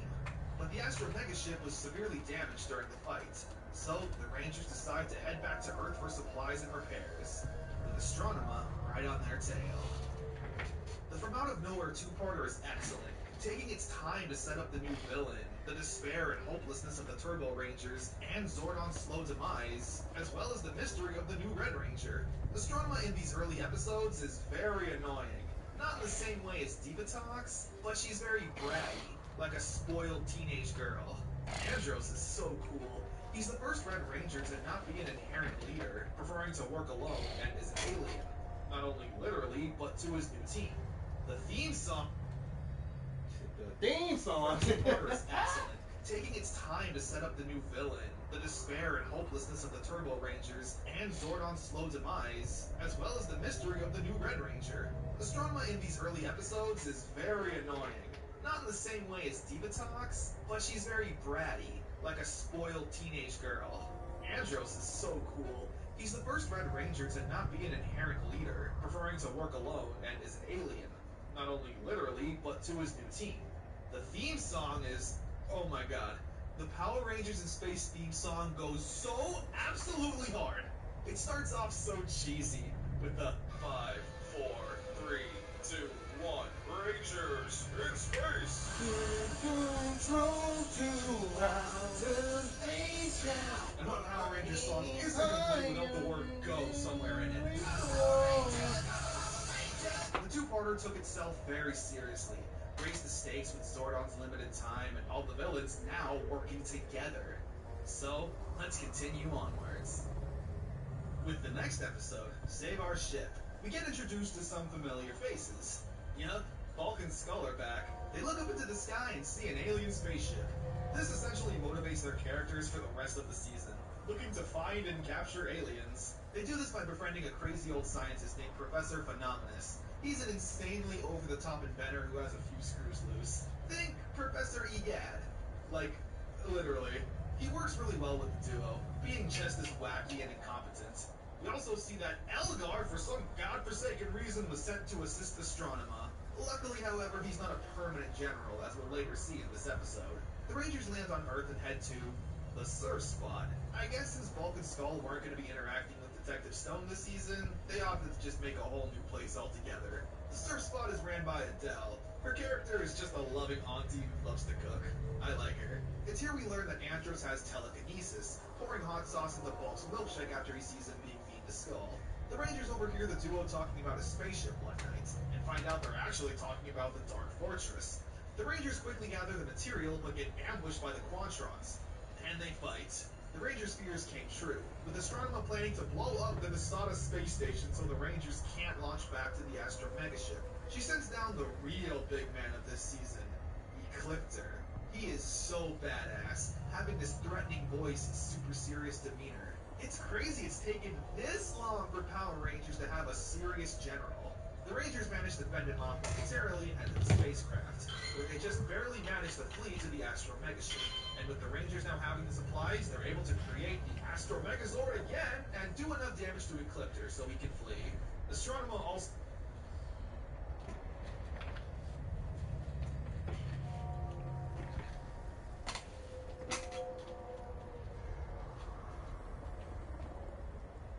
Oh shit. I said, what?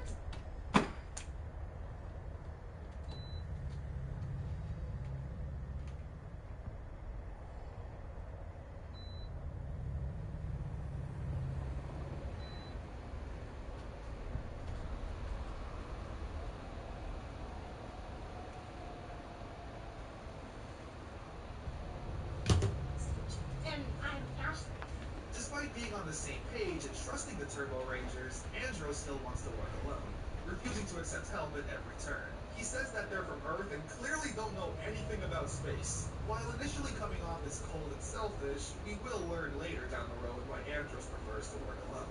He even manages to fix Alpha and give him a new voice. I can speak again! One that's so much more tolerable. Thank you, Andros. He fixes the Turbo Ranger spacecraft and leaves them on the planet for them to fly back to Earth. However, Alpha manages to sneak aboard the Astro Megaship and tries to convince Andros that the Power Rangers are a team, and that the search for Zordon will literally be impossible by himself. Meanwhile, Astronema and Morquantrons return to the planet and take the Rangers captive, beating them up some more and trying to get information out of them about Andros. Before anything terrible can happen, Andros blasts at the enemies and runs out of his ship, handing brand new morphers to the team. Alright, let's run!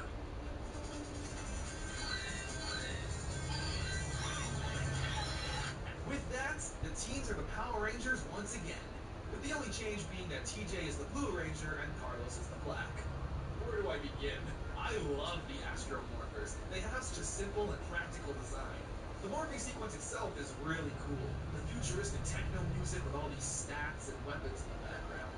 I also really like the suits. They're incredibly simple, sure, with the only weird thing being the colored squares on the chest. But apart from that, I think it's easily the sleekest design so far. Very fitting for the space adventure season. The Rangers, equipped with their new powers and weapons, finally managed to catch a W. You got the Spiral Saber and the Astro Axe. It's so amazing. When the Rangers board the ship, Alpha makes a pretty big discovery. The spacecraft the Rangers took from Masada is able to perfectly merge with the Astro Megaship, creating the Astro Megazord. The Astro Megazord is pretty cool. It's not my favorite looking Megazord, but it's still a classic. They destroy Astronema's ship and celebrate a victory. Because of the Rangers finally being able to catch some rest, even getting some new uniforms that I really like. The Astro Megaship is essentially the new power chamber. Alongside Alpha, there's Deca, an AI machine that overlooks the operations.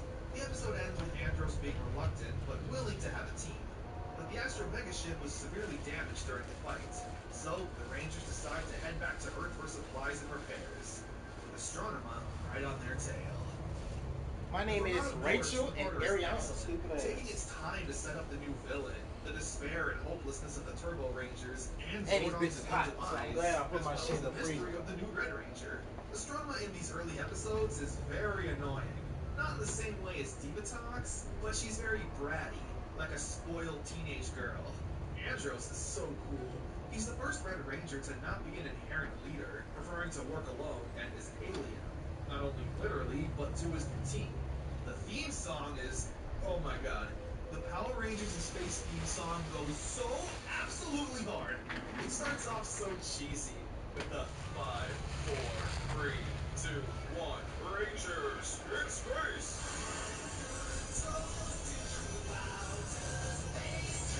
And what Power Rangers song isn't complete without the word go somewhere in it?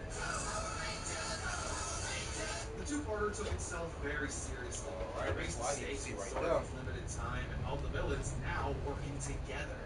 So, let's continue onwards. With the next episode, Save Our Ship, we get introduced to some familiar faces. Yup, Bulk and Skull are back. They look up into the sky and see an alien spaceship. This essentially motivates I their ain't gonna lie, I wanna characters for the smash rest this of the first season, before I even looking touch to the pizza. find and capture aliens. They do this by befriending a Even crazy though I'm about old to touch this scientist pizza named now, fuck Professor that. Phenomenus. He's an insanely over-the-top inventor who has a few screws loose. God is great, God is Professor good. Thank Egad. you for this food, body. Like, It has to be fed. literally. Man. He works really well with the duo, being just as wacky and incompetent. We also see that Elgar, for some godforsaken reason, was sent to assist Astronema. Luckily, however, he's not a permanent general, as we'll later see in this episode. The Rangers land on Earth and head to the Surf Squad. Nigga. I guess since Bulk and Skull weren't going to be interacting with Detective Stone this season, they opted to just make a whole new place altogether. The Surf Squad is ran by Adele. Her character is just a loving auntie who loves to cook. I like her. It's here we learn that Andros has telekinesis, pouring hot sauce into Bulk's milkshake after he sees him being mean to Skull. The Rangers overhear the duo talking about a spaceship one night, and find out they're actually talking about the Dark Fortress. The Rangers quickly gather the material, but get ambushed by the Quantrons, and they fight. The Rangers' fears came true, with Astronema planning to blow up the Nasada space station so the Rangers can't launch back to the Astro Megaship. She sends down the real big man of this season, Ecliptor. He is so badass, having this threatening voice and super serious demeanor. It's crazy it's taken this long for Power Rangers to have a serious general. The Rangers manage to fend him off momentarily and head to the spacecraft, where they just barely manage to flee to the Astro Megaship. And with the Rangers now having the supplies, they're able to create the Astro Megazord again and do enough damage to Ecliptor so he can flee. Astronema also changed her hair color like she's Ramona Flowers. And yeah, this will not be the last time she does it. Andros and Ashley I'm fucking with that. find out they're actually talking about the Dark Fortress. The Rangers quickly gather the material but get ambushed by the Quantrons, and they fight. The Rangers' fears came true, with Astronema planning to blow up the Nasada space station so the Rangers can't launch back to the Astro Megaship. She sends down the real big man of this season, Ecliptor. He is so badass, having this threatening voice and super serious demeanor. It's crazy it's taken this long for Power Rangers to have a serious general. The Rangers manage to fend him off momentarily and head to the spacecraft, where they just barely manage to flee to the Astro Megaship. And with the Rangers now having the supplies, Oh my they're God, able to this shit is create perfect. the I ain't Astro gonna lie. Megazord again and do enough damage to Ecliptor so he can flee. Astronema also... Let's pause it right quick. I ain't gonna lie. They shit better than fucking Pizza Hut shit. Only thing they killing them, that shit is not fucking large, bro. If that shit was a large, my nigga. Nigga. It would have been so much better.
big old ass man.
As soon as I went out there, boy, it started raining. Well, drizzling.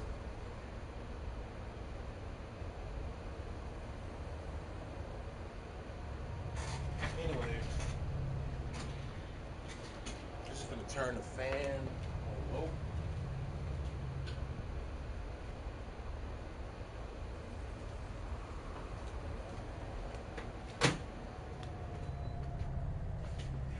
Go like that. And yeah, we So good. changed her hair color like she's Ramona Flowers. And yeah, this will not be the last time she does it. Andros and Ashley spent some quality time together to strengthen their relationship. But with Astronoma's plan kind of succeeding in blowing up Masada, what vile and despicable plan does she have next? Well, she tells Elgar to set course for New York City. Why, you may ask? What could possibly be in New York City? Whoa! Anybody care to guess what just happened?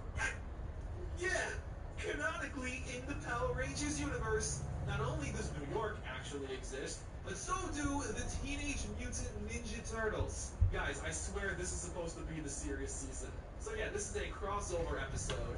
The Turtles here are based off of the Next Mutation TV series, hence why there's a fifth female turtle, Venus. I have never watched the Next Mutation, but I'm willing to bet anything it's hot garbage. This crossover is so whatever. It feels a bit out of place. Like this crossover was supposed to happen during Turbo. Basically, Astronema brainwashing the Turtles to fight the Rangers until the Rangers break the spell and they all work together to fight the Dark Forces. It definitely happened. Never stop searching. We see Andros watching some kind of recording of him and his sister when they were children. While playing one day, Andros' sister was abducted, and he's been traumatized and searching for her ever since. With Carlos being the only one who knows about this since he walked in on the video playing. We also see that Andros has a locket, but we don't know what's inside. Well, basically Astronema brainwashing the Turtles to fight the Rangers until the Rangers break the spell and they all work together to fight the Dark Forces. It definitely happened. Never stop searching. We see Andros watching some kind of recording of him and his sister when they were children.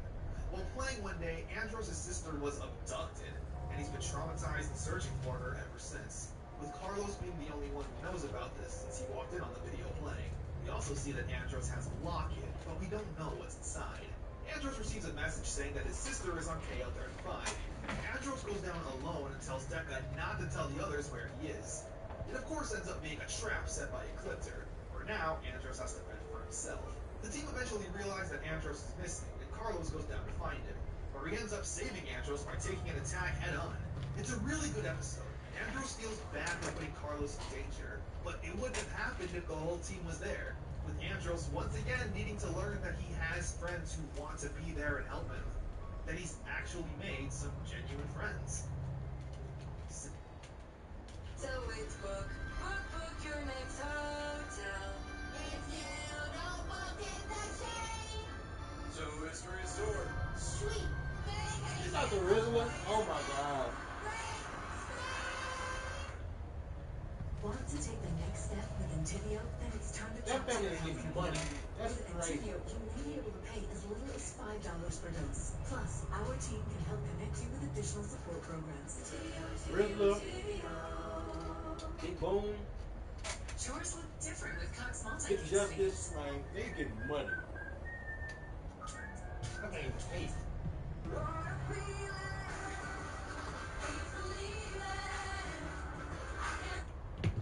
Satellite search. The Rangers get a video message from the Nasada commander, saying that one of their satellites containing important information was shot down from space, and that it might contain information as to where Zordon is. I guess this episode also confirms that Nasada knows about the Power Rangers and actively works together to help.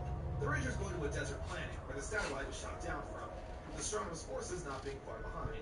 She also changed her hair color again. The Rangers find the discs but get ambushed by the villains. Astronema even gets involved in the fight, but gets visibly worried when her locket gets torn away from her. Anyway, the Rangers fight the monster and manage to save the discs. It turns out there wasn't any information about Zordon, just Nasada research. While technically a filler episode, it really does do a good job of what this season is about, showing that the Rangers are actively visiting other planets and looking for clues as to where Zordon is. The episode even ends with a sad Alpha talking to himself looking at the discs, asking, Were we close, Zordon? I wonder. A Ranger Among Thieves. TJ, Carlos, Ashley, and Cassie go back to school for a test? Excuse me? I feel like there's more important things to worry about. Anyway, Andros goes to the surf spot while everyone else is in school to make some new friends. Fortunately, these friends are thieves, and Andros uses his telekinesis to commit crimes, unknowingly to him. It's an alright episode, giving Andros some character development. He's pretty oblivious to most things, but has too big of a heart to think the worst of someone.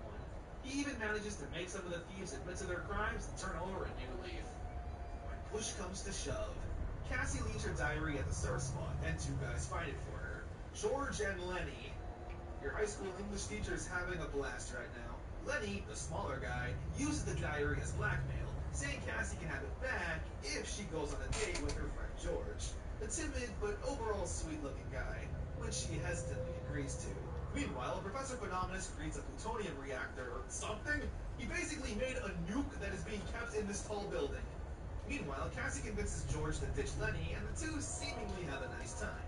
However, Astronema sends down an elephant monster to knock down the building and have the nuclear reactor go off. And wouldn't you know it, Cassie and George are having their date in the same building. The other Rangers need to use the Mega Tank, a new vehicle that'll rarely be used. And Cassie can't morph since she's with George. The Rangers save the two, Cassie morphs, they fight the monster and stop the nuke from blowing up. The episode ends with George apologizing for using the diary as blackmail and asks Cassie out on a date for real. She says yes, but what about the Phantom Ranger? Nah, I'm just kidding. The writers probably forgot all about it already. Off. And wouldn't you know it, Cassie and George are having their date in the same building. The other Rangers need to use the Mega Tank, a new vehicle that'll rarely be used. And Cassie can't morph since she's with George. The Rangers save the two, Cassie morphs, they fight the monster and stop the nuke from blowing up. The episode ends with George apologizing for using the diary as blackmail and asks Cassie out on a date for real. She says yes, but what about the Phantom Ranger? Nah, I'm just kidding. The writers probably forgot all about him already. The Craterite Invasion.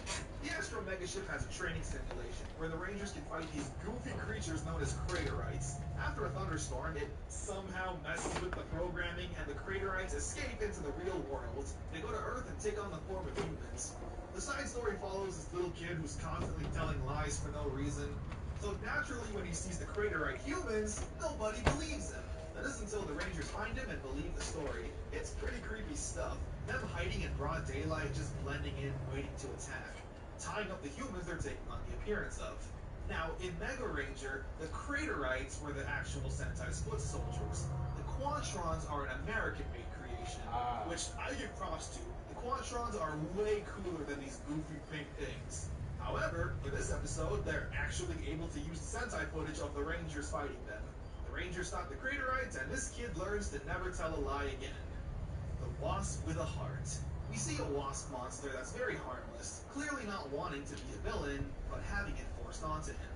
When him and Cassie get into a fight, the Wasp clearly has the upper hand and can blast Cassie into a million pieces, but can't do it. Where the two develop a bit of a friendship. However, the Wasp now feels worthless, not being able to do what he was seemingly created for. It's a really good episode with tons of hearts. There's another Wasp monster that is evil, and he takes over when the nice Wasp doesn't listen, even fighting back against Astronema when Cassie's in danger. Astronema then blasts the Wasp, and Cassie gives her the most intense death stare I've ever seen. Let's rock it! Let's rock it! They defeat the bad monster, and the episode has a nice ending, with the Wasp still not sure if he can live in this world since he's a monster and will always have people judging him, but still wants to do good, despite what everyone might initially judge him for. The Delta Discovery. We start off with Divatox and the Piranhatron, transporting Zordon to another planet, with the Phantom Ranger not far behind, witnessing everything that's going on. He creates a video message but gets ambushed. He manages to fight the Piranhatron off for a bit, long enough to shoot his message into space. However, it's Astronema and her forces that really get the upper hand on the Phantom Ranger. Meanwhile, the Space Rangers receive the message, informing them that he's found Zordon, and head to the planet to see if he's still there. They fight off Ecliptor, and we get a nice reunion with last season's heroes. He informs the team that Divatox has already left, but their forces are strong. The Phantom Ranger then gives Andros a key to access a new weapon, the Delta Megaship. To throw the Rangers off their tail, Astronema sends a monster down to Earth. Andros says he'll go and retrieve the new ship, with the rest of the team going down to fight the monster, with the Phantom Ranger saying he'll be okay on his own for now. But when the Rangers leave, we see that he's badly wounded. The Rangers are struggling to fight the monster, being a 2-on-1. Andros eventually navigates his way around the space station and locates the Delta Megaship. He flies it down to Earth, but there's a surprise. The ship is also a Megazord. The Delta Megazord. This is easily the coolest Zord of all time. It has sunglasses and machine gun hands. With this new power, the Rangers defeat the monsters. They try to get a track on Divatox's ship carrying Zordon, but they can't find it anymore. The Rangers return back to the planet the Phantom Ranger was on, but he's gone, leaving a video message saying that he survived but will continue the search for Zordon. However, he does leave a nice extra message for Cassie, promising her that he'll be okay and not to worry. Duh. The Great Evilizer. Professor Phenomenus creates an evil ray, the machine that turns things evil. Why would you do that in the world of Power Rangers? Why would you not create a goodizer? Whatever. Astronema gets a hold of it and turns things evil, including the Delta Megazord. However, they punch it enough times and it turns good again. But the Rangers then discover a new feature. Using the Battleizer that came with the Delta Megazord, they can press a button and combine the two Zords to create the Astro Delta Megazord. Now this thing kicks even more ass, with the Gatling guns being on the shoulders. That's peak. Like, who in their right mind would mess with this thing? Grandma Matchmaker. Ashley's grandma comes for a visit with the intention of finding her a husband. So to get out of this situation, she tells her grandma that her and Carlos are actually dating. That's about it, really. Kind of the first real nothing filler episode. The Beryllian Sting. This is actually a really important episode, mainly because we get introduced to a new main villain, Darkonda. He seems to have a history with Ecliptor. He comes off as a very conniving snake in the grass. He releases a bug that bites Carlos that seemingly has no cure, and will slowly turn him into a monster. Darkonda sneaks his way onto the Dark Fortress to inform Astronema of his deed in order to get into her good graces. Weirdly, though, he says that they've actually met a long time ago, but Astronema doesn't remember that. He's clearly trying to sneak his way up the ranks over Ecliptor so he can have control. Meanwhile, Carlos isn't doing so well. Andros says that KO-35 was working on a cure, so him and TJ venture off to find it, with Cassie and Ashley needing to stay behind on board to look after Carlos. There's another really solid episode, with Andros and TJ needing to fight Darkonda to get the cure before he does, while Ashley and Cassie are in, like, a horror movie, being stalked by the mutated Carlos. They eventually find the medicine, cure Carlos, poof Darkonda, and destroy the Varillian bug. The episode ending with Andros and Ashley looking over the abandoned KO-35. Andros, once again, worrying about his missing sister. TJ's identity crisis. With Darkonda slowly worming his way into Astronema's ranks, he convinces her that he has a brilliant plan to stop the Rangers. The Rangers set up a satellite to track Zordon, so Ecliptor and Darkonda go down to destroy it. When the Rangers show up, however, Darkonda betrays Ecliptor and fuses their bodies together, becoming Dark Cliptor, which is an awesome name. Darkonda having full control. Dark Cliptor is super powerful, capturing Ashley, Carlos, and Cassie, and landing a strike so powerful on TJ's head that Andros and him are forced to retreat. After Andros tends to TJ's wounds, he wakes up with amnesia, not knowing literally anything. Meanwhile, Darkonda tells Astronema that Ecliptor actually turned on him, and was forced to fuse together so the plan wouldn't go wrong. Darkonda is such a snake. I always hated him so much as a kid. Andros is forced to go down and fight Dark Cliptor alone, with TJ slowly walking around trying to remember. His memory eventually returns. They free the other Rangers and lay the smackdown on Dark Cliptor. Even during the Megazord fight, when the Rangers are about to land the final strike, Darkonda unfuses with Ecliptor and uses him as a shield. Crazy. Now, we do learn that the only reason Ecliptor just doesn't destroy Darkonda is because Darkonda says that he'll reveal the truth to Astronema, which Ecliptor clearly doesn't want to happen. I wonder what that is. Also, in a fit of rage, Ecliptor raises his sword to Darkonda, and of course Astronema just so happens to walk in on it, saying that Astronema didn't believe Darkonda's story at first, but now she does. Astronema is a very interesting villain. Being a teenager makes her easy to manipulate emotionally, which Darkonda takes full advantage of. Flashes of Darkonda.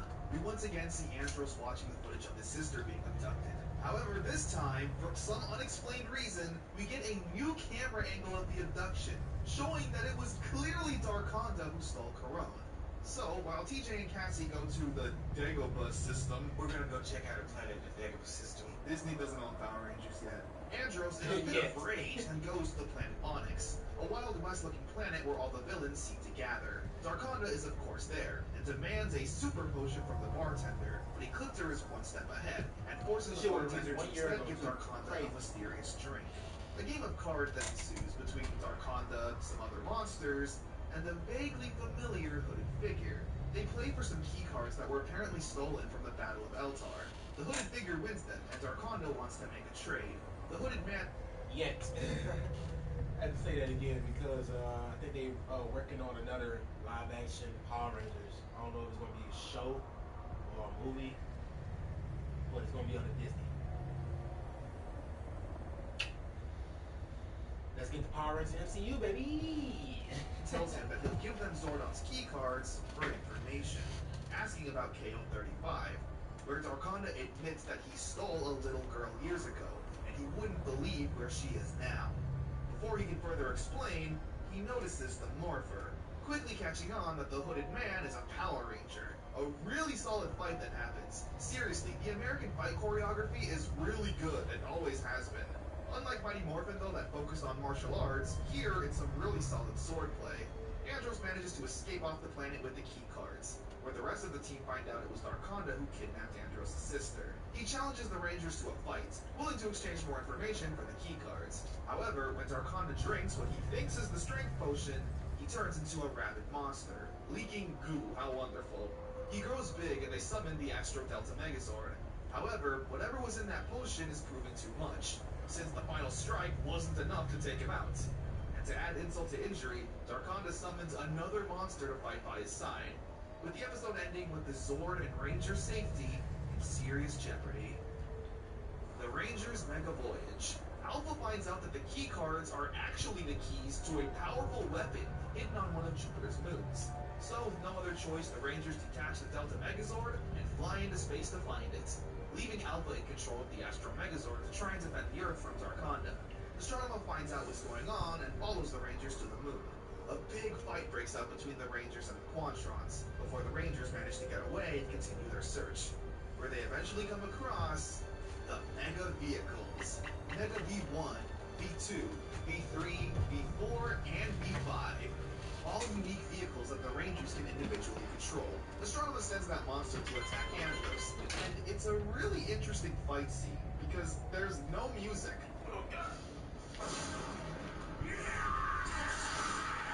Along with being filmed primarily in the dark, it really feels out of place, but in a good way. We cut back to Alpha, where him and Dekka aren't doing so good. Darkonda is absolutely thrashing the Astro Megazord, on the brink of total destruction. On their way back to Earth, though, Cassie notices a transformation control. I've got one too. I'm coming for it. Yes, of course, the Mega Vehicles are able to transform into a Megazord.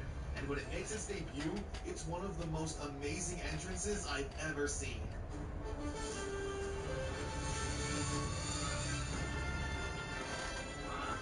Another one? It kicks so much ass. This is the Mega Voyager, and it is my #1 Megazord of all time. I think this debut really solidified that when I was a kid. They're able to whoop Darkonda and even blast him to bits with the Mega V3 missile, seemingly destroying him, but we'll learn that it won't be that easy to get rid of Darkonda. The episode ends with a victory, but with the Astro Mega ship being pretty damaged. I think this is really the turning point when Power Rangers in Space really started to take itself seriously. Not afraid to show more tense scenes and let things play out. Not needing to rush plots for the 5-year-olds to get to the Megazord toy commercial, you know? Yeah. Using more orchestral music and overall feeling like a serious action show. The next episode is a Turbo crossover. Yeah, True Blue to the rescue. We start off on a desolate planet, with the Piranhatron wrangling Stormblaster and Lightning Cruiser. Lightning Cruiser is able to distract the Piranhatron and allow Stormblaster to fly away and get some help. The Megaship picks this up, and the former Turbo Rangers are happy to see it, with Andros being like, I've never heard of a Stormblaster before. Bro, you're a Space Ranger, how have you never heard of it? Meanwhile, Divatox also makes her return, asking for Astronema to keep an eye out for Stormblaster, where of course, she tells Divatox to shove it. The Rangers track down Stormblaster, but Astronema's forces also ambush them, with the Rangers taking a big blast to allow Stormblaster to get away. We then cut to Justin, who's looking up into space hoping that his friends are okay, complete with a little montage of the last season. Justin's dad also tells him that they can't go fishing tomorrow because he has work. Has your character not had any growth this entire time? Anyway, Stormblaster kidnaps Justin to help the others, along with a little surprise. My morpher! I'm just gonna assume that Stormblaster used some of its own power to charge Justin's morpher, and that's why he's able to morph again. Regardless, a really fun battle breaks out, with Justin once again being able to fight alongside his old teammates. I know I've mentioned this before, but the music has really turned up a notch. Instead of generic rock and roll, we have what's known as a leitmotif, which according to Google is a recurring music soundtrack that repeats itself in different forms and in different situations. Think of it like an anime or JRPG.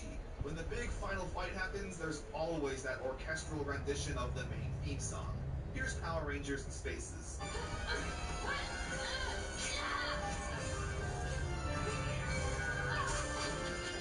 Anyway, the 6 Rangers destroy the monster, but their work isn't done yet. They head to that desert planet in order to free Lightning Cruiser as well.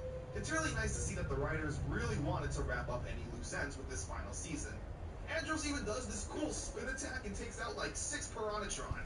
They rescue the vehicles, and Justin tells the Rangers that he thinks about them a lot, and if they ever need him, he'll always be there. Justin is never seen again, kinda. While technically not in the first crossover episode, since in Zeo they did team up with the Alien Rangers, it's definitely the first one to have the crossover as the focus, wrapping up the only real loose end right now with the Turbo story. Good stuff. Invasion of the Body Switcher.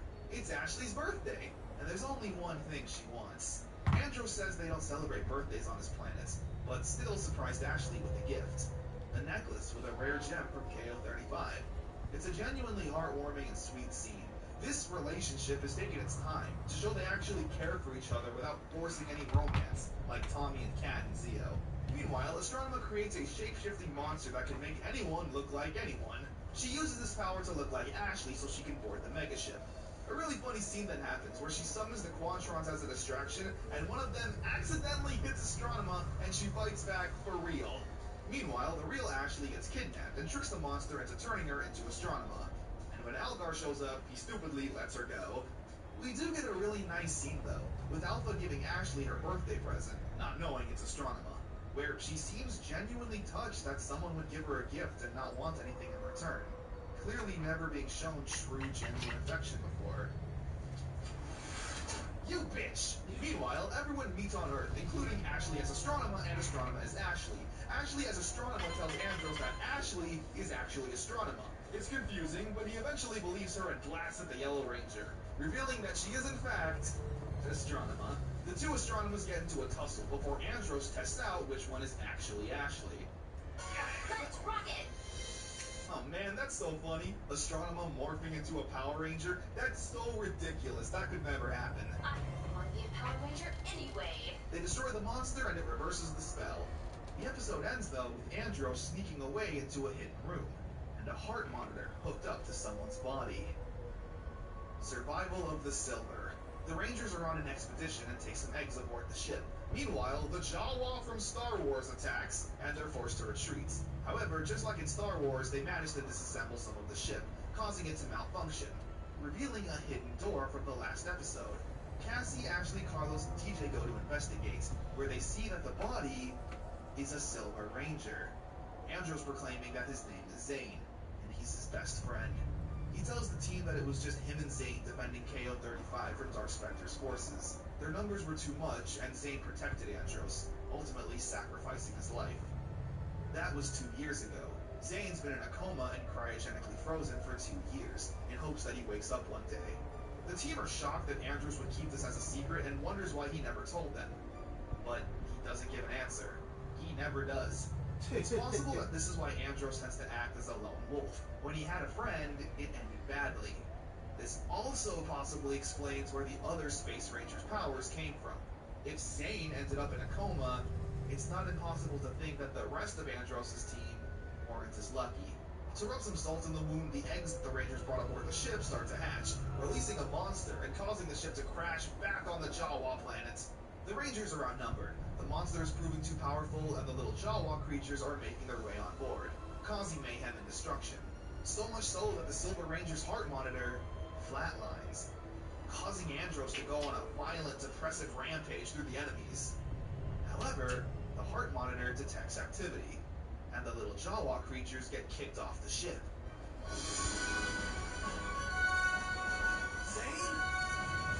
Zane is alive and well, making a grand entrance and absolutely whooping that monster with his Super Silverizer, which is a great name. It's a blade and blaster combo that I always loved as a kid. They destroy the monster, and Andros and Zane have a nice reunion. And Ashley does that thing she did with Andros. And I'm Ashley. Zane being less shy and more of a charmer, kissing Ashley's hand. Zane asks about KO-35, but Andros tries to keep things lighthearted, since he now has his friend back. Red with envy. Andros is finally trying to ask out Ashley on a date, but is clearly nervous to ask.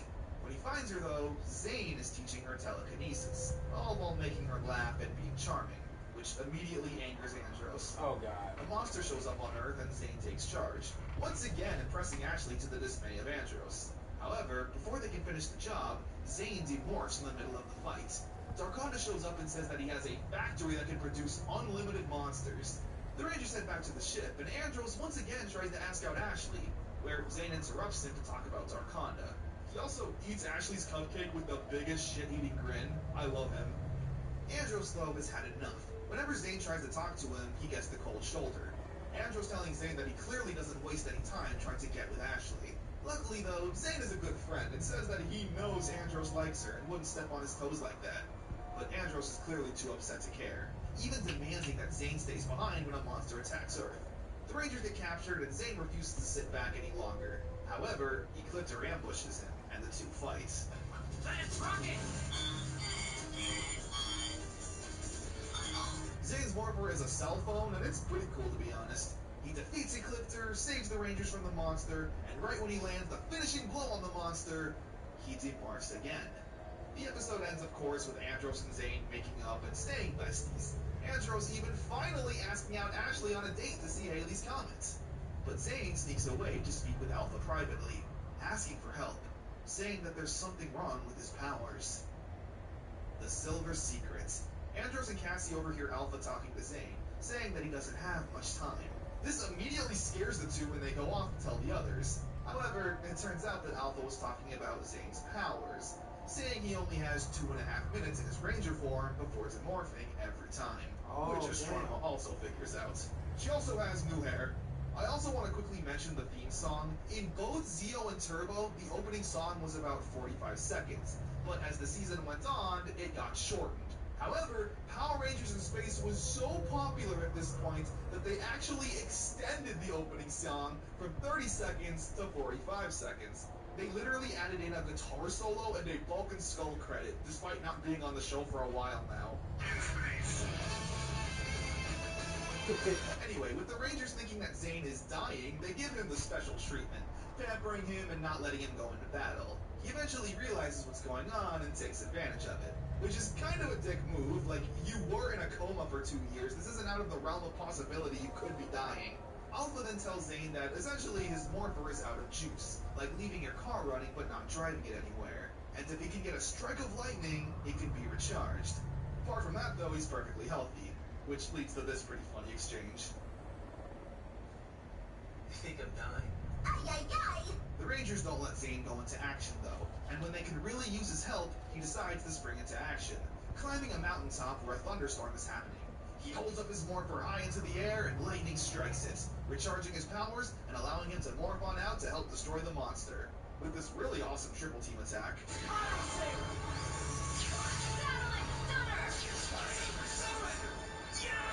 They save the day and get Zane back, feeding him a spinach smoothie and forcing him to clean up the ship for lying to them. It's great. Zane is such a lovable douchebag. A date with danger. Astronema accidentally attacks her own monster, and it turns on her. Zane is laughing at first, but when he realizes she's in actual danger, he saves her life and flies her to safety. Astronema then wakes up by a campfire, with Zane giving her some tea.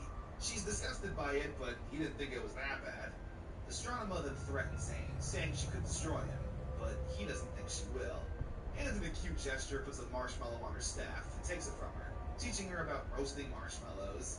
She shows some vulnerability and enjoys it. Before she leaves, she does thank Zane for saving her. Clearly, they both have a crush on each other. We see Astronema in the Dark Fortress daydreaming and not worrying about being evil. And Zane is just staring at a picture of... Where did he get that? The Rangers go down to Earth to see a romance movie, where Astronema disguises herself to look like a normal Earthling. She accidentally bumps into Zane, and the two share a cutesy moment. When he leaves, Astronema sees that he had a picture of her. Flattered by this, she shoots an arrow in broad daylight. But it's okay, because it's an invitation for a date. Ecliptor meanwhile decides to act upon himself and send down a monster. The Rangers go to deal with it, but it's too powerful, needing the help of you-know-who. Zane, meanwhile, is too busy getting ready for his date, and even tries to sneak past Alpha so he doesn't have to worry about helping.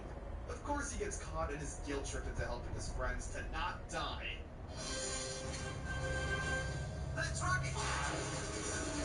So, he morphs on out, destroys the monster, and tries to make it to his date.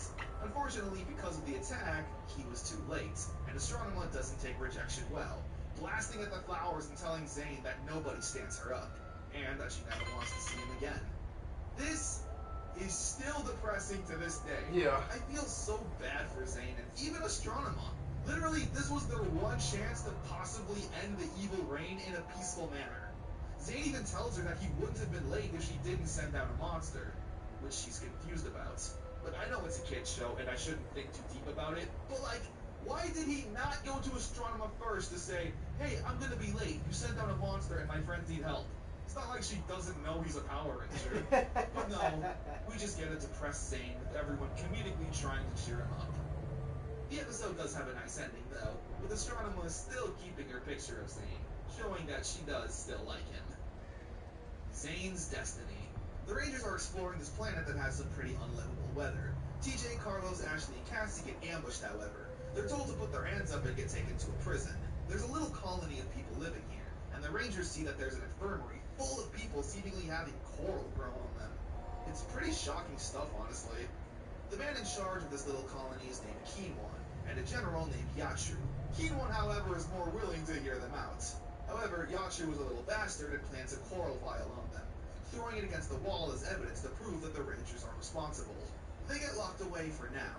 Meanwhile, Andros and Zane are exploring the planet looking for the others. It's a really good episode. The Rangers don't even morph until like the last 5 minutes. We spend a lot of time with them unmorphed and needing to navigate this place as prisoners of war.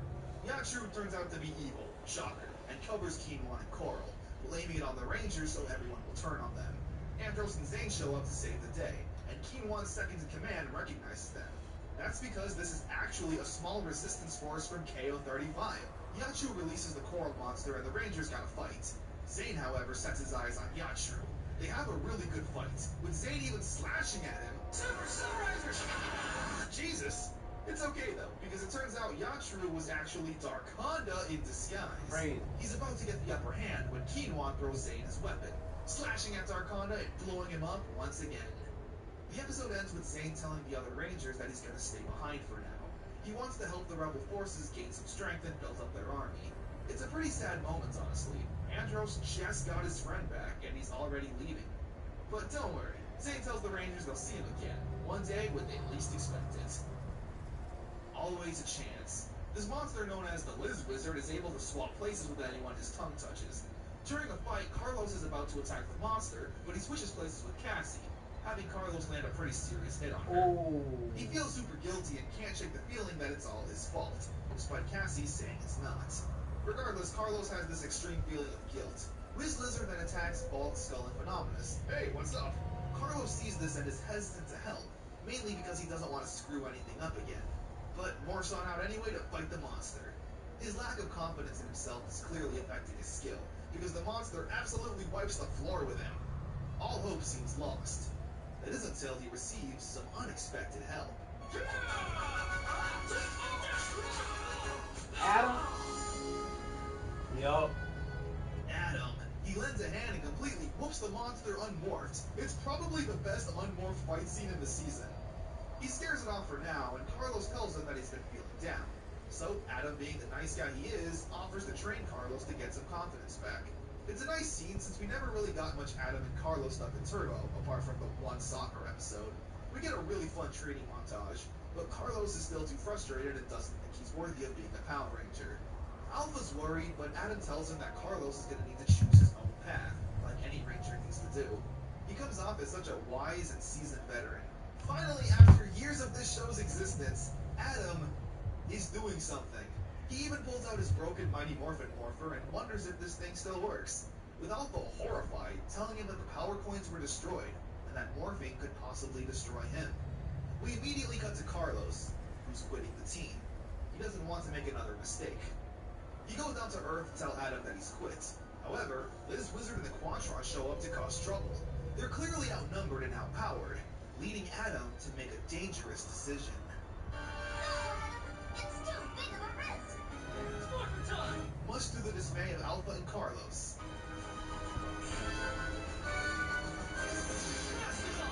Adam morphs into the Black Mighty Morphin Power Ranger to save the day. He tells Carlos to leave and that he can handle it. Adam is actually able to hold his own, but only for a little bit. The powers are clearly weak and won't last. But Carlos then realizes what being a Power Ranger is all about, taking risks for the safety of everyone. So he jumps back in to save Adam. The other Rangers show up to bring Carlos back his morpher. I am only human, but I'm also the Black Ranger. Let's rock it! With his confidence back, he almost hits Adam, but learns his lesson, and they destroy the monster. The episode ends with Adam telling Carlos he knew all along he'd make the right choice. This is such a great episode, and an amazing use of a veteran Ranger. Up until now, I never viewed Adam as cool, but here, he so confidently whooped the monster, trained Carlos, gave him words of wisdom, held his own, and morphed into the Black Ranger without any hesitation, despite knowing it could destroy him. This really is what solidified Adam as the GOAT in my book. The secret of the locket. We start the episode not wasting any time, with Andros and Darkonda having a fight. Andros demanding he tells him where his sister is, and Darkonda is just taunting him. Meanwhile, Ecliptor is watching all this from a distance. Andros gets the upper hand on Darkonda, but Ecliptor steps on a stick and distracts Andros, giving him time to disappear. Where we fade to Astronema, who's looking into her locket and tells Ecliptor that she feels like her brother is still out there. I think the dots are starting to connect here. She asks Ecliptor about her upbringing, and he tells her that her brother and parents were destroyed by the Power Rangers, and that Ecliptor has taken care of her since she was a little girl. It's here we start to learn more about Ecliptor. He genuinely cares for Astronema, like she's his own daughter. He raised her to be evil, sure, but in a loving kind of way. Heck, back in the episode where she was crushing on Zane, he brought her favorite dinner to try and cheer her up. I know when something is troubling you. I practically raised you all by myself. Tell me what it is so I can help you. Astronema snaps out of it though and attacks Earth. It's a pretty devastating attack. Seeing all the rubble and fire feels more intense. Astronema sees a mother with her son and daughter trying to run away. She starts to feel something here. Guilt. And right when a Quantron attacks the family, it gets blasted. By who? You? Darkonda lures out Andros for a fight. He planted a landmine and plans to trick him into stepping on it and blowing him up. Andros starts charging at Darkonda after he continually taunts him, saying things like, "Your sister doesn't even know that you exist." But Ecliptor saves him. In an angry fit of confusion, though, Darkonda steps on the landmine and blows himself up. Stupid. Andros is confused as to what just happened, but Ecliptor doesn't explain, saying he saved him once and won't do it again. Andros returns to the team and has a fight with Astronema. During the fight, he hits the locket off her neck, but she doesn't have time to retrieve it. The Rangers destroy the monster, and Andros returns back to the scene, finding the locket, realizing it matches his. He asks her where she got this, and Astronema says she's always had it. It's now hit Andros. Astronema is his sister. She thinks about this for a second before angrily leaving, not wanting to accept it. Andros, however, is dead set on believing Astronema is his sister and wants to turn her back into Corone. Astronema thinks twice. Ecliptor has had enough of Darkonda's shit, so the two get into a fight and Darkonda even tries to create Darkliptor again. But this time Ecliptor manages to break free, saying he's mentally stronger, even landing an epic anime sword attack and destroying Darkonda. But it's here we learn that Darkonda has 9 lives, with only 5 remaining. Astronema has another talk with Ecliptor, wondering why he's lied to her this whole time. He says that he was programmed in a lab, built with every fiber of his being to be evil. But Astronema wasn't built, but born, and raised to be good. Ecliptor cares for Astronema and doesn't want to see her become good. He even warns her that Darkonda was snitching to Dark Spectre, saying that she now knows of her past and might betray them. To prove her loyalty, she sends out a monster to KO-35 to attack Andros while he's alone. His morpher gets knocked away and he's in serious danger. However, Astronema once again gets second thoughts, tossing Andros' morpher. They destroy the monster and later in the day receive a secret video message from Astronema, telling Andros to meet her on KO-35. Astronema is confused. She doesn't remember much of her childhood or what to think. And Andros tells her that they always dreamed of being Power Rangers when they were kids. Andros returns to the ship, but he's not alone, much to everyone's disagreement. TJ kinda takes the role of leader here. Since Andros is clearly emotional in this situation and not thinking properly, TJ's the one acting logically, saying that Astronema can stay on board if she's detained. Not only that, but she has to tell everyone where Zordon is. She agrees to both, and the Rangers set course to Zordon. The Rangers' leap of faith. TJ kept to his word. Astronema is chained up until they arrive. Andros, though, uses this time to catch up and tell Astronema about their parents. It's a really nice moment between estranged brother and sister. The planet is under Dark Spectre surveillance, so the Rangers need to act like they were captured. Robot, open a communication channel. It wouldn't hurt you to say please, you know. Please, Alpha. The weather conditions, however, are pretty bad and cause the ship to crash. When they go to check on Astronema, she's gone, coming to the conclusion that this must have been a trap all along. Regardless, the Rangers go out to explore the planet to see if Zordon is there. They get jumped by Darkonda and the Piranhatron, where they have strength in numbers. Astronema comes back, though, to help Andros and leads him to Zordon. Ecliptor shows up to stop them, but when Astronema begs Ecliptor to not hurt him, he lowers his sword. His love for Astronema trumps his mission, where Darkonda, that snake, hits Ecliptor with a sneak attack and knocks him out. Andros and Astronema make it to Zordon, but he's acting a little different. I can't believe that you are still such a fool. Huh? This was a trap. Zordon isn't here. But Astronema also looks genuinely confused by this. Darkonda shows up with the captured Rangers, and Astronema says that this was all her plan the whole time. I don't even know what the truth is at this point. Darkspectre commands Astronema to destroy the Rangers before he leaves, where we then learn Astronema's true alliance.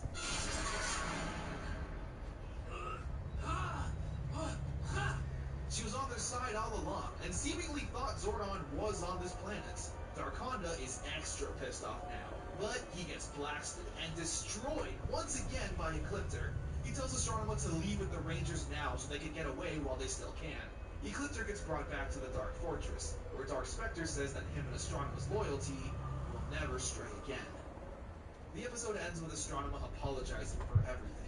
All the harm she's caused and leading the Rangers astray with her double cross.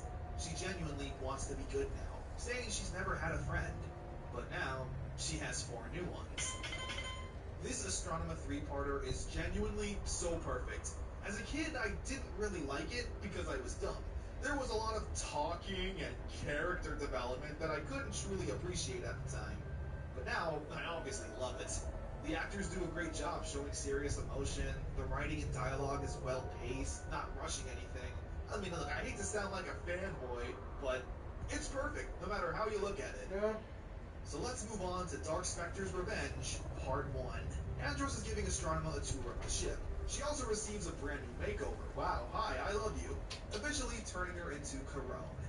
However, she's not the only one receiving a makeover, with Ecliptor pinned down and Darkonda about to do some work on him. Bulk, Skull, and Professor Phenomenus, meanwhile, are stargazing, where we get this line that always made me laugh as a kid. What, Professor? An alien? Are you a bull? No, I burned my tongue with the marshmallow. But hey, they do see an asteroid heading for Earth. Dark Spectre sends a message to the Rangers, saying that if they don't give Corone back to the Dark Fortress, that he's programmed an asteroid somehow to hit the Earth and destroy it.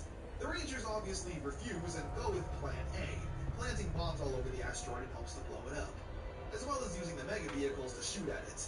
It's a really intense scene, fighting off some Quantrons as well. They detonate the bombs and it didn't work. Not even a scratch. Corone then has a plan of her own, to infiltrate the ship as Astronema and reprogram the asteroid herself. Andros is obviously very against this, since he runs the risk of losing her again, but she says that there's no other choice. Corone sneaks on the Dark Fortress. She finds the computers but gets interrupted by Ecliptor. But this isn't the same Ecliptor we know.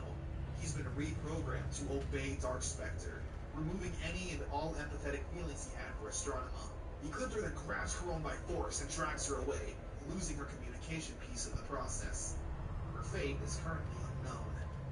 Professor Phenomenus then tells the Nasada commander that an asteroid is heading straight for Earth, and Vulcan still get the idea for the 3 of them to blast off into space to avoid it. Genius. Andros is clearly heartbroken by Corone, but TJ tells him that they have one last plan, the Megazords. So they summon everything they got, the Astro Megazord, the Delta Megazord, and the Mega Voyager. They all make a beeline to the asteroid, and use everything they got to try and push it off course. Part 2 kicks off with the Rangers being so close to the plan working, they just need a bit more power, and they get it, in the form of a new Zord. Hey guys, I'm back.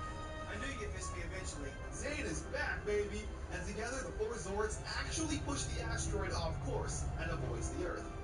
Zane says that this is the Mega Wing, and the rebels built it as a thanks for his help.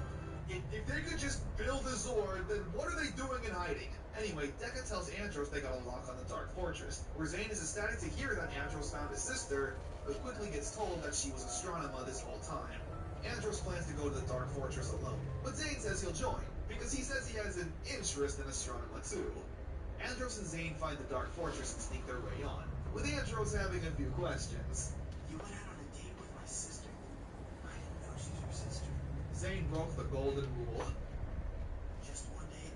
It really wasn't anything. The 2 ambush the Quantrons and steal their outfits. They find her, but something's different. She's been brainwashed, using the same programming that was done on Ecliptor, stripping away any of her human emotions. programmed to be pure evil. Zane has to pull Andros away so they can escape. The two fight through hordes of Quantron and eventually morph on out and escape, where Zane has to tell everyone the bad news, that Corone is Astronema again. For some levity, we get our Vulcan Skull stuff, with the three of them landing back on Earth after their shuttle crashed. Astronema sends a monster after them, for some reason, and the Rangers gotta stop it, with the Mega Winger allowing its wings to attach to the Mega Voyager. And as a nice treat, Vault, Skull, and Phenomenus gets a ride on the Galaxy Gliders back to Angel Grove. We see how ruthless this new evil Astronema is, instantly vaporizing Darkonda for annoying her. Andros then learns that Corone is currently under some kind of mechanical brainwashing. That Corone is still in there, but this device is repressing it, only allowing the evil programming to come through. Ending the episode. This two-parter is once again so good. Astronema's new personality is way more intense and threatening. She's no longer screaming like a brat or hamming it up. She speaks directly and cold. Every word cuts you like a blade. I am Astronomer, Princess of Darkness. You're an outcast. This mini-arc has been perfect in every single way. But would you believe me if I told you that the best is still to come? As in, literally, the next episode. Hey man, this show is so fucking good. Y'all just don't know. And if you cross my family, well, you better pray. New series streaming March 30th on Paramount Plus. Make it easy with Stitch Fix. Just share your size, style, and budget and done. That was easy. Tell us, Sam, how you feeling? A little overwhelmed. Not me. I'm perfectly whelmed. What about yesterday's overwhelming board meeting? Miss Al has a week and old figure. Let's quiet the noise and find some clarity. Open your eyes. Wait, this is a campaign on tonight.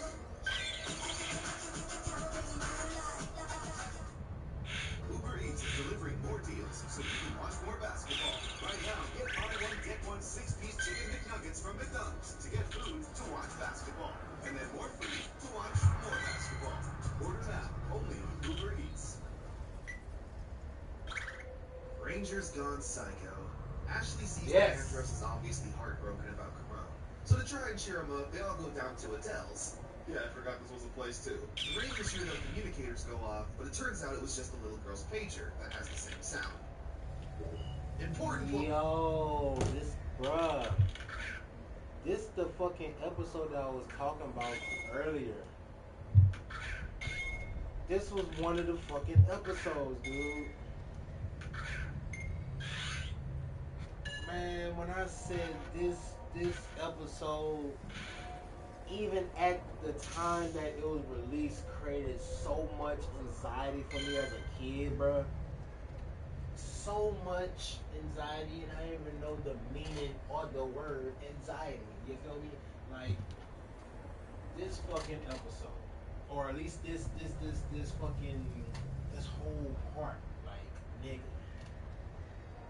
Oh my god, this was, and just like he said, one of the best episodes. As in, literally, the next episode. The best is yet to come. This mini-arc has been perfect in every single way. But would you believe me if I told you that the best is still to come? As in, literally, the next episode. Rangers gone psycho. Ashley sees that Andros is obviously heartbroken about Corone. So to try and cheer him up, they all go down to Adele's. Yeah, I forgot this was a place too. The Rangers hear their communicators go off, but it turns out it was just a little girl's pager that has the same sound. Important plot point. Meanwhile, Cassie and Carlos see a news report that some imposter Power Rangers arrived on scene. However, these imposters aren't here to do good. Quite the opposite, actually. The real Power Rangers show up and immediately get into a fight, with the Rangers getting whooped. And asking questions about who This they are. episode, bro. They say that they're not Power Rangers, and reveal their true identities. We're the Psycho Rangers. We're faster than you, smarter than you, stronger than you, but we're evil. Thank you for heading in that last part. The Psycho Rangers are so cool. Everything from their name, costume design, and attitude. They mean business the second they show up, getting a hold of the Rangers' heads and absorbing all there is to know about them. Luckily, Zane shows up to blast at them and force a retreat. This new astronomer is already hard at work, creating the perfect evil team to rival the Power Rangers ever seen. Yeah, Lord Zed and Rita both made evil Rangers, but they were so pathetic in comparison. Having absorbed the Rangers' information, the Psychos are sent back down to Earth to locate them. Psycho Black hears the communicator go off and springs into action, only to realize it's just some guy with that pager. Deca informs the Rangers that the Psychos are attacking random people on Earth. TJ contacts Zane to inform him. Unfortunately, though, the Psychos also catch this man, beating up Zane and taking him away. He's being held in some random house. When the Rangers show up, there's an invisible force field blocking their way. Morphing would alert the Psychos, so that's out of the question for him. Up Zane and taking him away. He's being held in some random house. When the Rangers show up, there's an invisible force field blocking their way. Morphing would alert the Psychos, so that's out of the question for now. Andros, though, gets an idea. The Psychos hear the communicator go off once again, and track it down to the Mega Tank, where they blast at it, and realize it's a decoy. Let's rock it!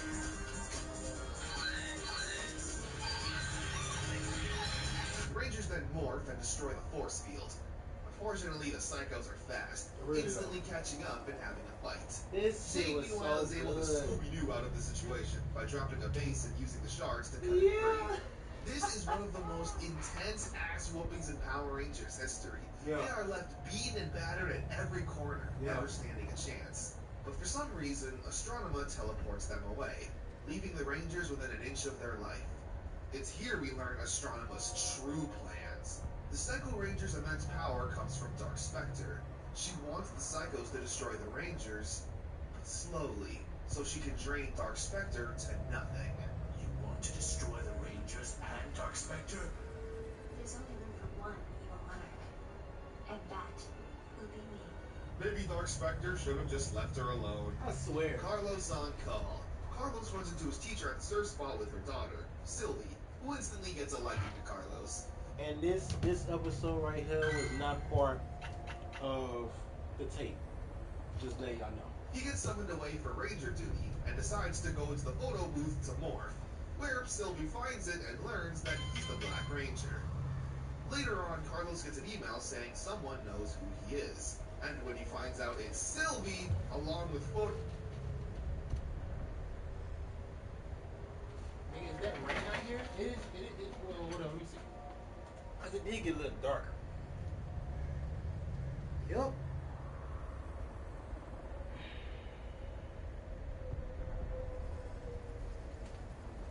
This fucking rain, boy. Fucking rain. He feels pretty dumb. And rightfully so. What, did you put $1 in the photo booth before morphing? She basically forces Carlos to hang out with her all day. We get a fun montage showing all the fun they're having. After a long few days, Sylvie says she just has one final request, and she'll give Carlos the picture.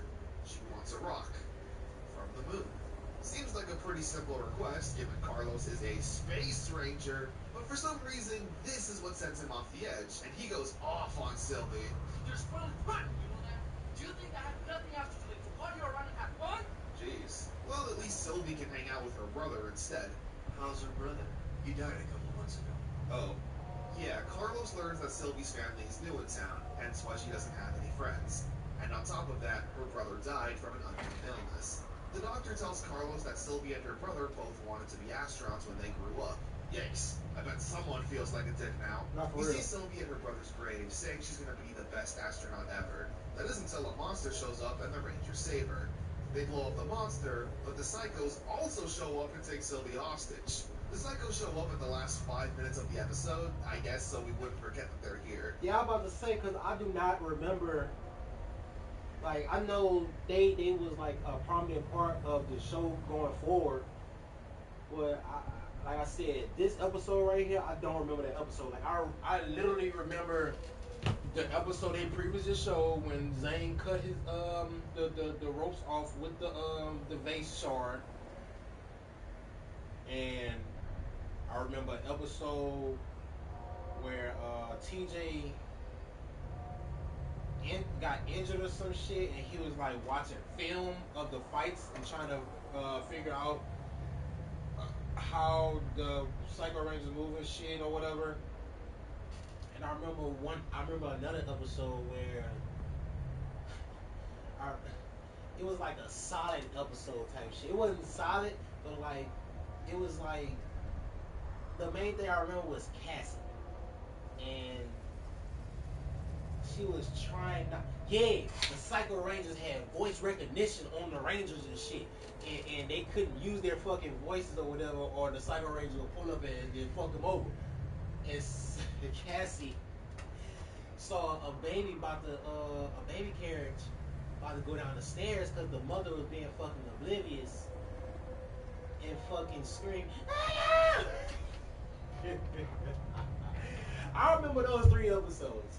It was probably 4, but I definitely remember 3 because I think one of those episodes when the Psycho Rangers had transformed into their true form or whatever. I don't know, but this was my fucking show back then, bro. This was my fucking show. When I say I was on this shit, and it's crazy that I remember Lost Galaxy. Shit, maybe even Lightspeed Rescue, but I definitely remember Lost Galaxy being the thing because I had the fucking Megazord toy. I had a Lost Galaxy Megazord toy, but I was living in the apartments back then, and I was like real life a kid. I don't even think I was going to Belfair then. I don't think so. I probably was, but then again I wasn't. I don't know, but it's crazy how, boy, I miss my fucking childhood. The episode ends, of course, with Carlos bringing Sylvie a rock from the moon. She apologizes for blackmailing him in the first place. And the episode ends with Carlos and Sylvie still being friends, even taking her into space without a helmet. Yeah, she's definitely dead. Rift and the Rangers. Cassie and Ashley get into a fight. Oh boy, it's one of these episodes. Cassie is cleaning and Ashley is making a mess, so they argue about laziness and all that. Meanwhile, the Yellow and Pink Psycho Rangers are strengthening their bonds. Psycho Yellow says they need to go out on their own to truly destroy the Rangers. Back on the ship, TJ has to play counselor, doing the whole, you guys are besties, you shouldn't be arguing. I think there was another They have so episode. much in common, like, they're both the girls. Psycho Pink then attacks the city, with the Rangers coming down to fight. Psycho Yellow takes on the appearance of an old woman and captures Ashley. This was another episode that was on the tape.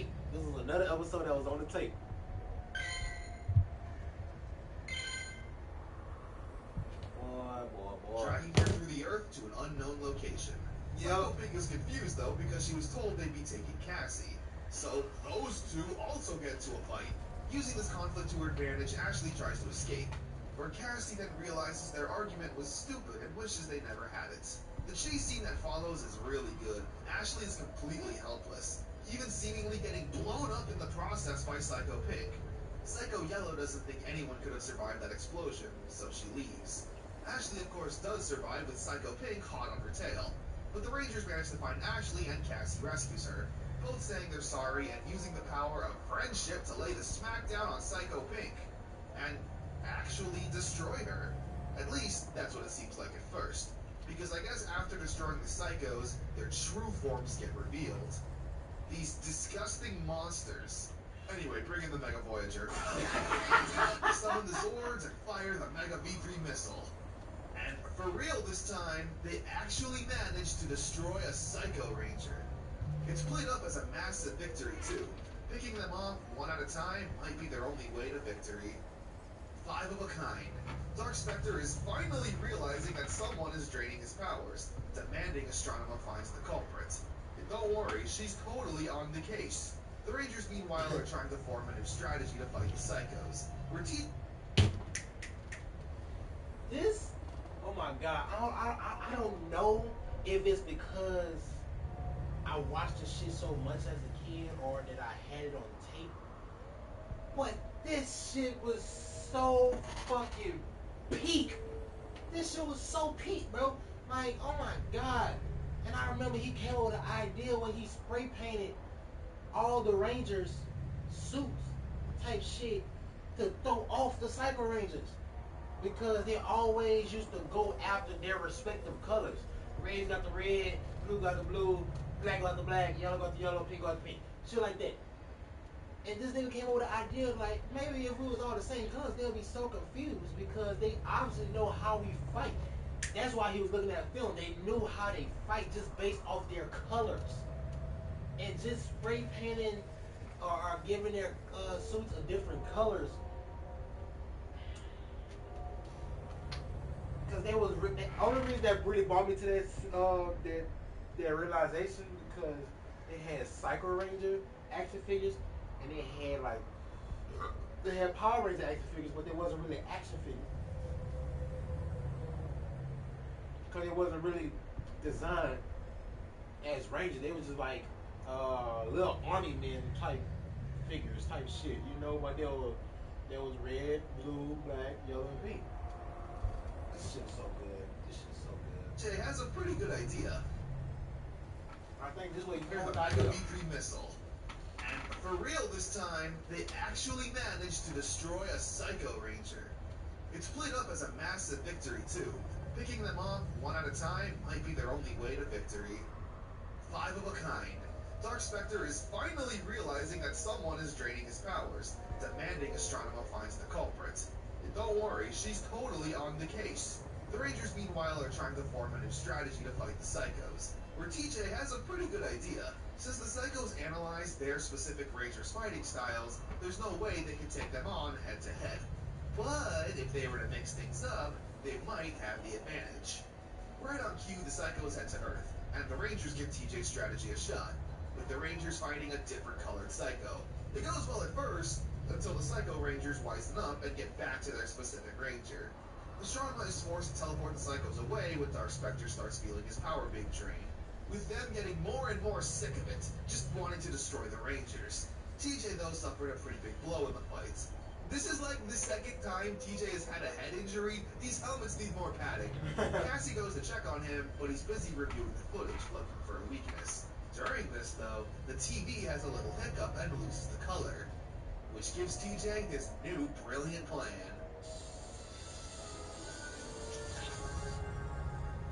With all of the Rangers now being blue, this drives the blue Psycho Ranger. And bro, that fucking effect was so stupid because this nigga on film spray painted the figures with a blue spray paint. But nigga, ain't no way you spray painted a black figure without showing no black, and all them bitches look that blue. And they really did some good camera work in a way, but whatever. Gives TJ his new brilliant plan. And look, that shit was not. That shit was air freshener. That shit was air freshener, bro, because you ain't see no type of speck of paint on when he was going over the top of them bitches. Not even on the fucking board that they was on. Which gives TJ his new brilliant plan. No, yeah, that was Lysol, bro.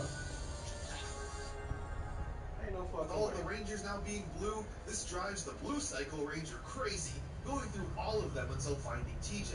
Psycho Yellow is the only one who doesn't bite. The Rangers actually have the advantage here. That is until lightning strikes everyone, and someone makes an appearance. Who's that? Psycho Silver. Yeah! Another Psycho.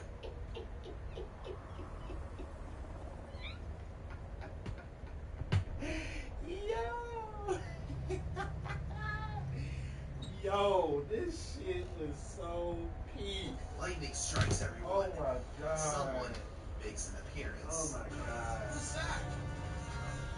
Yes. Another Psycho Ranger, Psycho Silver. He attacks the Rangers and asserts his dominance. Psycho Blue being so frustrated at this point that he attacks Psycho Red and Black, telling them to leave and that he's gonna handle everything, which they're more than happy to oblige to. There's only one Blue Ranger left standing. Right before Psycho Blue can attack, TJ jumps off Psycho Silver's shoulders and lands an attack. But wait. You're no Psycho Ranger.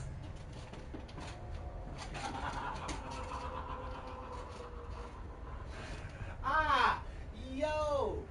Yo! Yo, I forgot about that mix-up. I forgot. I literally, genuinely forgot about that mix-up. I really thought they were creating a Psycho Silver, even though the Silver Ranger was not in the fucking episodes, nowhere near that fucking area, bro. Like, oh my god,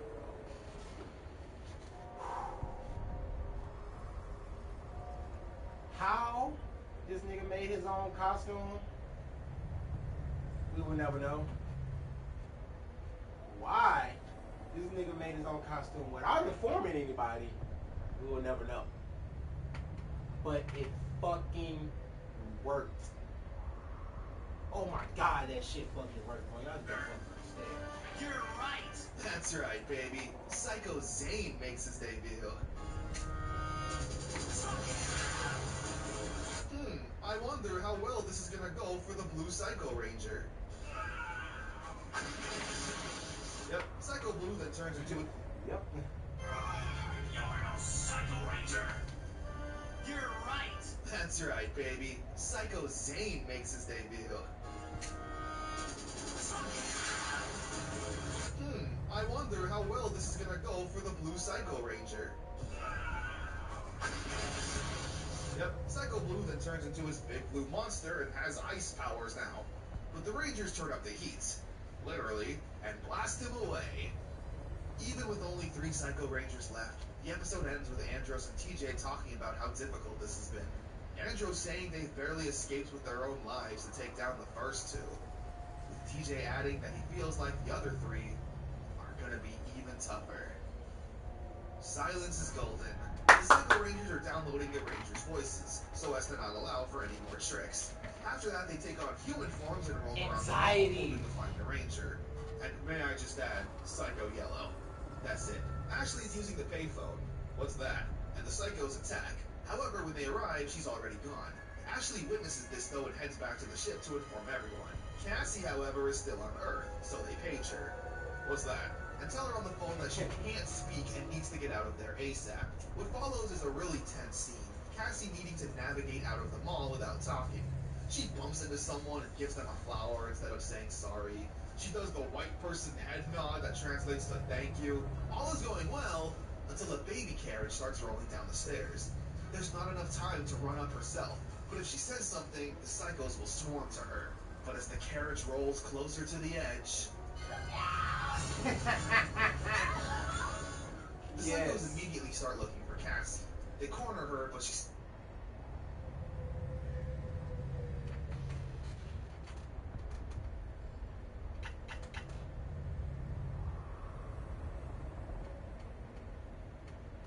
Why is it disconnected?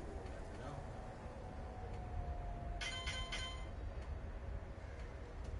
Who the fuck Wi-Fi is named Fat Mama?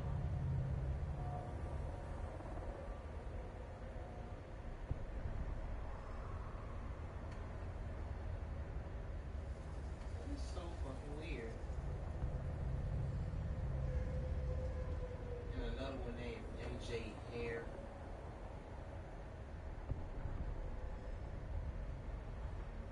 People are crazy.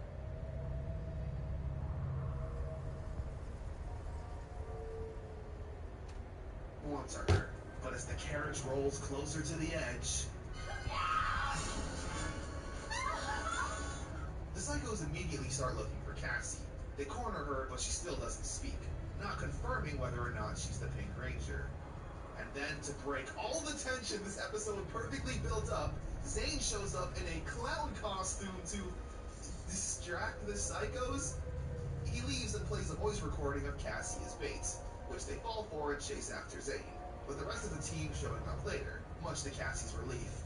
The Rangers decide this is going to be their final encounter, taunting the Rangers and having that anime moment where they shout things. Alright guys, let's bring it together. Power Rangers, power up! They then have a really solid fight, with the Rangers' numbers seemingly being too much, finally having the advantage without any chicanery. And with their final attacks... But I'm not done yet. Saber, good attack, Super Ranger! The Rangers defeat the Psychos. They turn into their monster forms and grow. The Rangers summon the Mega Voyager, but they're outnumbered. Hey, that's not fair. Luckily though, Zane shows up with a Mega Winger and summons the Delta Megazord. This was the #1 coolest thing when I was a kid. Not for All real. of the Zords doing their finishing attacks Yeah. and blowing up the Psychos. Yeah. Before they can celebrate though, Psycho Black uses his tentacle to grab the Mega Voyager. Not only that, but Psycho Red and Yellow also survived, throwing Zane and the Delta Megazord on the floor. The Psychos open up a portal to drag the Megazord away. They use all available power to try and break free, but it's not enough. Carlos saying they need to fix the Zord to survive. Andros is incredibly against this plan, however, refusing to abandon ship. So, with no other choice, Carlos knocks out Andros and they all flee, the Mega Voyager being taken away and the Psychos retreating. Astronema asks if the Zord is hidden, with the Psychos proclaiming the Rangers are easily gonna find it. But maybe that's exactly what she wants. The enemy within. Just as predicted, the Rangers find the Mega Voyager on a distant planet, with Zane being the only one cautious about how easily they found it. Psycho Red has pretty much snapped, becoming completely obsessed with nothing else but destroying the Red Ranger, and he's not gonna let anyone stand in his way anymore. The Rangers make it to the planet, with Zane and the Delta Megazord making a grand entrance, while the Rangers sneak around to board the Mega Vehicles and create the Mega Voyager. This is where Astronema's plan comes together. Psycho Yellow has infected the Megazord, like a computer virus, and has taken full control of it, attacking the Mega Winger and the Delta Megazord, chaining them up against a mountain. All is going well for the Psychos, until Psycho Red realizes the Red Ranger is nearby. Ecliptor teleports him away for not sticking to the plan. This is where Psycho Red completely loses it, attacking Ecliptor, yelling at the Psychos, and teleporting Andros to the ground so they can have their one-on-one fights. It goes as well as you'd expect, until Alpha shows up with the Astro Megazord, blasting at Psycho Red and allowing Andros to hop aboard. He decides that in order to remove the virus, he needs to slash at the Mega Voyager really hard. I mean, hey, it's better than no plan. Yeah, While doing this, Psycho Red tries to interfere, and when Psycho Black stops him, he once again loses his temper. Now, also attacking the Psychos, even hitting the Mega Voyager so hard, it ejects Psycho Yellow, putting the Megazord back in control of the Rangers. What follows is pretty much the coolest thing of my entire childhood. All of the Megazords on screen at once, fighting the Psycho Rangers. Like, I really don't have much to add here, apart from, whoa, this is cool. So yeah, this is cool. The Rangers decide the only way to defeat the Psychos is to absorb their big blast and launch it back at them. The Zords take a lot of damage in the process, but eventually manage to throw the blast back at them via the Mega V3 missile. And They're gone! The Psycho Rangers are history! yeah, for real this time. The episode ends with Astronema telling Dark Spectre that she personally defeated them when she found out they were stealing his power. She's upset she couldn't destroy Dark Spectre, and when Elgar asks what side she's on, she confidently says she's on her side. We see the Rangers finally having a moment of peace, not needing to worry about those pesky, oh my god, it's Psycho Red! Kick his ass! I was just kidding. You know, Zane, this is the second time your joke had some bad time. Andros flips Zane, and the episode ends. Upon rewatching the Psycho Ranger arc, That's the Yep, end? still No, holds up. that can't be I the was end. quoting these episodes live Yeah, I'm about to say, bro. in Ain't no my way. mind while I was watching. But nah, that was definitely the end of that arc, though. Like that's the one I remember having on tape. I think it really ended right there. It didn't go no further than that. Even though it did because the story had to play out. I watched this all the time when I was a kid. Yes. The Psycho Rangers are still probably the best villains in Power Rangers, in my opinion. They were created solely to destroy the Power Rangers to an obsessive degree. I know Power Rangers loves to do the whole, you need teamwork, kids, that's #1 message. But this arc actually managed to convey that message in a fun and not preachy or cheesy way. All of the Psycho Rangers' demise came from simply being too obsessive, attacking their own teammates and thinking they could do the job all by themselves. They easily could have been portrayed as over-the-top, wacky villains who just want to destroy the Power Rangers, but they were written and voiced to perfection. They seriously come off like insane stalkers who only think about the Power Rangers. They salivate at the thought of what they're gonna do when they get their hands on them. Psycho Yellow definitely stood out as the smartest of the group, not falling for tricks, being the most deceptive and coming off as the most level-headed. I wish we got to have a solo episode with her, Yeah. Psycho Black also falls into that category. Not so much deceptive or smart, but just level-headed as the real leader. Yeah. Psycho Pink, Blue, and Red all have the same downfalls. Too obsessed for their own good. Yeah. This also being Astronema's first plan as this new and improved Queen of Evil really cemented her as a force to be reckoned with an evilness not seen since the likes of early Lord Zed. I'm pretty sure all of these episodes were just lifted from Mega Ranger, like plot point for plot point, but I don't care. If it ain't broke, don't fix it. If you ever wanted to possibly get someone interested in Power Rangers, I'd always recommend showing them the Psycho Ranger arc. Every episode is played straight and serious with tons of drama and action. A lot of modern Power Rangers nostalgia relies only on Mighty Morphin, which honestly sucks. There are so many times I would have loved to see a Psycho Ranger return. Alright, that was a lot of story we went through. Yeah. Where do we go from here? Downhill. Your sip of the hour is ready for you. All frozen drinks at Baskin-Robbins are $5, $6, or $7. Motrin Dual Action with Tylenol. Motrin Target Speed. Tylenol Plus. Motrin Dual Action with Tylenol. Ooh, baby. Easy. Unstable flow. Jelly blocks, where squishy is more fun. Use your imagination to build your creation by stacking. Squeezing, stretching, twisting. Kids come with different shapes, sizes, and colors. And they are all ouch-free. Hours of fun for all. Jelly blocks.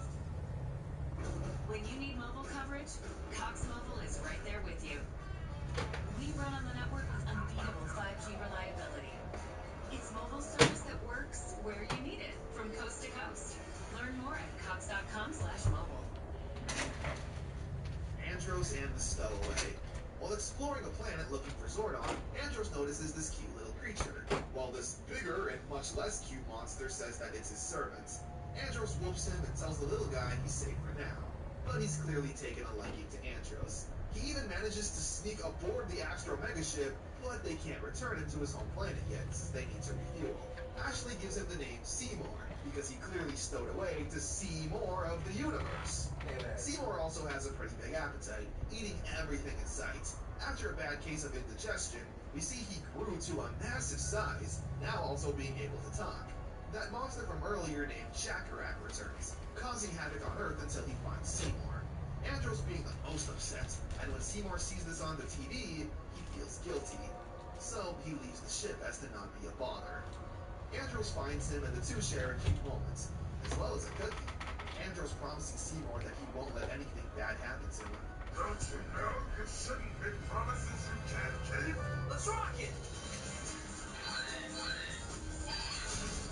A really big fight then breaks out, Chakarak even managing to fuse Seymour into his body. Andros tells Seymour he's not weak anymore. He's big and strong and knows he can break free from this prison, which he actually does.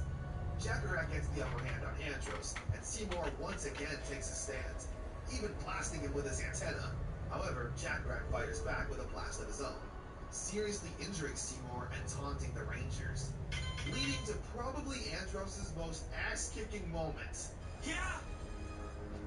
We'll see who's the first to go down!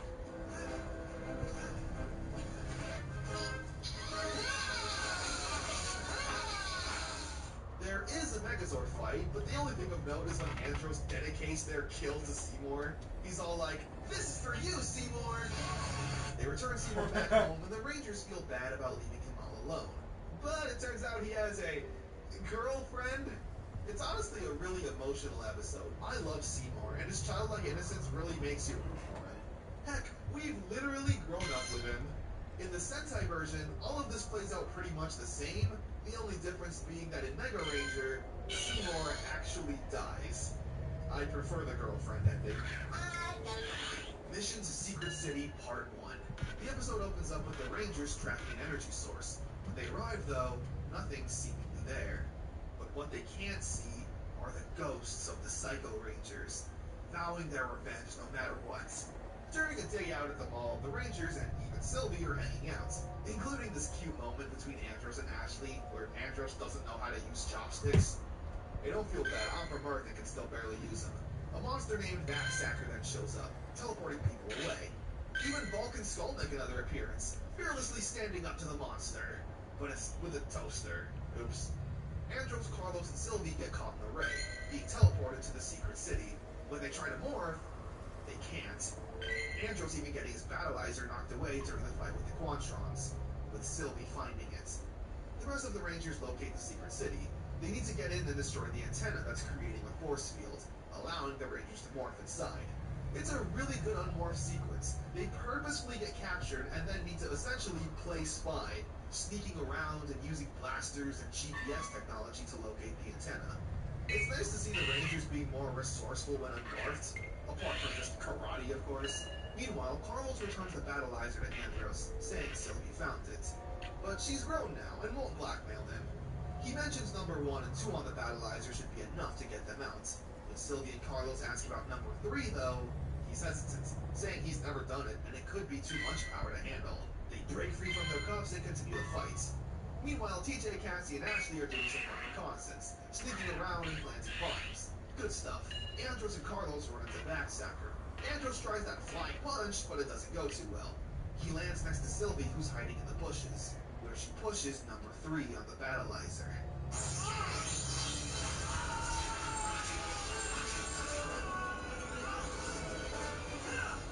Are you ready for round 2, Backstacker? Turns out number 3 is actually a super secret weapon he's had the whole time, becoming the Red Battleized Ranger. He's got these muscles, wings, missiles. He's like an action figure. Because he was created to be an action figure. This was meant to market a new toy that was coming out. So the Red Battleized Ranger is an American creation. I also want to pause here really quick to say that I made a mistake in my Turbo video. I said the Phantom Ranger was also an American-made creation. I think I googled Phantom Ranger Super Sentai, and when I saw Verve Master, my brain saw it and confused it with VR Troopers. So I just assumed it wasn't a Sentai thing. My bad.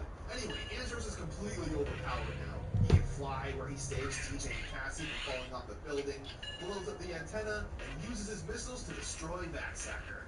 After the Megazord fight, they head to the tower to destroy the secret city. However, Astronema teleports everything away. The city and the prisoners, including Sylvie. Part 2 opens up with this scene I always hated as a kid. It's all Sentai footage, and it's 2 minutes of the Rangers exploring this empty boat. Nothing happens. The footage is all shaky and... Earthmaster, my brain saw it and confused it with VR Troopers. So I just assumed it wasn't a Sentai thing. My bad. Anyway, Andros is completely overpowered now. He can fly where he saves TJ and Cassie from falling off the building, blows up the antenna, and uses his missiles to destroy Backstacker. After the Megazord fight, they head to the tower to destroy the secret city. However, Astronema teleports everything away. The city and the prisoners, including Sylvie. Part 2 opens up with this scene I always hated as a kid. It's all Sentai footage, and it's 2 minutes of the Rangers exploring this empty boat. Nothing happens. The footage is all shaky, and even as a kid, I knew something was weird about this. Astronema's plan is to kidnap all these citizens and transform them into data cards, so they can all be programmed to be her mindless zombie minions. The first victims are, of course, Bulk, Skull, and Phenomenus. Skull having the best reaction to it all. So many crazy things have happened to these two throughout the years. At this point, they're used to it, but sick of it. The Rangers locate the new location of the secret city. It's underwater. The Rangers show up, but Astronema gets the drop on them, turning them all into data cards. However, the Rangers didn't come alone. Unknowingly, having the Psychos follow them. Their spirits go through the machine and it reanimates them, giving life to the Psycho Rangers once again. They find Ecliptor and beat the hell out of him. They retrieve the data cards and bring the Rangers back to life. Yes, the Psycho Rangers are so obsessed with defeating the Power Rangers, they will bring them back from essentially lifeless beings just so they have the pleasure of being the ones to end them. And the Rangers and the Psychos have their final battle. Probably. Andros tells Alpha to contact Zane, to tell him to go to the control room to turn the data cards back into humans. Ecliptor tries to stop him, and I'm starting to feel bad. He has spent this entire episode getting beaten up, and Zane doesn't go easy. He finds the control room and tries to reverse the process, naturally having Bulk, Skull, and Phenomenus being their first survivors. I love when Professor Phenomenus tries to explain what just happened. We were changed into data cards by aliens. But we're okay volcano. He just sounds so insane, but he's right. Zane saves the rest of the civilians and has a plan to stop the psychos. The Rangers lure them into the control room and have a struggle to get them all to the center. When they do, Zane manages to transform them into data cards. Their evil energy was too strong, apparently. Starting to feel bad. He has spent this entire episode getting beaten up, and Zane doesn't go easy. He finds the control room and tries to reverse the process, naturally having Bald Skull and Phenomenus being their first survivors. I love when Professor Phenomenus tries to explain what just happened. We were changed into data cards by aliens. But we're okay now. He just sounds so insane, but he's right. Zane saves the rest of the civilians and has a plan to stop the psychos. The Rangers lure them into the control room and have a struggle to get them all in the center. When they do, Zane manages to transform them into data cards. Their evil energy was too strong, apparently. During the explosion, Zane loses the psychos' data cards. The people are saved and the Rangers all regroup above land. The episode ending with Astronema now in possession of the Psycho Rangers. The impenetrable web. Astronema tricks the Rangers to come down to a planet. Regroup above land. The episode ending with Astronema now in possession of the Psycho Rangers. The impenetrable web. Astronema tricks the Rangers to come to saved and the Rangers all regroup above land. The episode ending with Astronema now in possession of the psychos. The Rangers lure them into the control room and have a struggle to get them all in the center. When they do, Zane manages to transform them into data cards. Their evil energy was too strong, apparently. Rangers lure them into the control room for survivors. I love when Professor Phenomenus tries to explain what just happened. We were changed into data cards by aliens. But we're okay now. He just sounds so insane, but he's right. Zane saves the rest of the civilians and has a plan to stop the psychos. The Rangers lure them into the control room and have a struggle to get them all in the center. When they do, Zane manages to transform them into data cards. Their evil energy was too strong, apparently. During the explosion, Zane loses the psychos' data cards. The people are saved and the Rangers all regroup above land. The episode ending with Astronema now in possession of the Psycho Rangers. The impenetrable web. Astronema tricks the Rangers to come down to a planet, where they get ambushed by the Quantrons and Dark Conda. Yeah, where has he been? Meanwhile, the Dark Fortress covers the Astro Megaship in a web, not allowing access to anyone but them. The Clipter makes his way on board to find the Megazords. The rest of the episode has Alpha and Deca essentially using the Home Alone shenanigans to battle Ecliptor. Alright, I guess we needed some levity in these episodes. Yeah. They managed to hold him off for a bit, but he eventually finds the location of the Mecha Voyager. Meanwhile, the Rangers are held captive on this planet, until Zane shows up with his brand new toy, now available at Walmart. It's like a dune buggy, I guess. He blows up Darkonda and saves the Rangers. With the web still over the Astro Megaship, the Rangers can't help. So Zane has to go to stop Ecliptor. They have a fight, but he still manages to destroy some of the Mega Voyager's control console. Ecliptor then somehow becomes red and super powerful, growing in size. Andros uses the Battleizer to blow up the shield, and they summon the Zords to fight the giant Ecliptor. The Astro Megazord, Delta Megazord, and Mega Winger. Alright, 3-on-1. This should be pretty easy. Oh my. Ecliptor completely destroys the Delta Megazord. During the fight, however, Ecliptor eventually runs out of juice and returns to normal size, where the Rangers are able to get the upper hand on him, turning him back to normal and needing to flee. The Rangers return to the moon and check on the Mega Voyager. It's pretty damaged, but still functional, if only barely. A line in the sand. The episode starts off at night, a setting not usually seen in Power Rangers. Ashley and Andros are on a date, but off in the distance, there's a car stalking them, even trying to run them over multiple times, only barely missing.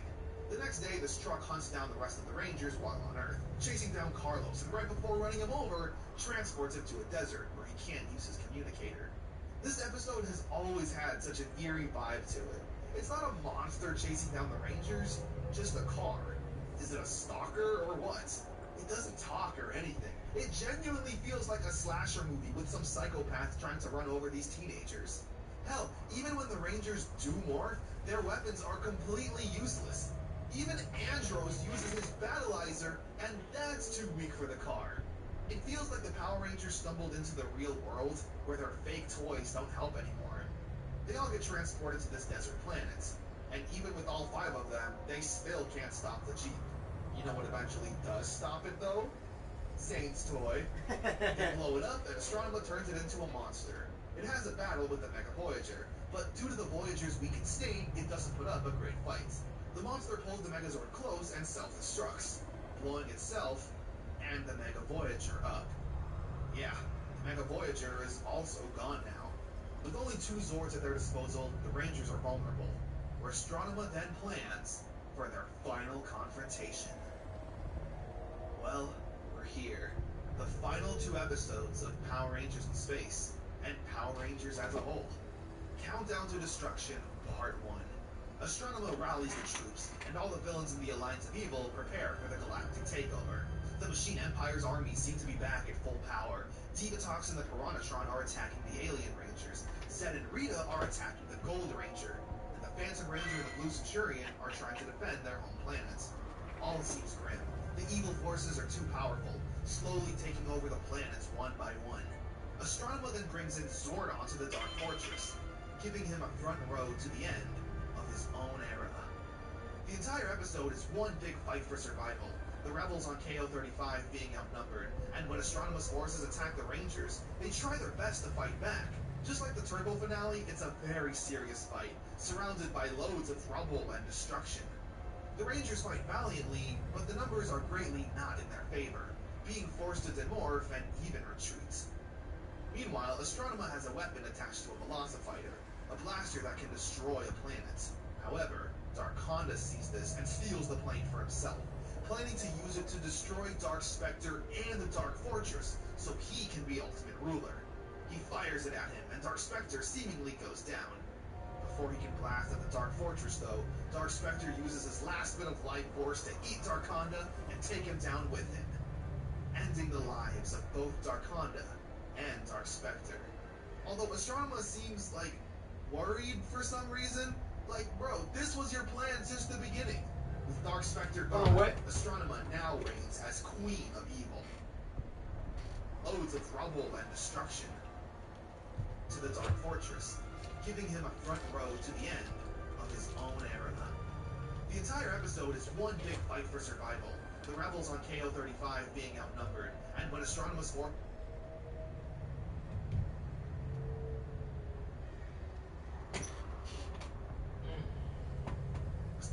Final confrontation. Well, we're here. The final 2 episodes of Power Rangers in Space, and Power Rangers as a whole. Countdown to Destruction, Part 1. Astronema rallies the troops, and all the villains in the Alliance of Evil prepare for the galactic takeover. The Machine Empire's armies seem to be back at full power. Divatox and the Piranhatron are attacking the Alien Rangers. Zed and Rita are attacking the Gold Ranger. And the Phantom Ranger and the Blue Centurion are trying to... His armies seem to be back at full power. Divatox and the Piranhatron are attacking the Alien Rangers. Zed and Rita are attacking the Gold Ranger. And the Phantom Ranger and the Blue Centurion are trying to defend their home planet. All seems grim. The evil forces are too powerful, slowly taking over the planets one by one. Astronema then brings in Zordon to the Dark Fortress, giving him a front row to the end of his own era. The entire episode is one big fight for survival, the rebels on KO-35 being outnumbered, and when Astronema's forces attack the Rangers, they try their best to fight back. Just like the Turbo finale, it's a very serious fight, surrounded by loads of rubble and destruction. The Rangers fight valiantly, but the numbers are greatly not in their favor, being forced to demorph and even retreat. Meanwhile, Astronema has a weapon attached to a Velocifighter, a blaster that can destroy a planet.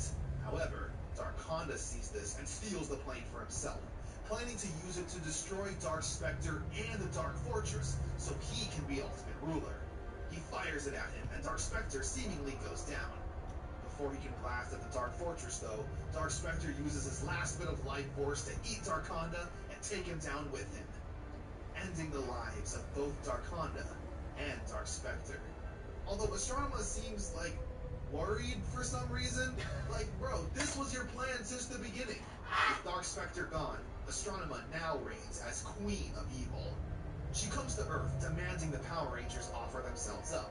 If If they don't, they'll destroy the Earth. Countdown to Destruction Part 2. We see the civilians in total panic, worrying that the Power Rangers have abandoned them. But it's Bulk, of all people, to keep the morale high, and tells everyone that they need to put their trust in the Rangers. Andros feels like there's still a chance he can still reach Corone and talk some sense into her, with everyone else telling him that she's gone. Andros refuses to believe this. He sneaks away and plans to enter the Dark Fortress alone. He's stopped by Ashley, though, who tells him he can't just leave. But Andros says he has to try. He tries to say that if he doesn't come back, but is quickly cut off by Ashley, saying she will see him again, where the two share a kiss. Okay, they don't, but they should. It's the last episode of Power Rangers ever. You can have Andros say fuck if you want to. What are they gonna do? Cancel the show? Morning comes and Astronema is demanding the Power Rangers show themselves. Not for real. Episode of Power Rangers ever. You can have Andros say fuck if you want to. What are they gonna do? Cancel the show? Morning comes and Astronema is demanding the Power Rangers show themselves. When they seemingly don't show up, the real heroes do. I am the Blue Ranger. I, the Black Ranger. Bulk and Skull take a stand. They've done everything from bully the Power Rangers, envy them, and poorly imitate their actions. But here, they are the Power Rangers, like they say. They're standing up to evil, not worried about the consequences. Rallying everyone behind them. Before they all get into too much trouble, though, the real Power Rangers show up.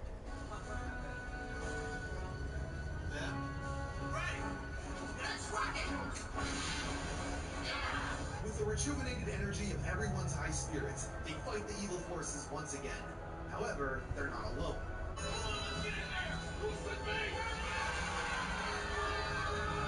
Bulk and Skull rally the citizens of Angel Grove and lead the charge to fight head on. This is so perfect. And they're really making some shit Meanwhile, work. Andros I mean, goes to the happen. Dark Like, Fortress this and funny. frees Zordon. Zordon saying that the evil forces are too strong, and the only way to stop them is to destroy his energy tube and release his power onto the galaxy, destroying all evil forces, but sacrificing himself in the process. Andros is taken back by this idea, immediately rejecting it and saying they'll just keep fighting. Zordon says that won't work. Andros raises his sword, but can't bring himself to do it. Astronema comes back on board, though. Andros tries to talk sense into her, but she's too far gone. They fight, but Andros never strikes back. Zordon's words momentarily break Dark Spectre's programming, but it takes over again. Astronema then shoots a blast at Andros, and he deflects it with his sword. The strike flies back to Astronema and kills her. Ecliptor shows up and is heartbroken, clearly still retaining some of that fatherly love for her. He violently swings at Andros, and Zordon pleads with him once again to destroy his tube. Where Andros finally agrees. Zordon's final words are, "It's your duty as a Power Ranger to protect the universe." Andros stays silent, grabbing his saber and unleashing a strike to Zordon's tube.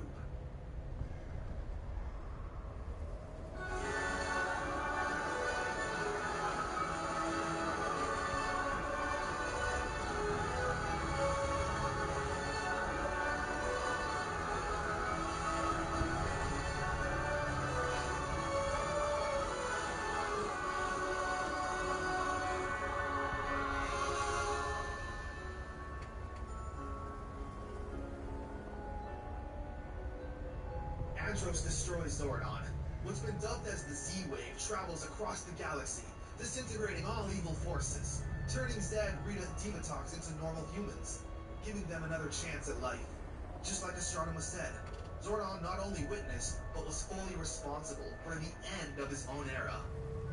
And he would do it again in a heartbeat.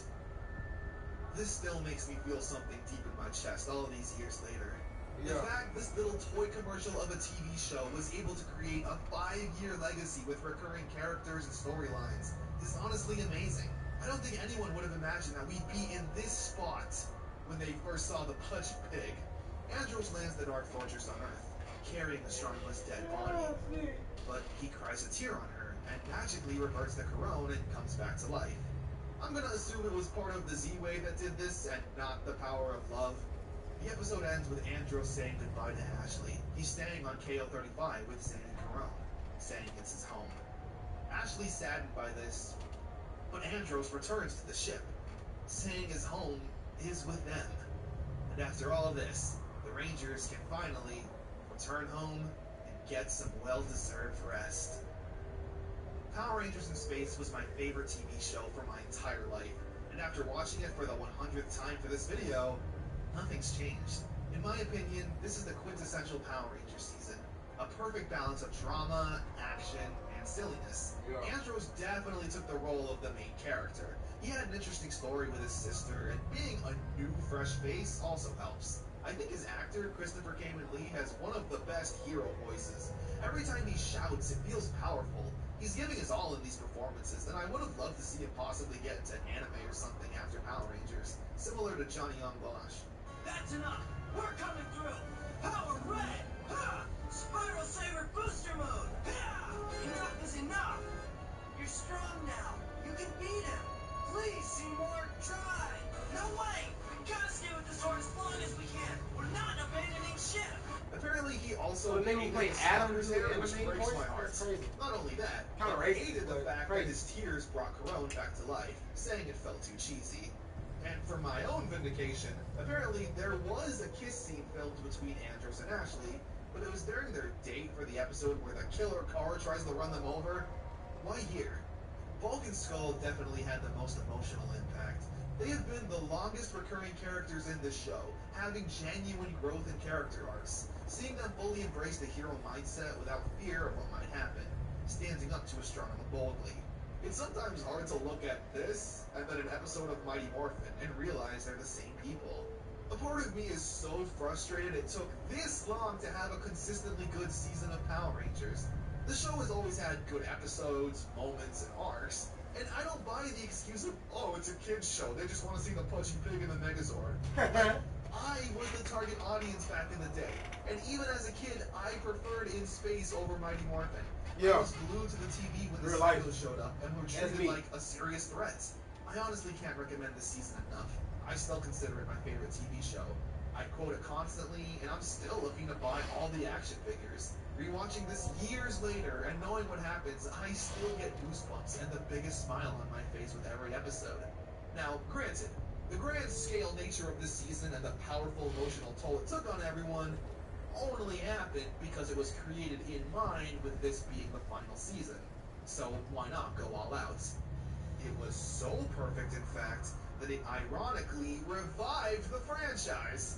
Yes, Power Rangers in Space at the time was the most viewed and most successful season of Power Rangers ever. They sold so many toys and so many people were head over heels for this season.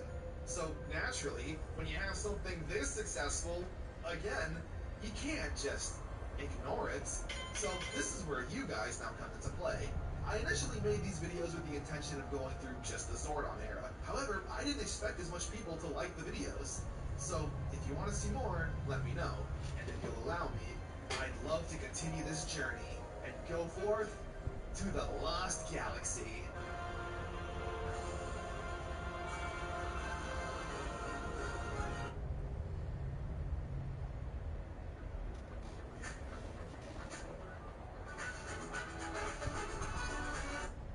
Power Rangers in Space was supposed to be the finale to this beloved franchise, but due to its massive success and popularity, another season was given the green light. Power Rangers Lost Galaxy, an epilogue and in-spirit sequel of sorts, following up on the events of Countdown to Destruction, Zordon Sacrifice, and what the world looks like now, and why this season also has a space theme, which could be a challenge. Seiju sent What? Power Rangers in Space was supposed to be the finale to this beloved franchise, but due to its massive success and popularity, another season was given the green light. Power Rangers Lost Galaxy, an epilogue and in-spirit sequel of sorts, following up on the events of Countdown to Destruction, Zordon Sacrifice, and what the world looks like now, and why this season also has a space theme, which could be a challenge. Seiju Sentai Gingaman is the 22nd season of Super Sentai, and the Power Rangers in Space was supposed to be the finale to this beloved franchise, but due to its massive success and popularity, another season was given the green light. Power Rangers Lost Galaxy, an epilogue and in-spirit sequel of sorts, following up on the events of Countdown to Destruction, Zordon Sacrifice, and what the world looks like now, and why this season also has a space theme, which could be a challenge. Seiju Sentai Ginga Man is the 22nd season of Super Sentai, and the season Lost Galaxy would be based off. Ginga Man, however, was far from a space epic, being themed around nature. You couldn't be more polar opposites if you tried. Lost Galaxy has a lot to live up to. The first Power Ranger season did not start with any previous Rangers or villains from the last, needing to establish new characters, villains, and the world as a whole. Yeah. As well as trying to follow up an amazing season that went all out in terms of story, acting, and production. So, was Power Rangers Lost Galaxy ready to fill those shoes? Let's find out. Quasar Quest Part 1. We kick things off with a narration telling us that Earth has begun the search for a new world to live in, taking us to a distant planet where this wise old man is telling the story of the Quasar Sabers, 5 mythical swords that for 3,000 years no one has ever been able to pull from the stone. It's a lovely ceremony, but quickly gets interrupted by some monsters. For now, though, our focus shifts to this massive space colony called TerraVenture. The people of TerraVenture are exploring the universe in hopes to find a new place for humans to live. I guess after destroying all the evil in the universe, it's a pretty safe time to explore. Some important characters we meet are Commander Stanton, Mike, his second-in-command, and Kendricks, the head scientist. We see that TerraVenture is a massive event. People are coming in waves, eager to explore space. However, only a certain select group of people were chosen for this operation. And if you weren't one of them, tough luck. As we see this strapping young man named Leo get thrown out. He's frustrated, but happens to see a group of thugs trying to rob an older woman of her passport, so they can go into space. Which, I don't think that's how passports work, but regardless, Leo doesn't stand for that, taking them on 3-on-1. They eventually overpower him and think they got the passport, but sneaky Leo still has it. The old woman is thankful and says that the new world needs people like him. This then motivates Leo to break the law. Thanks, Granny! Sneaking onto the loading dock and becoming an illegal stowaway onto the colony. When he lands, the authorities are already aware and trying to hunt him down. Leo then accidentally bumps into Kendricks and another important character, Kai. I think Kendricks kinda gets a little crush on him, because when he leaves and the officers ask if they've seen him, she says no. Leo then finds a soldier outfit to try and blend in, but this accidentally gets him roped into a training exercise on the moon. It's a pretty intense military training exercise, with live explosions that probably could level a city. This is not training! Leo ends up saving Kendricks from one of these bombs, where he finally gets caught in the act. Mike shows up and reveals to everyone that Leo is his younger brother, who is told not to come. But before this brotherly dispute can play out, a portal opens up out of nowhere, where one of the girls from the opening scenes comes tumbling out. And she didn't come alone. These weird bug creatures also came along. These are the Stingwingers, and this season's new foot soldiers. They're disgusting bug creatures, but once again are American-made foot soldiers. They have an awesome design. They try to fight them off, but they're too powerful, until they just eventually retreat. The girl says her name is Maya, and her planet Miranoi is under attack. Leo is the first to immediately jump into action, saying if she needs help, they should go. Mike says him and Kendricks will check it out, and that Kai has to escort Leo back to the colony. As the three leave for the portal, Leo breaks free and runs into the portal with reckless intent. Part 2 opens up with Kai feeling guilty for leaving Leo behind. But he gets a plan when he sees a flyer for the Astro Megaship Museum? Wait, what do you mean museum? That's Andros' actual ship. How else is he flying around space? And not only is the Astro Megaship still hanging around, but so is Alpha. Would you mind telling me what is going on here? Kai commandeers the ship and says he needs it for a mission.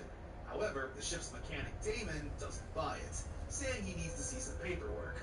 But more importantly, he says that the Astro Megaship is not a functioning ship, just a museum.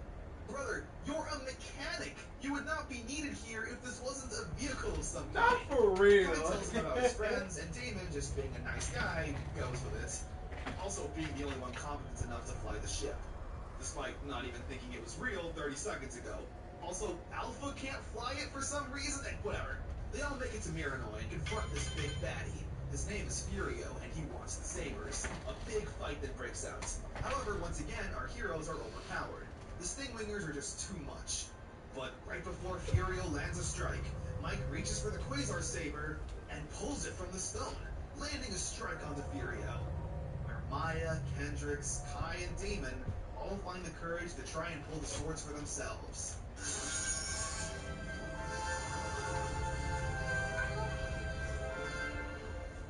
Before they can celebrate, though, Furio casts some kind of spell that's turning Miranoi into stone. During the spell, the ground opens up, and Mike falls in. Leo tries to pull him up, but Mike says he can't hold on for much longer, instead telling Leo to grab the Quasar Saber. When he does, he tells his little brother to carry on in his place, and that he's always been proud of him, before letting go and falling into the abyss, and the floor closing back up. Leo is immediately filled with anger, but before he can do anything, the sabers get a surge of power. Our heroes hold them up high, and with a strike of lightning,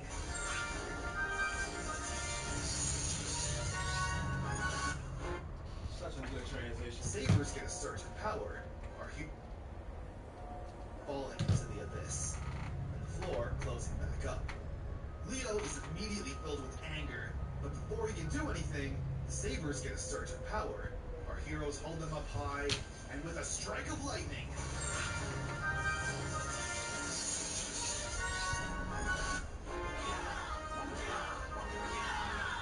our heroes get transformed into the Power Rangers. As is tradition, they lay the smackdown on the Stingwingers, with some really impressive choreography, I might add. The Power Rangers seem to have an animal connection, with the helmets all bearing a respective beast. Kai is the gorilla and uses a lot of powerful single strikes, while Damon is the condor and does more attacking in the air. As for the suits themselves, I don't know if this is an unpopular opinion, but I love them. My favorite Power Ranger suits have a nice balance of the primary color and whites, and we haven't seen helmets designed to look like an animal since Mighty Morphin. Yeah. The Charlie Brown zigzags, while sure, are kind of weird. I always loved it. These are some A-tier suits in my opinion. However, the Rangers' victory is short-lived, as they still need to escape the planet before becoming petrified. They hop aboard the Astro Megaship and Damon flies them to safety. Maya then gives a very powerful speech, saying how they were chosen to be heroes, and how it's their duty to protect the world. We've been chosen to be Power Rangers. With Leo being the only one looking disappointed, since he wasn't chosen. Mike's the one who pulled the sword. The episode ends with a little teaser of a very disgusting-looking creature. What the hell is this? The Quasar Quest two-parter is very good, taking its time.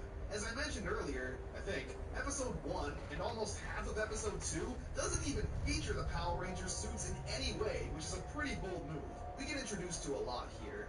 I didn't even mention Bulk and Professor Phenomenus. They were shown to be able to travel onto Terraventure, but they felt like they were forgetting something. That something being Skull, who comedically is sleeping in.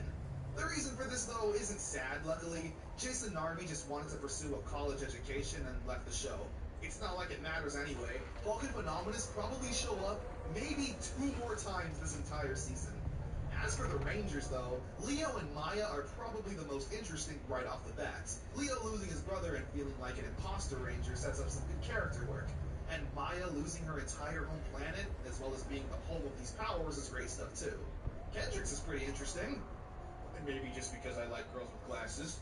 As for Kai and Damon, though, they unfortunately come off as the least interesting, not really having much character yet. Definitely. Oh wait, we haven't even talked about the Lost Galaxy theme song. Someone might be wondering, why are there monsters? Didn't Zordon Sacrifice purge the universe of all evil? Well, yeah, I don't know, you're absolutely right. Apart from the answer being they needed to make more seasons, a popular theory is that the Z-Wave just reset the balance of good and evil, completely wiping out the United Alliance of Evil, but also allowing new Power Rangers to be formed to defend the universe. Which could explain why the Quasar Sabers were never pulled from the stone until after Zordon's death. But anyway, yeah, let's see what's next for the Rangers. Race to the rescue. We see the Stingwingers trying to capture some pretty big animals. Meanwhile, Maya is able to hear their cries for help. I'm sorry, but the fact that this nigga didn't talk about the theme song, like, let me go forward a bit.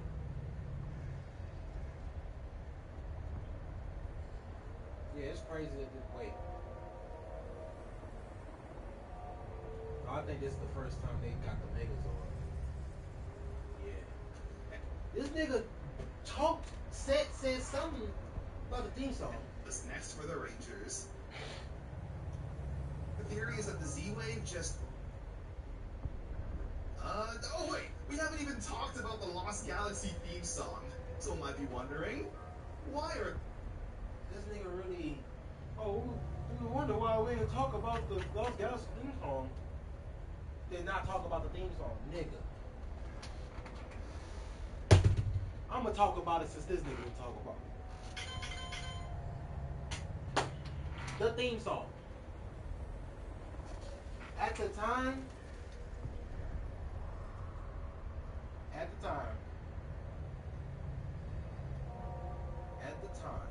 In Space and Lost Galaxy were my favorite theme songs. But growing up, I fucked with Lightspeed Rescue and Time Force theme song.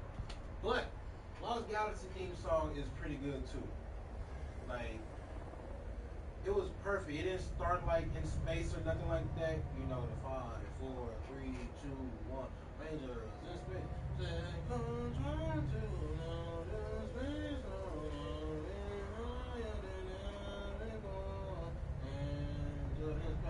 You know, it wasn't in that area of melody, so to speak. But this song here was so good. At least, like I said, it was my favorite song besides In Space at the time. That bitch started off like heroic or angelic in a way type shit. Power Rangers, lost galaxy, far, far away, deep in space, to a galaxy we know. Power Rangers go, Power Rangers go, Power Rangers go. There lies the key to the answer and the power we will know. Power Rangers go, Power Rangers go, Power Rangers go.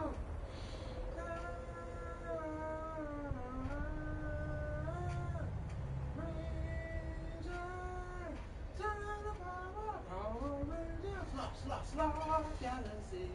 Turn the power, Power Rangers. Lost galaxy.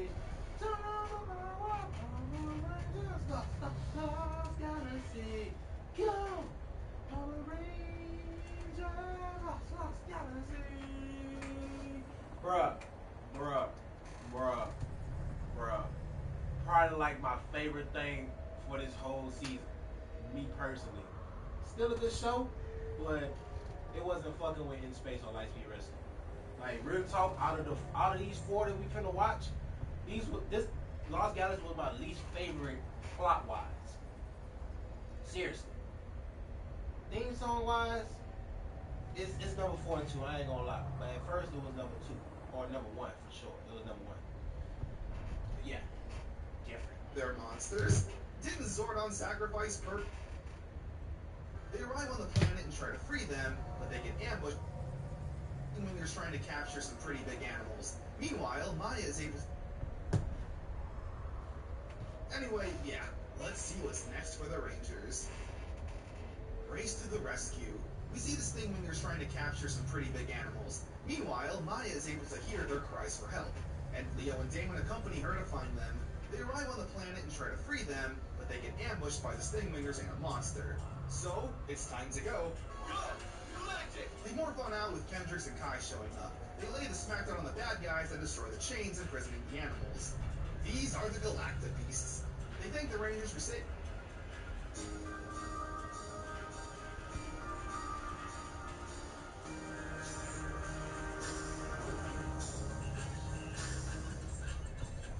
Dad, how do you say money? Put it like a flower? Marzo se mes para comprar un Toyota. Huh? Marzo es el mes para comprar un Toyota. Llegó marzo en marcha. No dejes pasar la oportunidad de tener un Toyota. Toyota, vayamos juntos. Major Made Magnesium is made to care for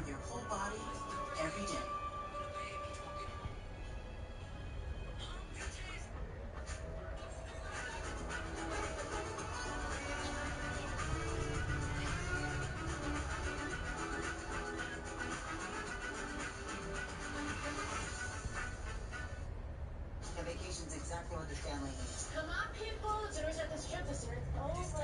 Good luck. This is gonna be the most dangerous road trip ever. Nothing bad is gonna happen. We're doomed. This vacation's ruined. I just wanted us to connect to our heritage. You don't think we care about our culture?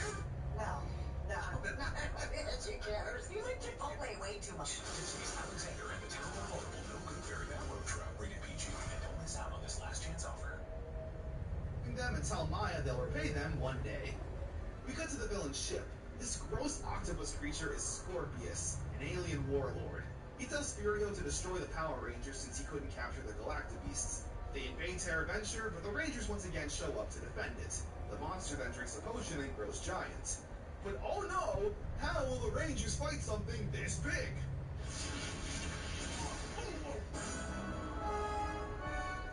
Yup, as you could guess, the Galactabeasts show up to help. They blow up the monsters and have some big help in the future.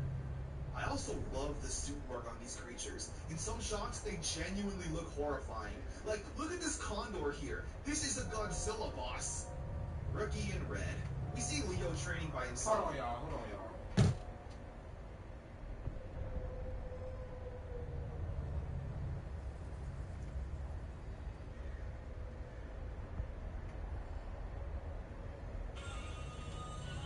Ew!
God did his big one with me. Shut your dumb ass up.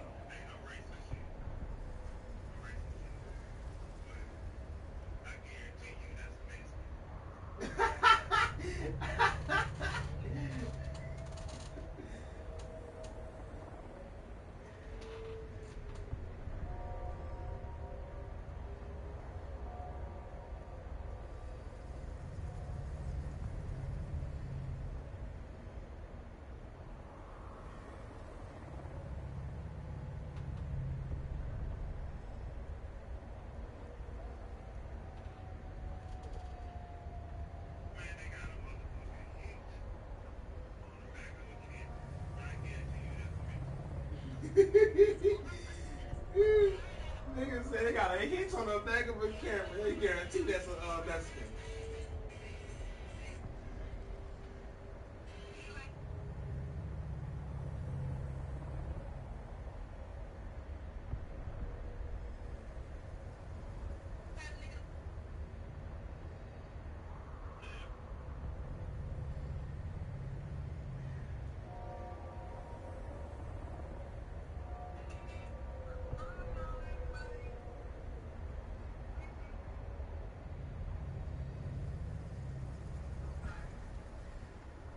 Boy, I miss Menchie's, boy.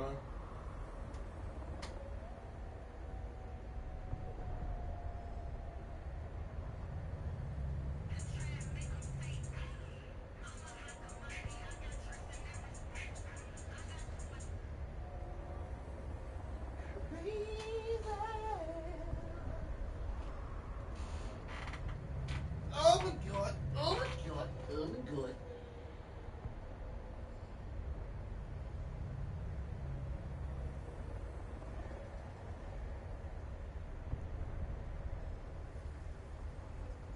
I'm about to say, nigga, there gotta be one thing in particular. Let's stop.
You ain't even gotta eat it.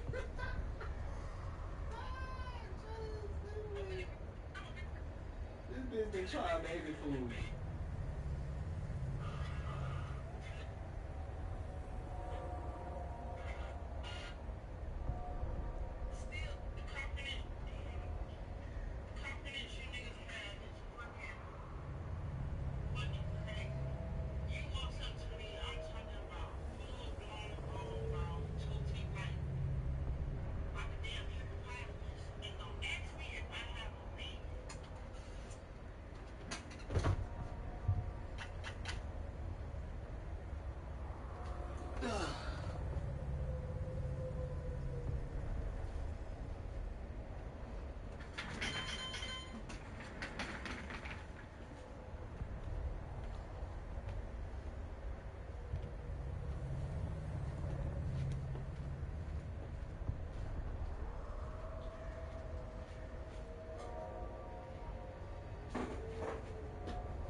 bag of weed for a second. I was about to say, nigga, where did you come from?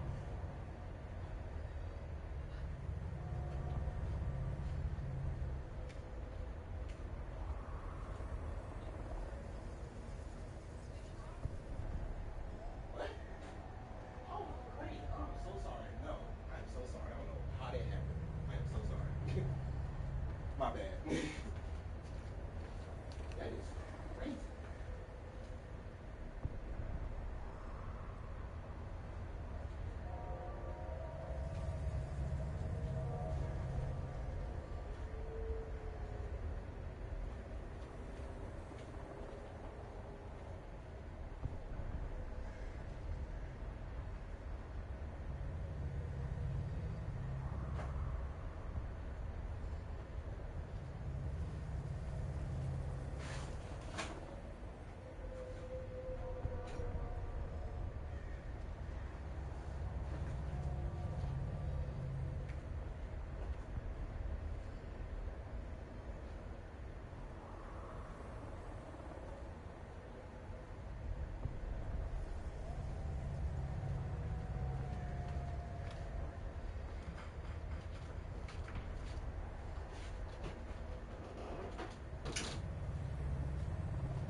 Drop your W-2 and file your taxes 100% free.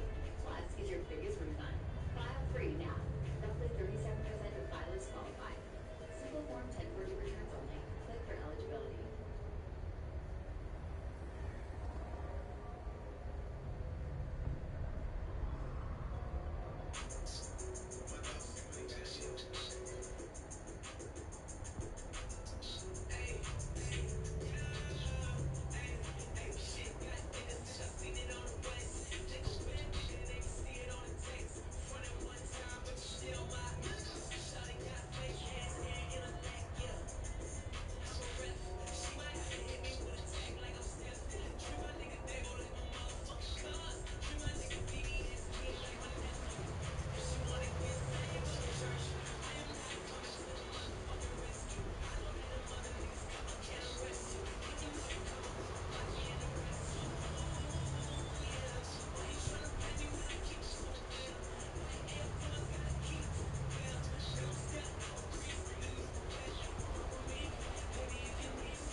Can we hear something from the album?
These no nuts.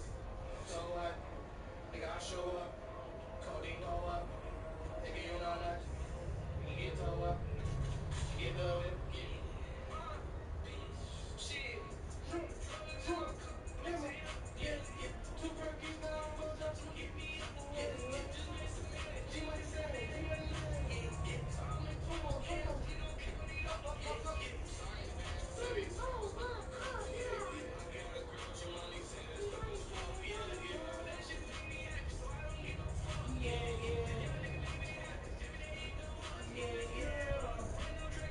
King of the use it, king of the use it.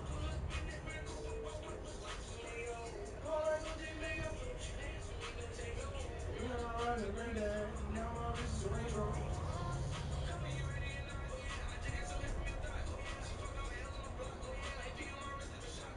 This not a G-Shock. Talk, talk, and home shot. Club talk, and no walk.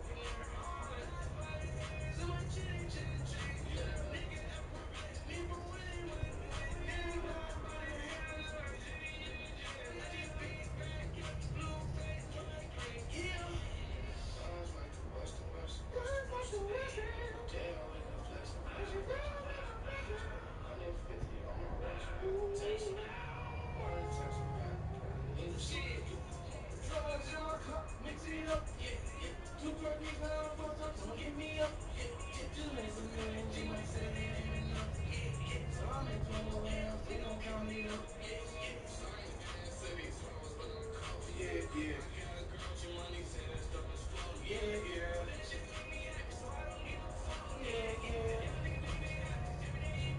Yeah, yeah. I said you money, I gotta tell you something. I'm gon' ride in every goddamn every goddamn every single one. These bitches haters in the devil car. Yo, precious said I am a beast. You say I'm pussy when you are what you eat. Nigga specialize in starting in that beef. One in the beef. To your teeth.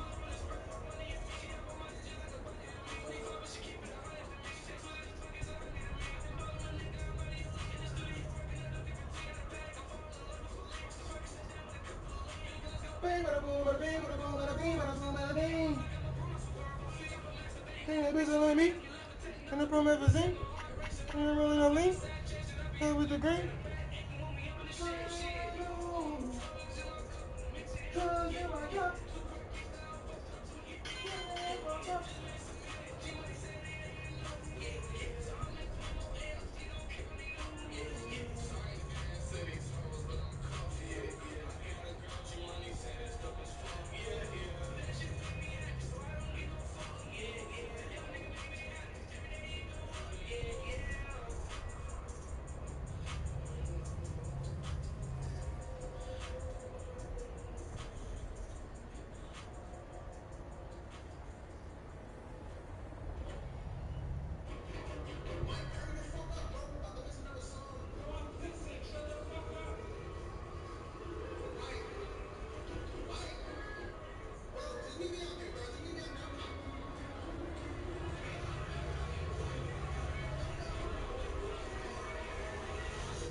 Guys, the other day I was talking to one of my friends, and somehow in the midst of conversation, we started talking about the stress of like bills being due, especially when you're in between paychecks.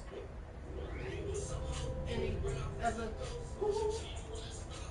take a pen, a scope away. No, we'll go home.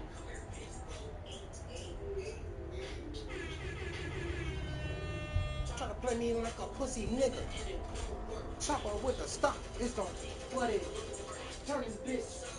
Rip him like some stickers in his trap under the bed like a with the who's the today you're not a trap star, today you are. I don't wanna cool it with the thought I'm tryna put it in a thought. Face it, whoa, every slug like a and a game player. I say yes, it is Sarah. Okay, cook that down, pussy never comes out no more. One bird sheep. Go.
need all that. Yeah.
Welcome to the pit. Let's go save some lives. Is it always this busy? It's weapons here.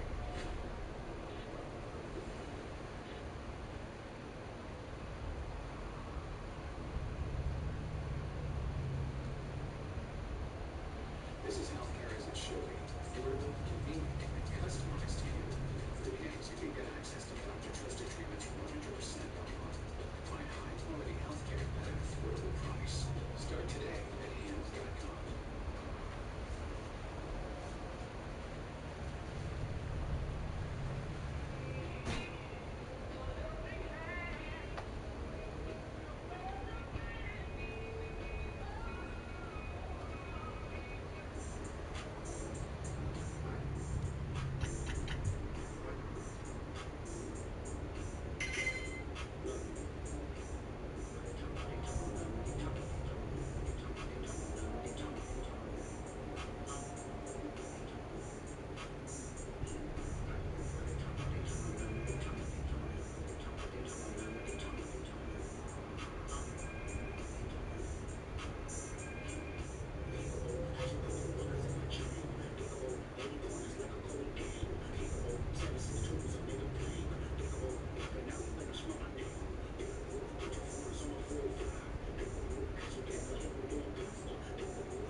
cruising down the, oh, what?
go again. Until the end. Friends. Everything. Real love. Real love. Drugs. City. Real drugs. To be careful. Yeah, you know. Yeah, we was playing dope. Mama playing dope. Hell, she got killed. Straight in there.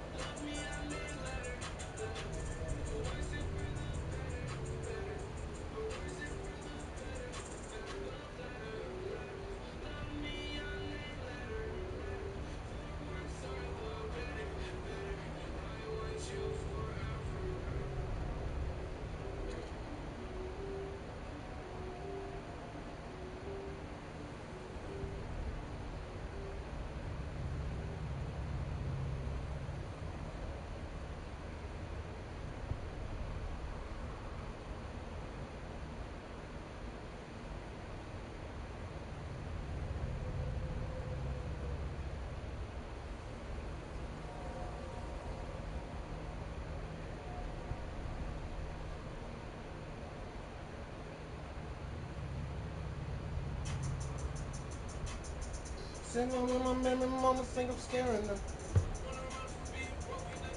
I got stamina? I got stamina. Don't see the damage. I can't balance. I play the analyst. Angels on my body, watch my back.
Jumping that, swimming that.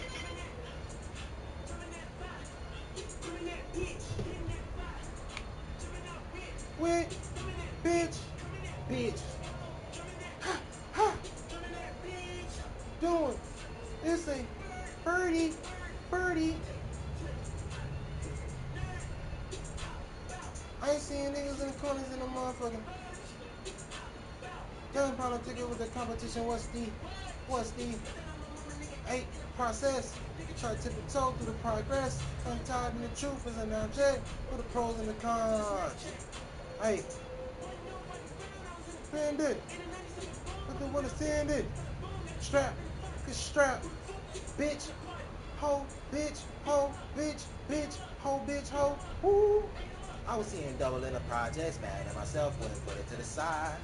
Mama had to cater for the coupe, then we rolled on the school on the way to Popeyes. And then we wanna play both sides. It's a red dot, don't get on the wrong red eyes. A headshot, then they can't move them guys. Fuck around and bury two. Hey, I'm OD in Paris, I'm OD in France. I thought that I told you I needed it. Click on your IG and look at my last. I made it to grandma, who did I? Million dreams and million pain. I made it 10 million and did it look like Uncle G told me that I had a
Did you always want to be in this line of work? Always wanted to be famous? This could be the defining role of your career. It's time to pay for your sins.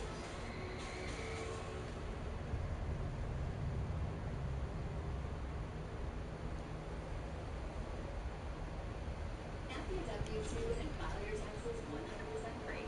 Plus, get your biggest refund. File free now. Up to 37% of filers qualify. Simple Form 1040 returns only. Void for eligibility.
clicks.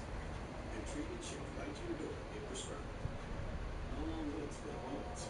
No long lines at pharmacies. Get better care on your time. Optimize your health 100% online. Get started today at hims.com.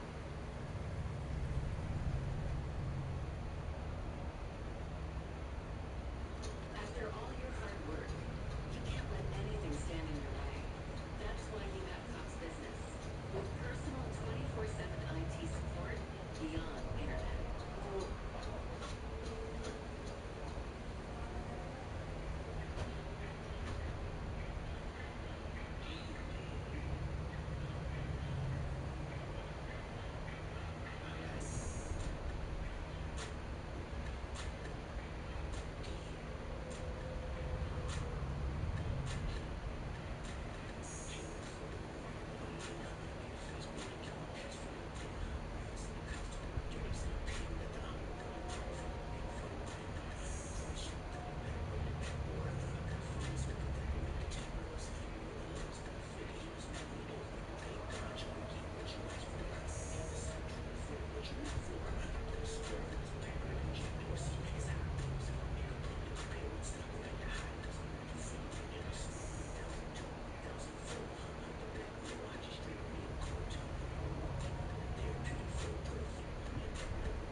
AT&T announced price hikes a total of 10 times in the past 2 years.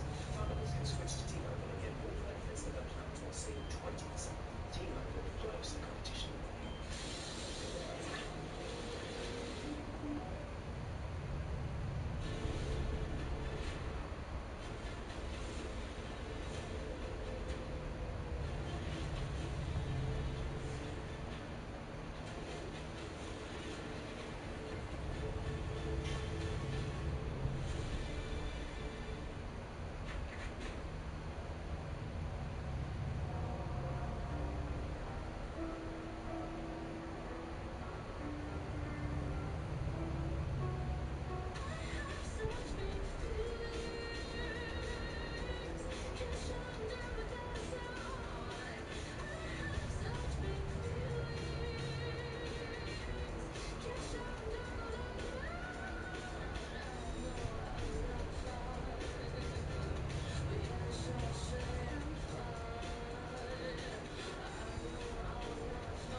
Senator Lynch.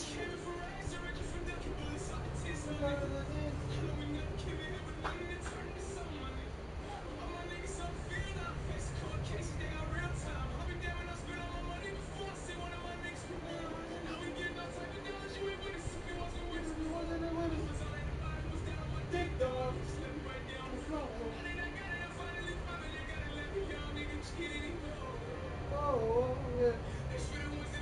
Better be.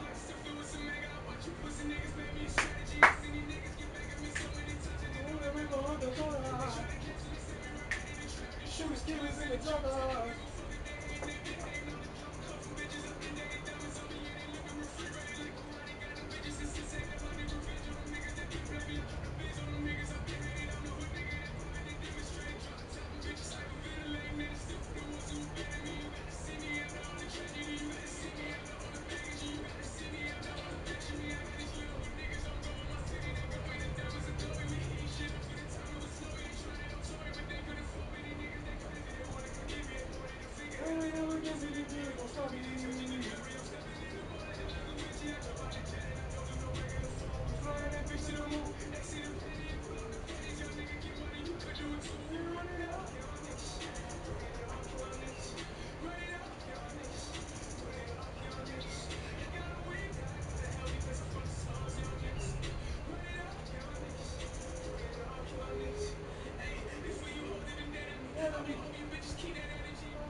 moisturize and strengthen your skin with Velvet Body Wash.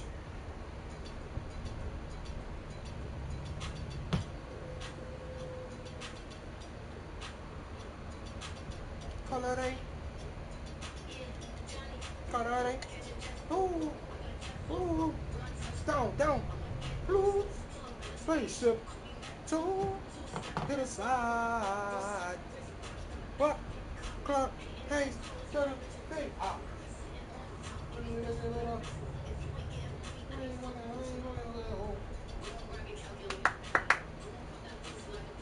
Park, yeah. Sala. Bitches in the back. They got back.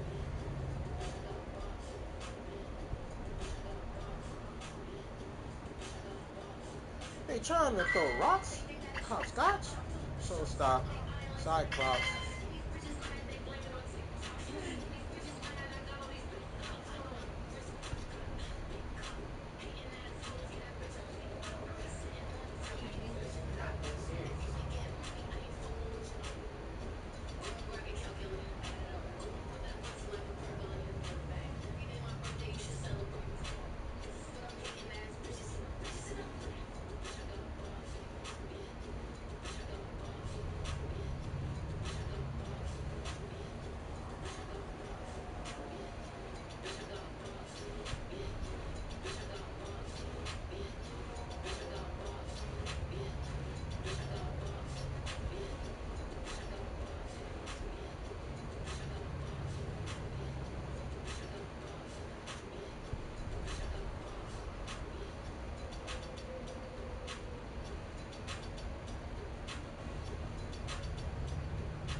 Oh God. Oh God.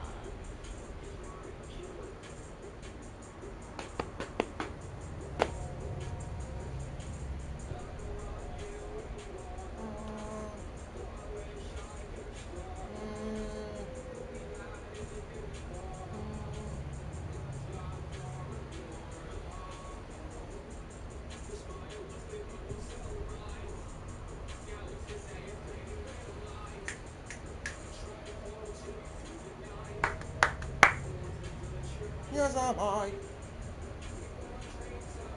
Die.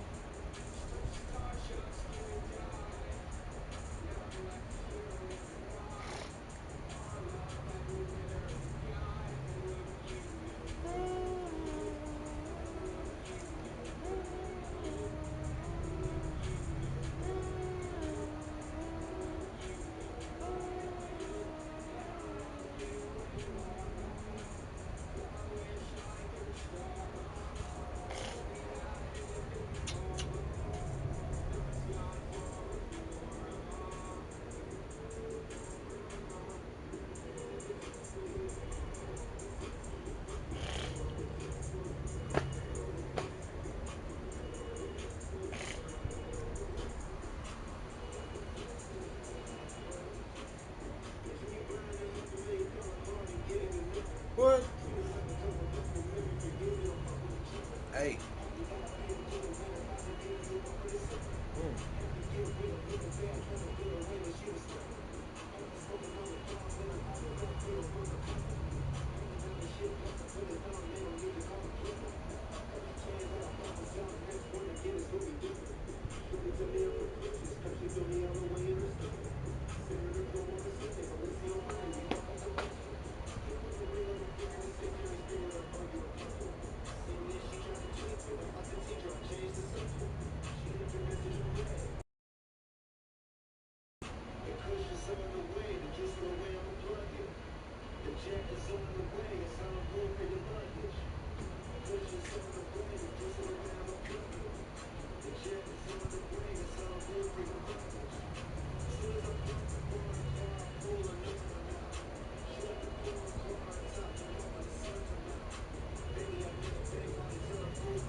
Trying to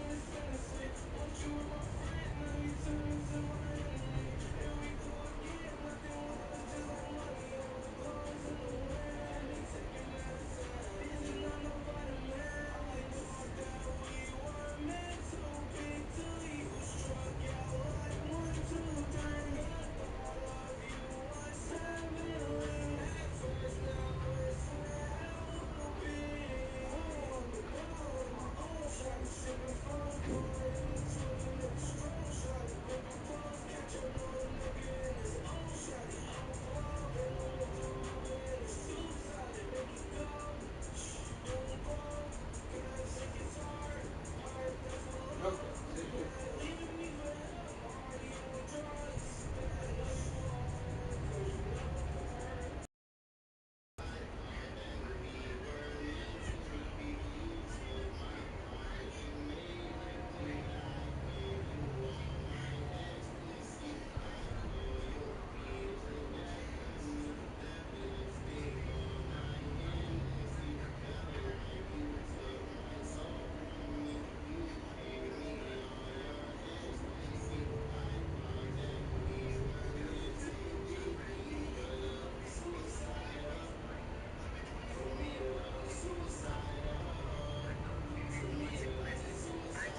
What the wrong is so wrong?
Snap your benefits. Not your taxes 100% free. Plus, get your biggest refund. File free now. Roughly 37% of filers qualify. Simple form 1040 returns only. Play for eligibility. Those horns that Polo Ladon did on there, this is one of my favorite records ever. The drums, it's super simple. Just a good 808, a good clap, but it's small congas in the background if you listen. And when I was working on Sticky, I had the first half, it was done, it was da-da-da. But man, I was like, man, I love those horns so much, and I could never make anything as good. And Polo, we FaceTimed, he was super cool with it.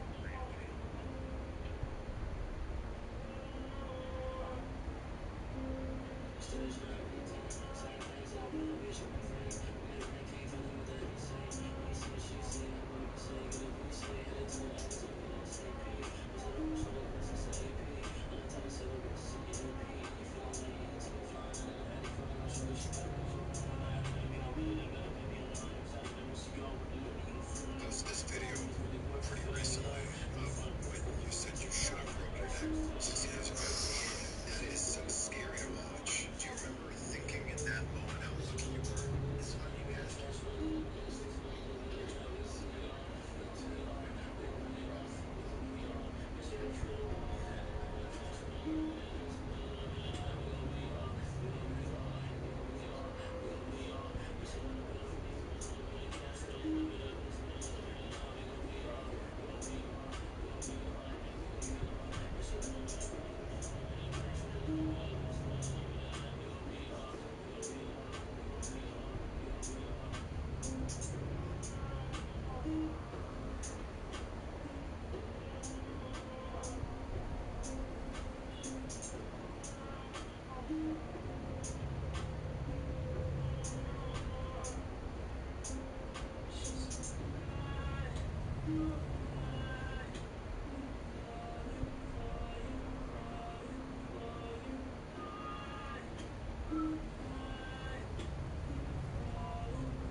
Oh shit.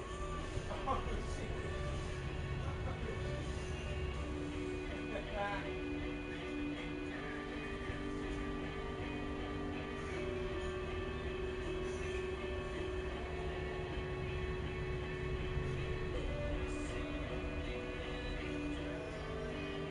Oh, bitch.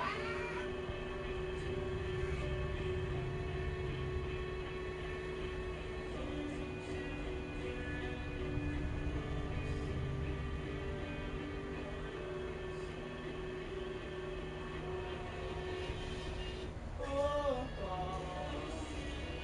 Oh, fuck.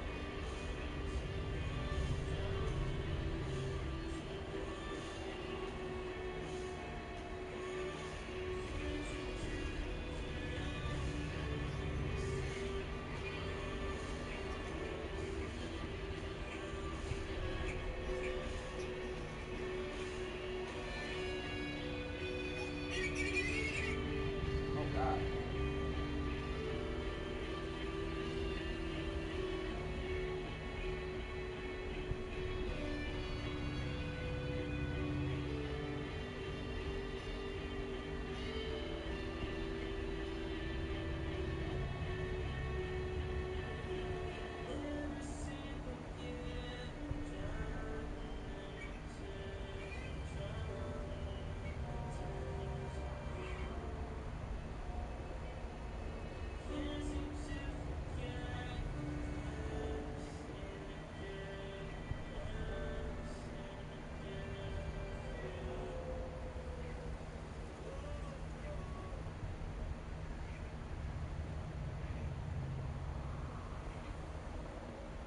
What?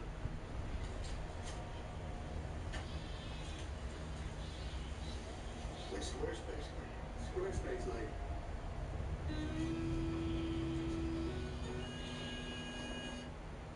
And then we begin hot on meal prep is going down. Here's what we've got going to make our lives easier. We're also making life easier by using Shipt to get groceries delivered directly to our house. The app is so easy to use and not having to take kids to the store means I get to spend more time in the kitchen. I started with these blueberry muffins that my kids are obsessed with. And you know we need high protein, quick grab and go for lunch. I'm doing these chicken enchilada bowls. These were absolutely insane. If you haven't made my copycat Heavenly Health birthday cake bars, this is your sign to do so.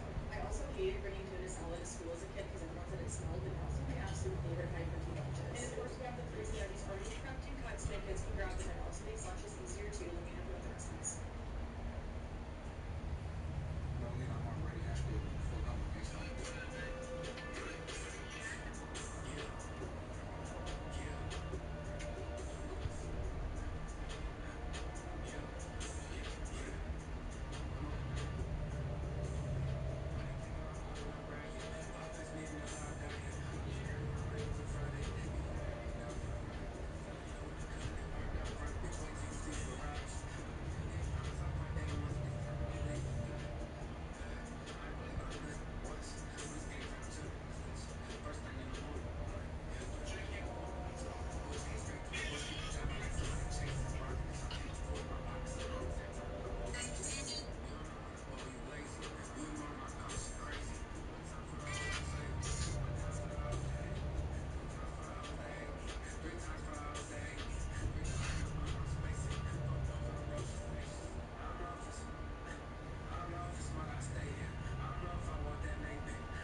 Get your goddamn ass to this motherfucking house right motherfucking now.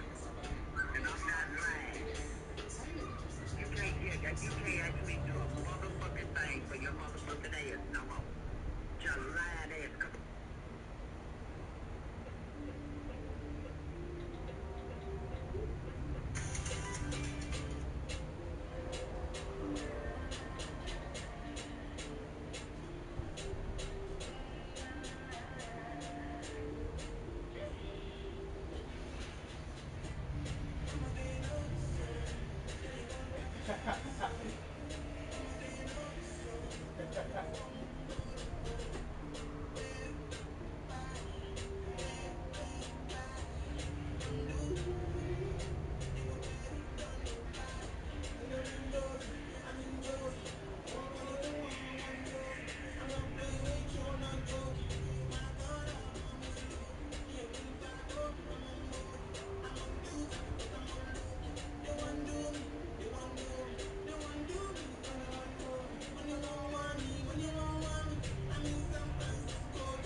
is Buick.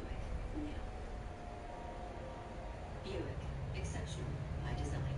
Get 0.9% APR on these Buick models. Plus, current eligible non-GM owners get up to $3,000 allowance on Encore GX. If it's gorgeous you want, look for the grit. Because it's the pros who are out there, pulling together dozens of projects a year. And they know where remarkable is always in stock. At Floor & Decor.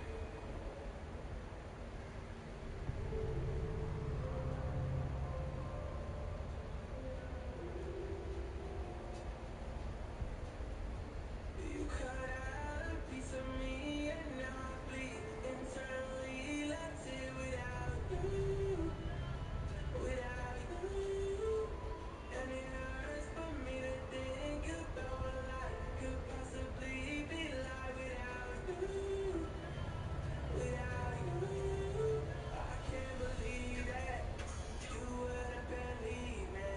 Forget all of your reasons. I lost my, you know I didn't mean it. If I see it, you let it repeat it, and I can't take it back. So in the past is where we're leaving. So there you go. Oh, can't make a wife out of tomorrow. Oh, I'll never find the words to say I'm sorry, but I'm scared to be alone. You cut out a piece of me, and now I bleed internally. Left here without you, without you. And it hurts for me to think about what life could possibly be like without you, without you. Oh, oh, wow, oh, oh, wow, oh, oh, wow, oh, oh, wow, without you, without you. Oh, oh, wow, oh, oh, wow, oh, oh, wow, without you, without you. It's gonna be hard here on my own, even harder to let you go. I really wish that we could've got this far. So there you go. Oh, can't make a wife out of tomorrow. Oh, I'll never find the words to say I'm sorry, but I'm scared to be alone. You cut out a piece of me, and now I bleed internally.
He gonna be a man because he's scared that you gonna turn him to a pet.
Pick 'em up.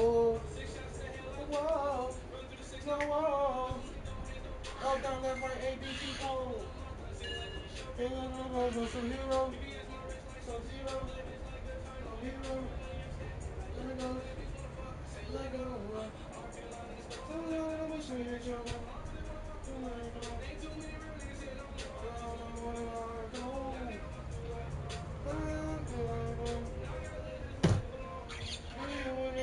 Both sides.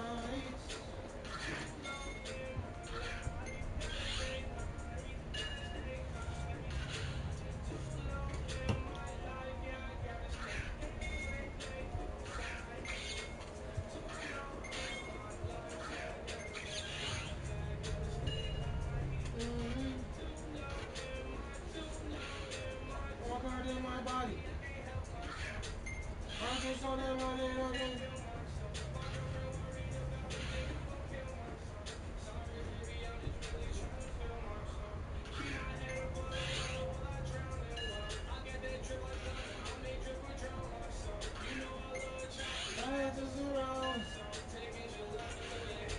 Man, come on, bro. This bitch is not that strong.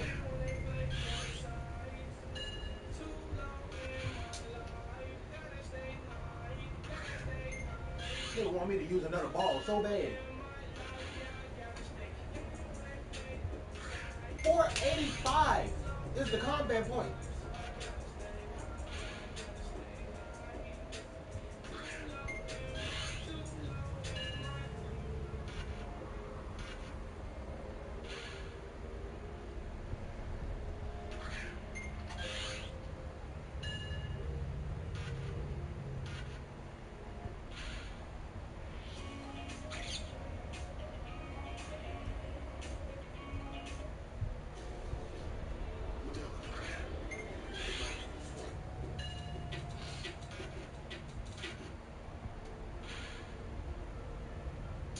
Yeah, bitch, go ahead.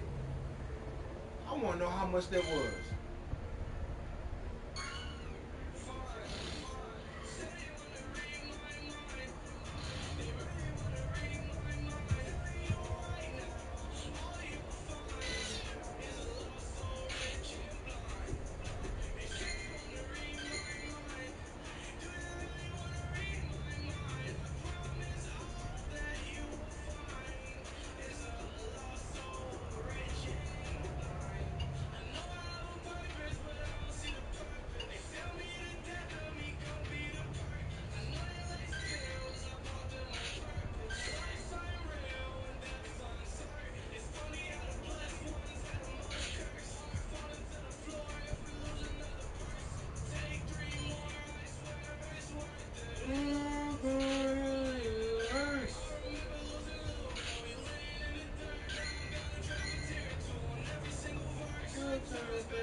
midst of conversation, we started talking about the stress of like bills being due, especially when you're in between paychecks. One of his solutions for himself was Empower, and he started telling me about how you can get instant cash. I hit him with the what? That's crazy.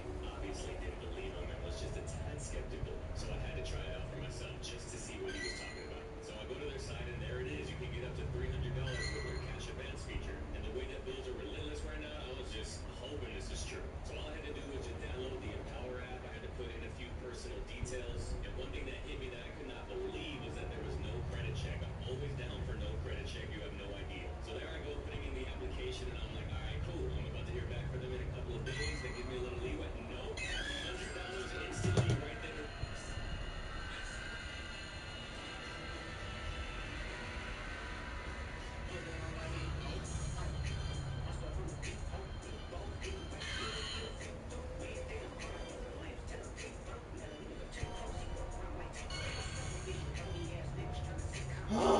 I'll be back. Hold on.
They gonna let you disrespect Pac, nigga? I think that Oakland show gonna be your last fucking stop, nigga. They cold foul. I don't know why he's still pretending. What is the owl? Bird niggas and bird bitches. Go. The audience not slow. So you guys trying to a bitch and you never even know she talks.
continue this shit, bro.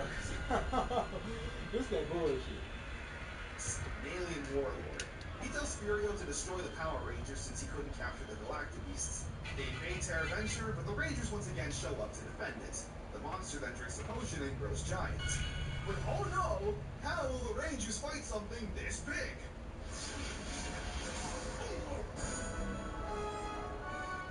Yup, as you could guess, the Galactabeasts show up to help.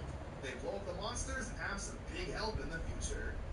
I also love the suit work on these creatures. In some shots, they genuinely look horrifying. Like, look at this condor here. This is a Godzilla boss.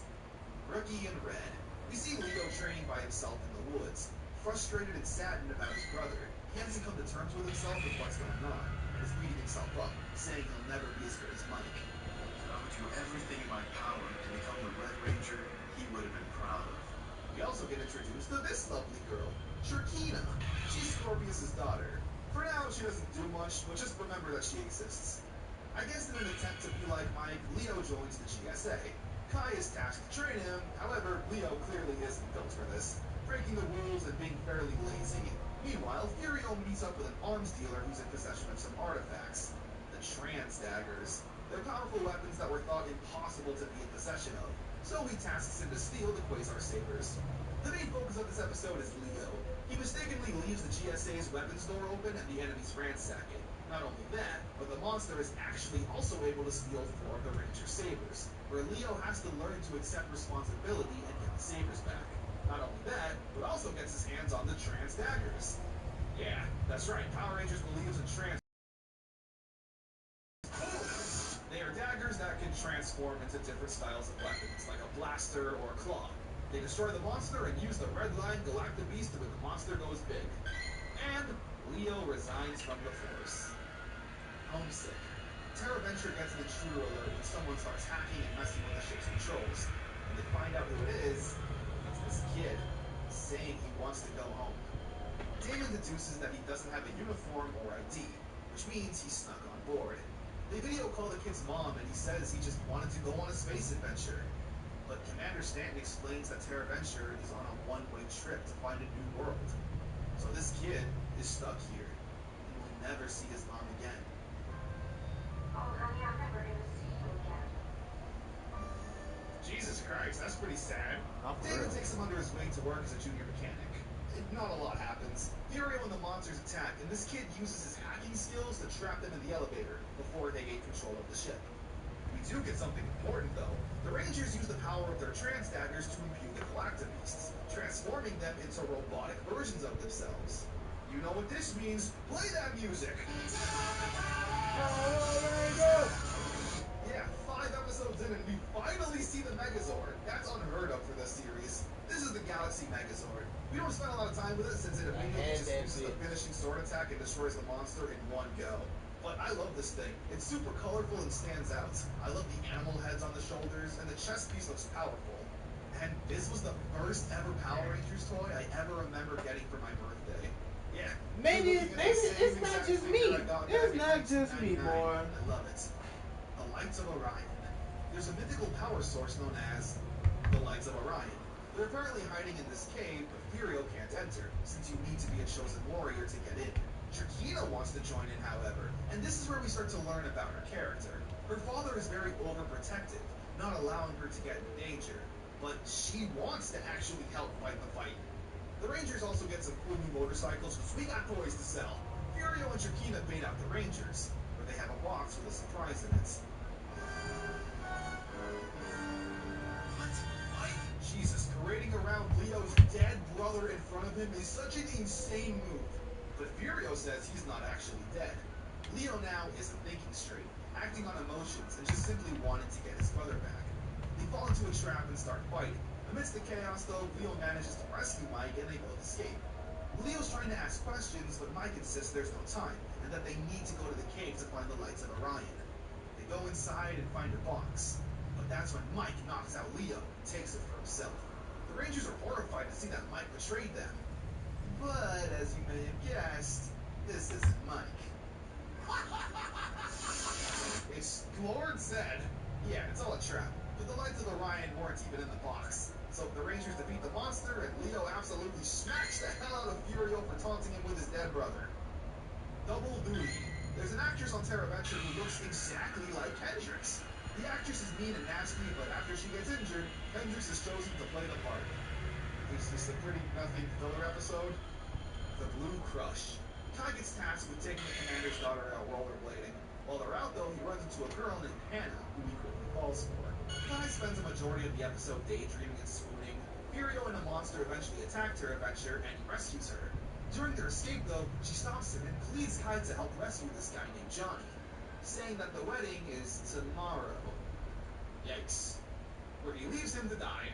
Just kidding. He saves Johnny and is pretty heartbroken over this girl he met like a day ago. He feels so heartbroken, Kai just starts running, which I relate to. I've actually done that before, and it's sad. No time for that, though. They defeat the monster, and Kai is sad. However, Hannah eventually sends him a letter, saying that she was the bridesmaid for Johnny's wedding, meaning she actually is single, and I'm sure will develop a heartwarming relationship throughout the series. More importantly, though, Scorpius has had enough of Furio's incompetence and is set for execution. However, he manages to escape and head into the cave with the lights of Orion, leading us to probably one of my favorite arcs in Power Rangers. The Magna Defender. Leo manages to track down Furio and the two fight. Right before Leo gets the upper hand, Furio self-destructs, knowing that he's going to be executed anyway, and hoping to take the Red Ranger down with him. However, Leo's lit body gets carried out by a mysterious being. Leo, in recovery, starts seeing visions of the rescue, but in his head, he swore he saw Mike. He returns to the cave to look for clues, stumbling upon a giant stone that he feels like is holding the lights of Orion. They start analyzing it on Terra Venture, not being able to open up the rock. That's when another monster attacks Kendricks. However, someone saves her.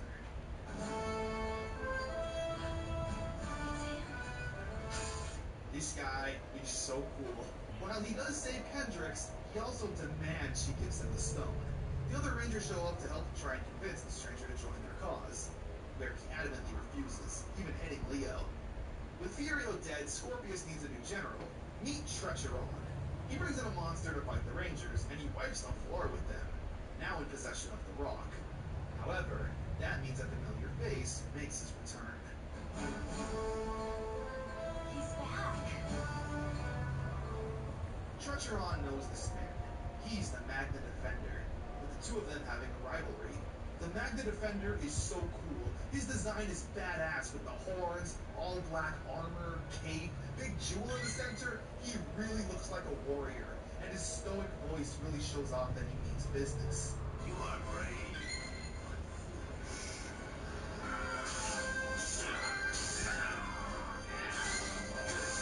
Destroying everyone all by himself. This is easily the best 6th Ranger introduction so far. The Magna Defender comes off like such an ass kicker who you don't want to mess with. He explains how him and Treacheron know each other. They were both looking for the lights of Orion, and in his weakened state, Treacheron took advantage of him and split open the Earth, trapping the Magna Defender inside. Till he found a way out. The two have another fight while the Rangers summon the Megazord to fight the monster. When they're done, they come back down to help the Magna Defender, but Treacheron uses this time to escape. They once again try to convince him to join their side, saying they're fighting for the same thing. But the Magna Defender claims that they have no idea what he's fighting for.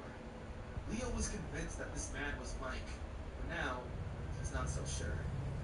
Yeah, this guy rules. The Sunflower Search. The episode opens up with the Magna Defender reminiscing on his past and how he got here. His planet was taken over by Scorpius and his gang. The Magna Defender and his Torozord were the only defenders left, along with his son, Zika, who's being held captive. The Magna Defender is desperate, doing whatever the villains want, as long as they don't hurt his son. They blast at the Magna Defender, and he goes down, the villains laughing and torturing him. They let his son go, but Zika pulls out a dagger, proclaiming he'll save his dad, blasts him, and ends Zika. Please.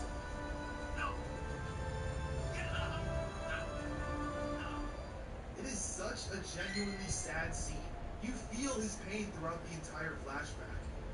Meanwhile, Maya is telling everyone that the sunflowers represent something about beauty and life on her planet. The villains overhear this and send down the same monster that held Zeke captive to go down and destroy all the sunflower statues. Okay, it's kind of a desperate plan, whatever. The Magnet Defender of course shows up to fight. However, he's more reckless than usual, seeing that same monster from years ago. His blasts are going everywhere, endangering the people of TerraVenture. But the Magnet Defender is only focused on himself. The Rangers try to talk some sense into him, saying he's putting innocent lives at risk. But again, he doesn't care. As they all chase down the monster, he grabs hold of a little girl. He tells the Rangers to put down their weapons, and they do. But the Magnet Defender doesn't. He was in this exact position when he lost his son, and he feels like his inaction was the reason he was killed. So he doesn't listen, inching forward and threatening the monster with his life. Leo has to step in and tells him he needs to control his anger. During this, the Rangers use the opportunity to save the girl, and the Magnet Defender gets his partial revenge, slashing at the monster and destroying it all by himself. Before he blows up, though, he drinks a potion. This is where we get to see the Taurozord, a bull Megazord that shoots a beam at the Magnet Defender and grows him giants, where he essentially wears the Taurozord as super armor and creates the Defender Taurozord. It's a pretty cool Megazord, where he naturally lands the finishing blow. The episode ends with the Magnet Defender telling the Rangers his story, saying he's only out for revenge, wanting the Lights of Orion to become strong enough to destroy Scorpius. Silent Sleep. Another monster uses a spell to freeze and put the people of TerraVenture to sleep. Leo is the only one who isn't affected, though, because during a fight beforehand, this spell hit Mike's dog tags that he's wearing, which cancels the spell. What's more interesting, though, is Trakina. She wants to go with Treacheron when he finds the lights. Throughout every episode, she's been giving pieces of advice here and there and trying to be involved more as a villain. However, Scorpius just keeps writing her off, treating her like a little kid. It's clear he's very overprotective, and Trakina herself is in way over her head. She easily gets knocked down, though, after being bumped into, and Treacheron just sends her home immediately. The Magnet Defender shows up, and the two destroy the monster and save TerraVenture. Orion Rising. It's Damon's birthday. Hey, there it is! The token birthday episode. Kendrix makes a cake, and when she leaves, Maya shows up and eats it, leading to the two arguing. All into that, a 2-for-1. Because we also get the Yellow and Pink Ranger besties, now not being besties for an episode. The villains have a new monster named Destruxo. He uses his staff to create a force field within TerraVenture, trapping everyone inside it and slowly sucking away the oxygen, all while using some magic to locate the lights. The Magnet Defender shows up and tries to smash the force field to get in, but there's too much concentrated energy and smashing it would probably destroy everyone inside. The rest of the episode is what you think. Kendrix and Maya are trapped and they spend more time bickering with each other as opposed to fighting the monster. Until they learn that friendship is most important. They stop the monster and celebrate Damon's birthday. Wow. You guys are the best. Why did he sound so genuine right there? That's literally the best line delivery Damon does in the whole series. The episode ends with Maya saying that the Lights of Orion are out there. As in, right here, Orion returns. Maya gets a dream that she saw something. She wakes up and sees the Lights of Orion have shown themselves. A big chase for them then ensues between the Rangers and the villains. You know, until the Lights head back to TerraVenture, where Destructo uses some kind of powerful vase to suck it in, with the villains now in possession of it.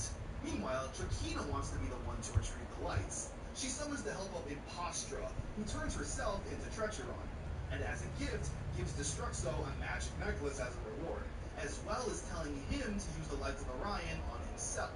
He does and is immediately super powerful. Trakina then snitches on Treacheron, telling Scorpius he should have the lights by now. And when Scorpius sees a powered up Destruxo, throws the real Treacheron in prison.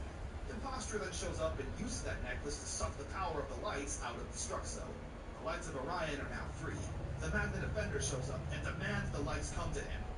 However, The lights are shining over us. They seem to be choosing us. the Lights of Orion have made their decision. Leo is saying that the powers can only be used for good, despite not being used for good 2 minutes ago. The Rangers reach for the Lights of Orion, putting their hands up and being imbued with new armor and weapons. This cool claw thing, new quasar sabers. The Power Rangers now wield the... Oh my god, this is such a great scene. Again, the music is really what sells it. Rangers charge charge after Destruxo, turn into a giant ball of fire that cuts through him.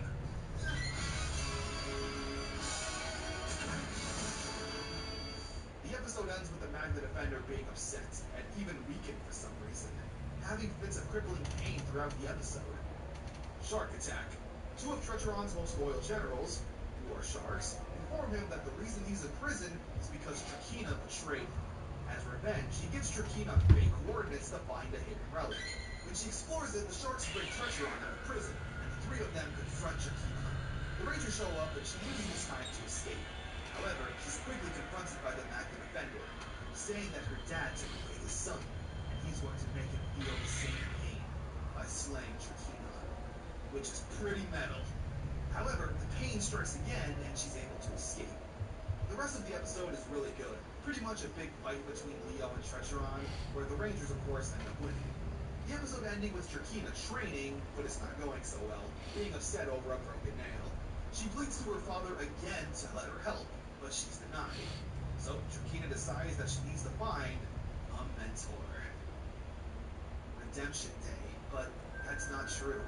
There's still hope and good in there somewhere, but he can only see it in the form of the one thing that encapsulates all those feelings: his son. He thinks Zika is there, until this really is the Magna Defender's conscience speaking to him. He knows what he has to do. Finally reunited, closing out the Magna Defender arc.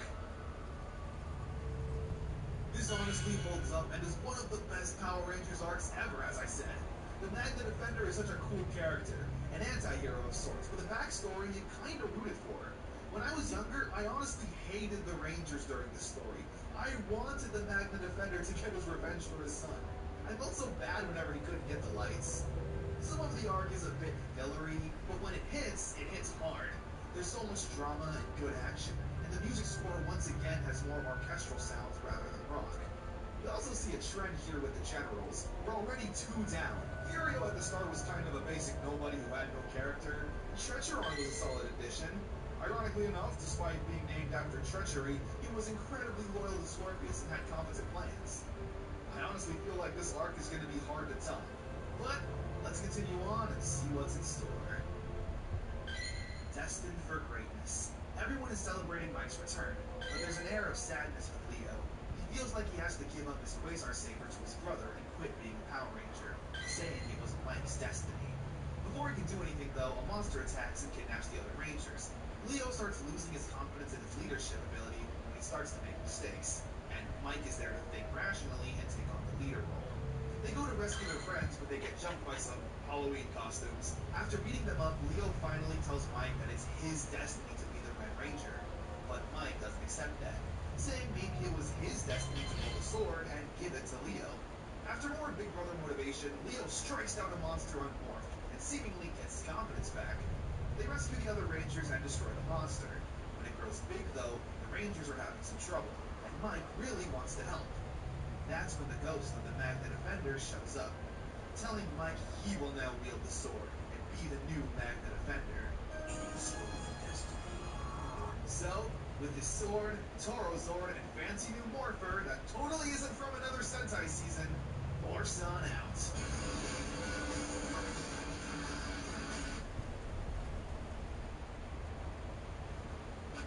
Get his revenge for his son. I felt so bad whenever he couldn't get the lights. Some of the arc is a bit fillery, but when it hits hard.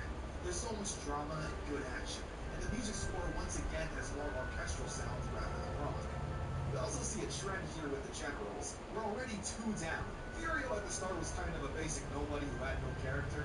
Trecheron was a solid addition. Ironically enough, despite being named after treachery, he was incredibly loyal to Scorpius and had competent plans. I honestly feel like this arc is going to be hard to top. But let's continue on and see what's in store. Destined for greatness. Everyone is celebrating Mike's return, but there's an air of sadness with Leo. He feels like he has to give up his Quasar Saber.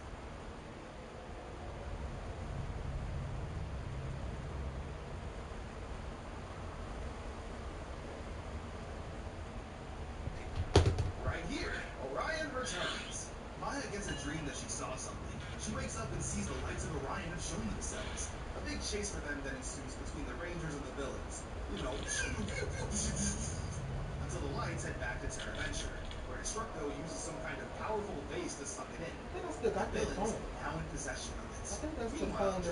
wants to be the one to retrieve the lights, she summons the help of Impostra, who turns herself into Treacheron, and as a gift, gives Destruxo a magic necklace as a reward, as well as telling him to use the lights of Orion on himself. He does and is immediately super powerful. Trakina then snitches on Treacheron, telling Scorpius he should have the lights by now, and when Scorpius sees a powered-up Destruxo, throws the real Treacheron in prison. Impostra then shows up and uses that necklace to suck the power of the lights out of Destruxo. The lights of Orion are now free. The Magnet Defender shows up and demands the lights come to him. However, The lights are shining over us. They seem to be choosing us. the lights of Orion have made their decision. Leo is saying that the powers can only be used for good. Despite not being used for good 2 minutes ago, the Rangers reach for the lights of Orion, putting their hands up and being imbued with new armor and weapons. This cool claw thing, new quasar sabers. The Power Rangers now wield the... Oh my god, this is such a great scene. Again, the music is really what sells it. Rangers charge after Destruxo, turn into a giant ball of fire that cuts through him.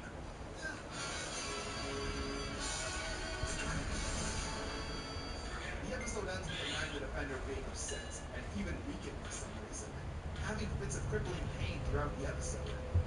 Sharks, two of Treacheron's most loyal generals, who are sharks, inform him that the reason he's aggressive is because Trakina betrayed him. As revenge, he gives Trakina fake coordinates to find a hidden route. When she explores it, the sharks break Treacheron out of prison, and the three of them confront Trakina. The Rangers show up, and she uses this time to escape. However, she's quickly confronted by the Magnet Defender, saying that her dad took away his son. He's going to make him feel the same pain by slaying Trakina, which is pretty metal. However, the pain strikes again, and she's able to escape. The rest of the episode is really good. Pretty much a big fight between Leo and Treacheron, where the Rangers, of course, end up winning. The episode ending with Trakina training, but it's not going so well, being upset over a broken nail. She pleads to her father again to let her help, but she's denied. So Trakina decides that she needs to find a mentor. Redemption Day, but that's not true. There's still hope and good in there somewhere, but he can only see it in the form of the one thing that encaptured all those feelings: his son. He thinks Zika is there, till this really is the Magnet Defender's conscience speaking to him. He knows what he has to do. Finally reunited, closing out the Magnet Defender arc. This honestly holds up and is one of the best Power Rangers arcs ever, as I said. The Magnet Defender is such a cool character, an anti-hero of sorts, with a backstory you kinda rooted for. When I was younger, I honestly hated the Rangers during the story. I wanted the Magnet Defender to get his revenge for his son. I felt so bad whenever he couldn't get the lights. Some of the arc is a bit fillery, but when it hits hard. There's so much drama and good action, and the music score once again has more orchestral sounds rather than rock. We also see a trend here with the generals. We're already 2 down. Furio at the start was kind of a basic nobody who had no character. Treacheron was a solid addition. Ironically enough, despite being named after treachery, he was incredibly loyal to Scorpius and had competent plans. I honestly feel like this arc is going to be hard to top. But let's continue on and see what's in store. Destined for greatness. Everyone is celebrating Mike's return, but there's an air of sadness with Leo. Did they?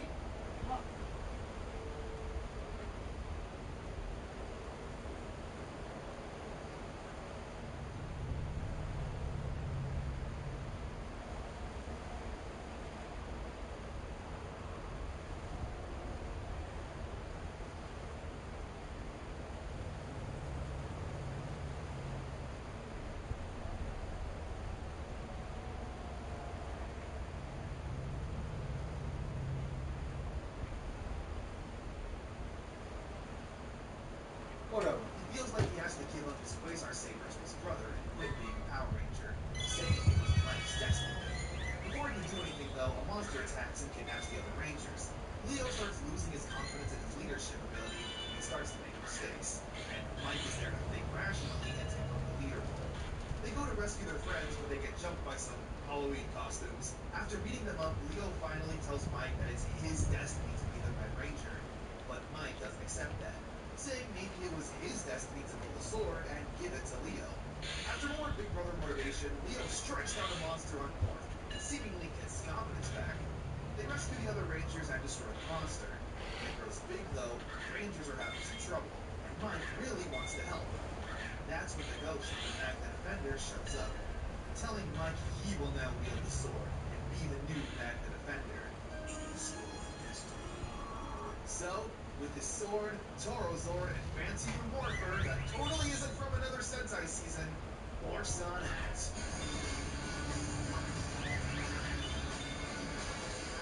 This is unbelievable. He summons the Toro Zord and destroys the monster, with the Rangers now having a new ally. I really like this. A sixth Ranger that's been there since episode 1. I don't think that's ever been done before or since. Stolen Beauty. Drakina asks her magic mirror who's the most beautiful woman. When it says there's plenty of pretty girls on TerraVenture, she sends down a monster to steal their beauty. Okay. She boards the TerraVenture and takes on a human form, with everyone simping over her. Why? Just because she's super hot? Oh, okay, I get it. We then cut to a cantina and see Bulk and Phenomenus. They catch up with Mike saying they were in the science department, but their funding got cut and now they flip burgers. Rest in peace. Drakina shows up to seduce Mike and tries to poison him. The entire episode is just that. Stupid sexy human Drakina stealing all the girls' beauty with Mike simping, but eventually figuring out what's going on. Then he... The ending, though, is important. Scorpius says that it's time for Drakina to enter the cocoon. This will shed her of her mortal beauty and transform her into a full insect like her father. Drakina is scared and doesn't want to do it, but her father doesn't take no for an answer. She breaks free from his grasp and escapes the ship. Now, on the run. The rescue mission. This episode is something else. TerraVenture gets a distress call from an alien ship, saying the crew members need help. The head honchos on TerraVenture discuss this matter, but dismiss it, saying they'll throw them off course. Mike steps in, though, and makes a good point. He says that it's not in their guidelines to help anyone, but it shouldn't have to be. Helping should just come natural. What makes the episode so interesting is that it's barely a Power Rangers episode. The GSA board the ship and try to extract the aliens who need help, with Leo accompanying them. They really take their time here. It feels more like a horror movie, with aliens being the obvious inspiration. To add to the horror, when the GSA find the crew members, they're already dead. That SOS went out a while ago, but TerraVenture just got it. Kind that notices a heat signature that's chasing them, and it's moving at an inhuman pace. There's a monster on the ship. But not your typical pudgy pig. No, this thing is actually scary. Barely making out its full shape with how fast and hectic its movements are, and making disgusting noises.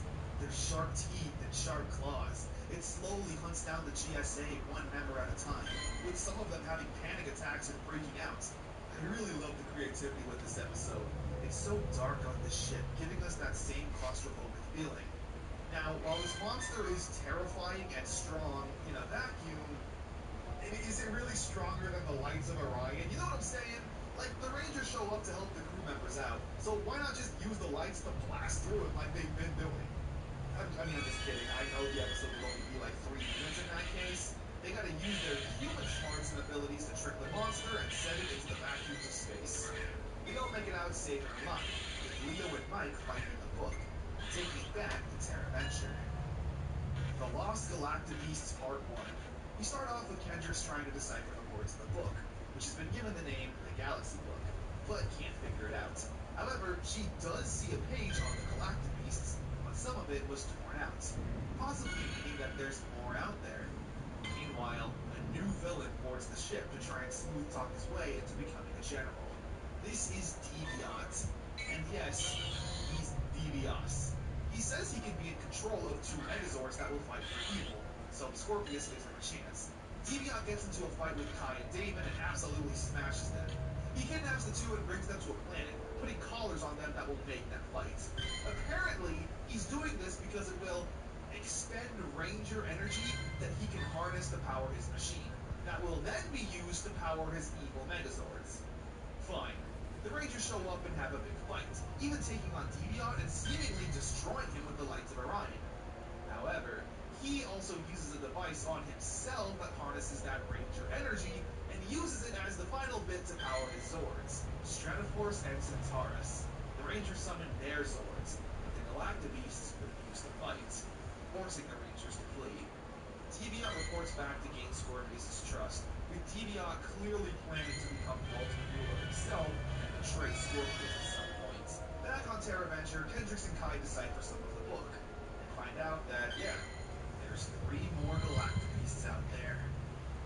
Part 2 kicks off with Maya trying to talk to the Galactabeasts on Kai decipher some of the book, and find out that, yeah, there's 3 more Galactabeasts.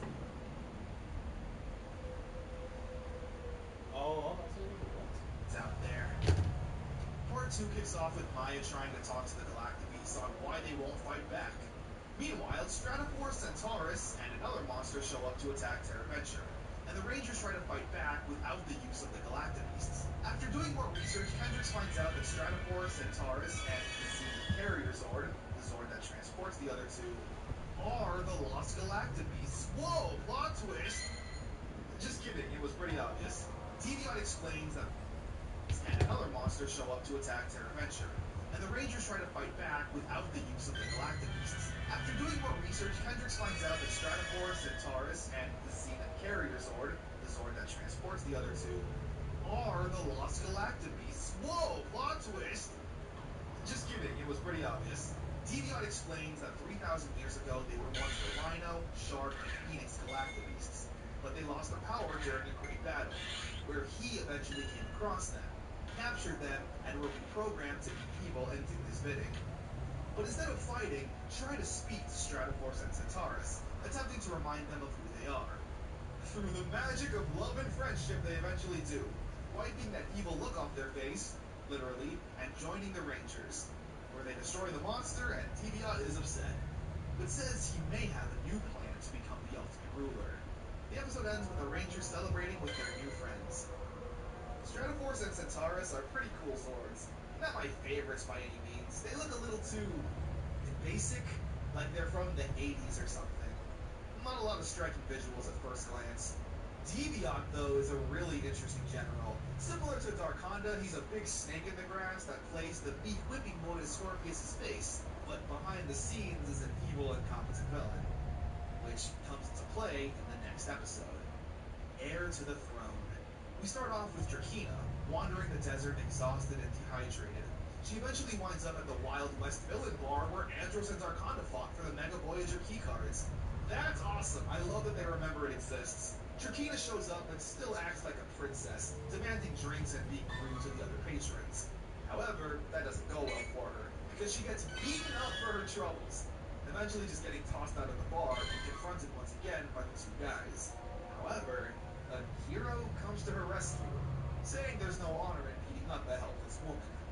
This is Villamax, along with his little friend Kegler. He's a man of honor and nobleness who just happens to do all of that in the name of evil. He offers to train Drakina, for no other reason than she looks like she could use the help, where we get a hilarious yet kinda nice training montage.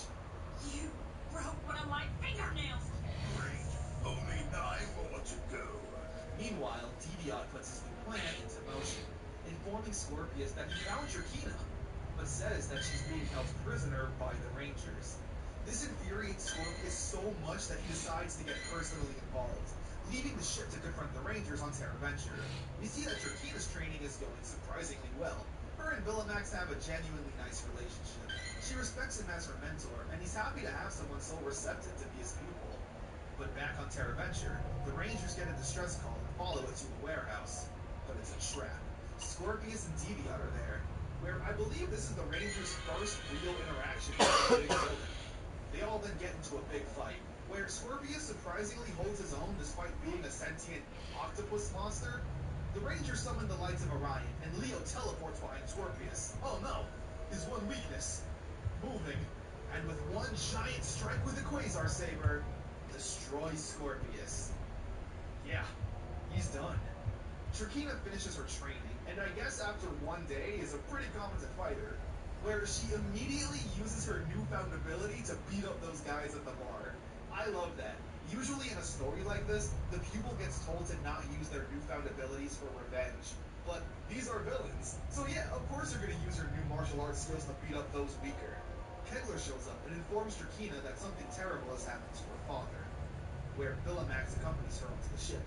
Scorpius isn't long for this world and tells Deviant that because of his loyalty, he will become the new emperor, and to go into the cocoon for ultimate power. Just then, though, Drakina shows up, where her and her father actually share a heartwarming moment. I should have never tried to keep you so sheltered. The universe will be yours, my sweet. Despite everything, Scorpius loved Drakina. He did all of this out of love, even going into a battle he probably knew he couldn't win alone, acting irrationally because he thought his daughter was in danger. In his last dying moments, he leaves one of his tentacles behind, and it turns into a new staff, giving Drakina even more power. It is insane how the villain is given the most character development so far, even having a loyal and kind-hearted companion. Like, how am I supposed to hate her now? An evil game. We now have a power struggle. Deviant wanted to be in control since Scorpius said he could go into the cocoon, but with Drakina back, she takes her rightful place as ruler, with Deviant still playing along, but frustrated, thinking of how he can remove her as well. He tells Drakina that it was the Red Ranger who destroyed Scorpius, so she demands that Deviant and Villamax bring Leo to her. They ambush him in the forest with the other Rangers being held captive. Villamax says that if Leo surrenders himself, he'll let the other Rangers go, which he begrudgingly agrees to. However, when Leo gets sent to Drakina's ship and Villamax lets the other Rangers go, Deviant is in disbelief, but Villamax confronts him and says that he gave them his word, and his word is everything. While being held prisoner, Leo manages to escape and run away. Deviant sends Villamax in a different direction, while sending Drakina to Leo, hoping he destroys her. She challenges Leo to a one-on-one fight to avenge her dad, which Leo agrees to in the most unnecessarily sexy way. Go! Galactic! They have a fight, but Deviant sends more monsters to also take out Drakina. She defeats them both and interrogates one. Before he snitches on who sent him, though, Deviant blows him up. The other Rangers find Leo and Drakina retreats for now, vowing revenge for her father.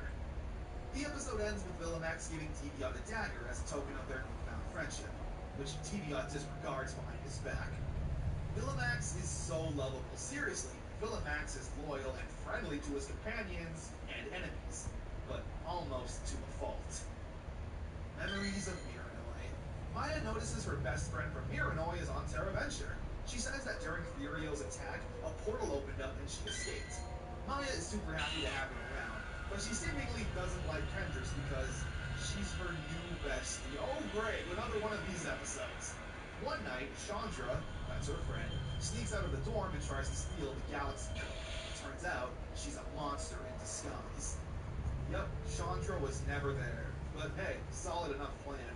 They destroy the monster, and the girl besties stay besties once again.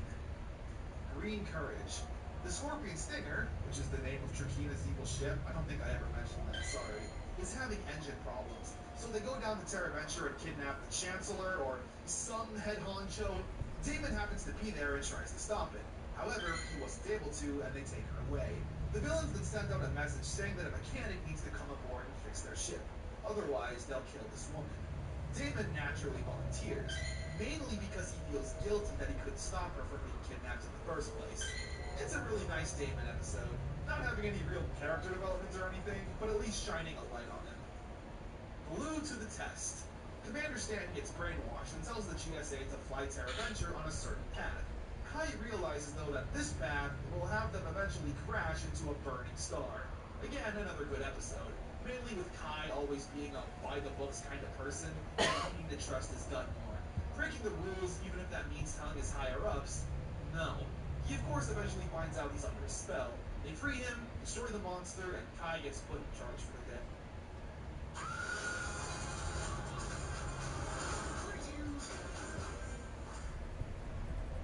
Nature Maid. You take care of them, we take care of you. Just for men get you your strongest, tallest, thickest looking beard yet. Mustache and beard, now with keratin. In just 5 minutes, sport your best beard ever. Just for men.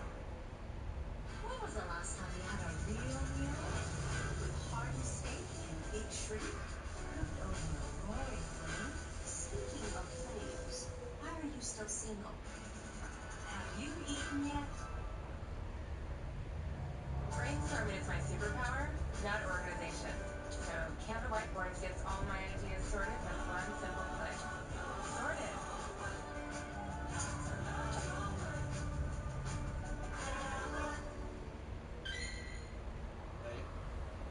Mean Wheels Mantis. Okay, so there's a praying mantis monster who drives on a motorcycle, okay? And it captures Kendricks and Maya and turns them into a trophy, okay? And then it challenges the Boy Rangers to a race. This episode is literally 90% motorcycle stuff. And the reason it's only the boys here is because they only made a motorcycle toy for the male Rangers. Which, hey, and to be fair, I guess if I was a kid, I wouldn't want the Pink Ranger motorcycle. But yeah, it's basically a big commercial to show off the toys you can buy. Even ending with Leo getting another motorcycle with a lion head. Loyax's last battle. Okay, this is a really good episode. Villamax summons the help of a friend named Loyax. Just like everyone in this season, his name is very obvious. A loyal and honorable fighter. He's searching for one final battle with a noble warrior. However, when confronted with Maya, he's a little, well, sexist. Maya gets frustrated and knocks both of them off the cliff and into a cave. Maya is injured, but Loyax helps tend to her wounds, saying that while they are enemies, right now they need each other's help to survive. Loyax is a very interesting character. Not inherently evil, much like Villamax. He has a code of honor and clearly has a heart, but just so happens to side with evil. When they make it out of the cave, Loyax says it's time to do battle again. Maya tries to talk some sense into him, saying they don't need to actually fight. Loyax saying she's too young to understand his code of honor. I really like how Maya's friendship speech doesn't work.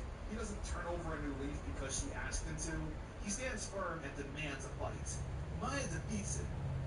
In his last moments of life, he thanks Maya and says that she is a true warrior. The episode ending with this really cool shot of Maya putting Loyax's broken sword into the ground. A really well executed filler episode. Not only having a complex villain, but tackling things like sexist in a really good way. A red romance. Leo saves a girl after she crashes on her bike, where the girl's brother immediately shows up and assaults Leo. It's a pretty nothing episode. Leo and this girl hit it off and they go on a date. She gets captured and when Leo tells her brother, he's furious, calling Leo a coward. How come you escaped and she didn't? I'd say you ran. You're a coward. This is actually a really good scene. He obviously can't say, I'm a Power Ranger, I tried to save her, so instead he just has to put up with the verbal beating. The rest of the episode has the girl's brother go after the monster alone, and Leo redeems himself in his human form when he takes a blast for the brother.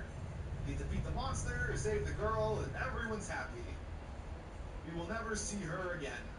The Chameleac Warrior. Georgina summons a monster that can copy the fighting styles of the Rangers, knowing their every move and making it difficult to fight it. Kinda similar to the Psycho Rangers. Sorry, weird reference. The Psycho Rangers have been gone for a while. The whole episode has the Rangers getting beaten up over and over until they swap up their weapons and fighting styles. However, they only truly defeat the monster with Leo's new toy you can now buy at Walmart. But now, we've reached something special. To the 10th power. You slipped through my fingers too many times. Goodbye, Blue Ranger. Andros is back, even having a nice little reunion with Alpha. He explains who the Psycho Rangers are and how they'll need some kind of plan to rescue their friends. Andros then goes to the back of the Astro Mega. You're still clearly going on missions without. There's a nice little reunion between the Rangers, catching up and even deciding to stay on Terra Venture for a little bit to get a tour. However, Deviant returns to the rubble, the power of Pink. We see the Space and Galaxy Rangers bonding, with Cassie even chilling on the Galactabeasts. Psycho Pink gets cybernetic upgrades, but she rips off the collar to go off on her own. Kendricks is doing some research on the Galaxy Book and discovers a mythical weapon known as the Savage Sword, where Psycho Pink travels through the computers and reads Kendricks' mind, discovering the sword's location. Kendricks rushes to Cassie to inform her, and the two confront Psycho Pink. And Georgina sends down some Stingwingers to attack the other Rangers. Meanwhile, Cassie and Kendricks chase down Psycho Pink, who's made it to the Savage Sword, and pulls it out. Psycho Pink is now incredibly strong, easily fending off the two Pink Rangers. Rangers, causing a dangerous storm of pink energy. Yeah, where's that one clip? Too much pink energy is dangerous. The storm grows more and more powerful, even reaching Terra Venture and putting them in danger. Psycho Pink then transforms into her monster form and grows big. Luckily, the Galaxy Megazord is there to fight, as well as the Astro Megazord. Again, another weapon the Galaxy Rangers just never seem to use. While they're fighting, Kendrix realizes what she has to do. She ventures forth into the pink storm, with every second she's in there causing agony and damage to her.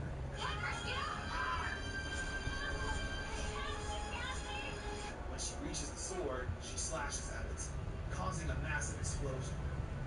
The Savage Sword is destroyed, Pink Storm has died down, Psycho Pink is gone, and Cassie's Morpher is saved. But as for Kendrix...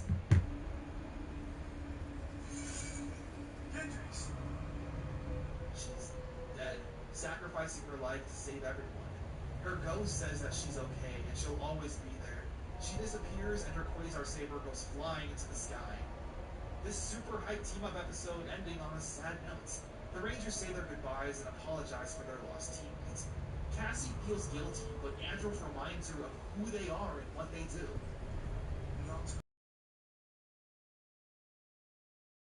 Both Ranger teams still being friends, though, thanking each other for their help.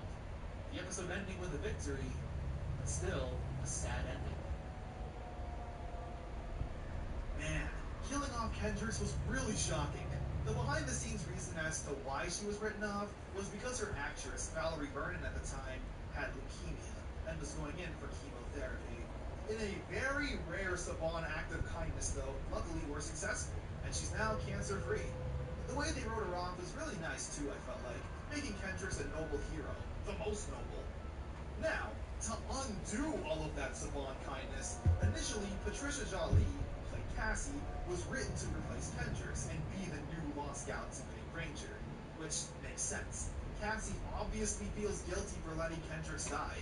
Heck, that conversation she has with Andros ends with her saying, "I wish I could stay in hell." However, Saban only wanted to pay her as a cameo actor, as opposed to a full-time cast member. Now, as we historically have learned, even being a full-time member of the show doesn't pay super great, so being paid even less than that, as well as not even getting a full acting credit, is pretty messed up. Which again, I don't understand. Lost Galaxy, literally at the time, was the most viewed Power Rangers season ever. More than in space, even more than Mighty Morphin. The amount of toys that were made and sold were insane. I have so many Lost Galaxy toys, some of which are kind of busted moves. So again, the fact that payment was the biggest issue is so frustrating. As for who will now be the new Pink Ranger, it may have been one of the best accidents ever. And we'll find out soon enough. Protect the Quasar Saber. Kendrix's saber flies up into space and lands on a distant planet, where someone comes across it. Kendrix then comes to Maya in a dream, saying that her saber has fallen into evil hands and they need to find it, naming the exact planet it's located at. When the Rangers show up, they really mean business, threatening this little thief with his life. Information like this will cost you dearly. Not as much as it will cost you for not telling us. Do you get my point? He tells them that the saber is on a nearby planet, and when the Rangers leave, we see that it was Devion in disguise, as well as learning the real location of the saber. It's now on Onyx. We go to the villain bar and there's an auction for weapons going on, along with some Piranhatron who apparently survived the Z-Wave. When the bidding begins for the Quasar Saber, though, someone makes a high bid. 1 million! Astronomer? She threatens everyone with their lives, instead just taking the saber and sparing everyone. However, Trakina is also there and calls her on a bluff, saying that Astronomer betrayed the evil forces and that she's actually Corone. She sticks Vilmax on her, and Corone actually manages to hold her own, fighting back and retreating with the sword. She overhears the villains talking about a trap set by Deviant, and knowing that the Rangers are in trouble, Corone follows them. At the planet, the Rangers find the fake Quasar Saber and it blows up. However, Corone shows up and gives them the real saber. A big fight then breaks out for it. Corone is able to hold her own, being pretty skilled.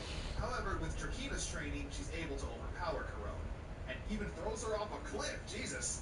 She's able to grab onto a ledge momentarily, before letting go.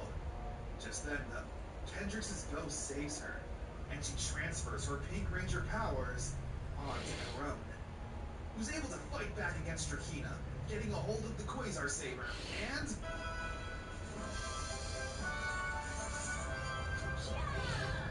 becomes the new Lost Galaxy Pink Ranger.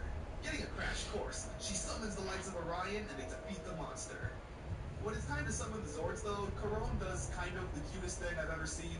Galactabeast over here! I love her. Now do it right! Galactabeast, arise!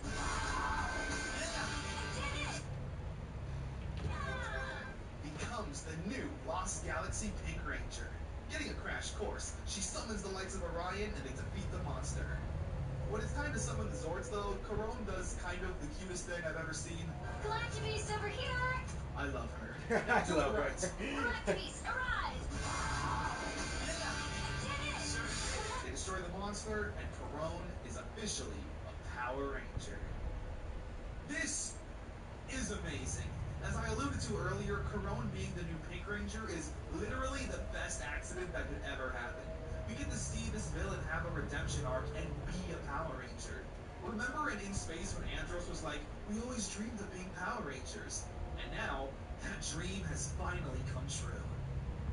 Facing the past, we start off with Corone playing with some kids. Leo shows up and notices how playful and lighthearted Corone is, saying that she's just a big kid. She then, trauma dumps on Leo, saying how she was kidnapped by Darkonda as a kid.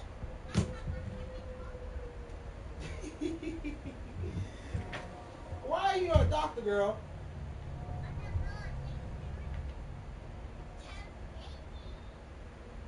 What are you taking care of?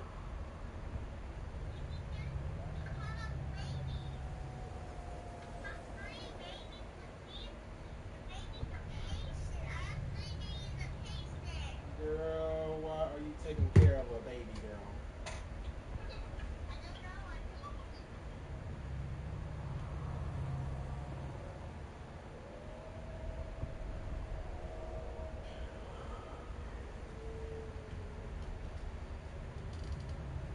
A kid doctor.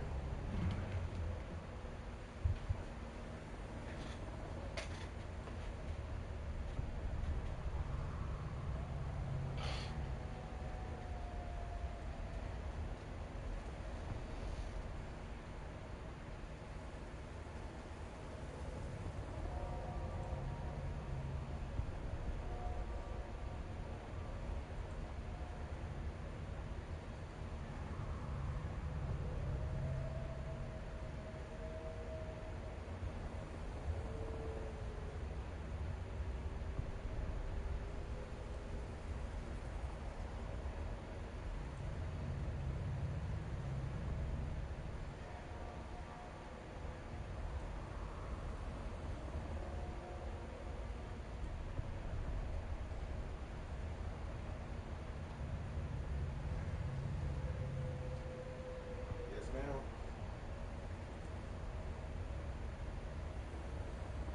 What about your face? Huh?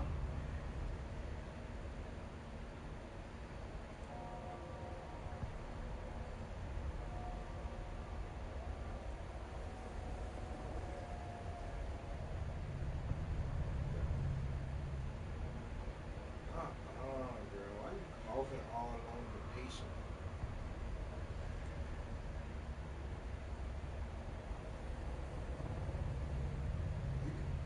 You can't, huh? You went to the restaurant?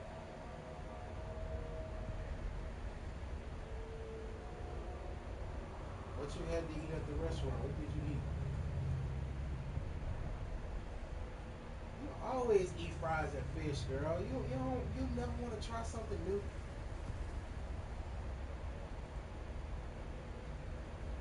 What?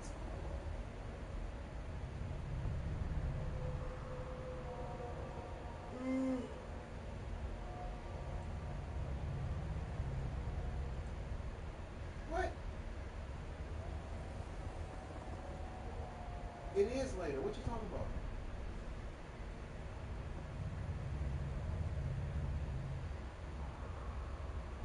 So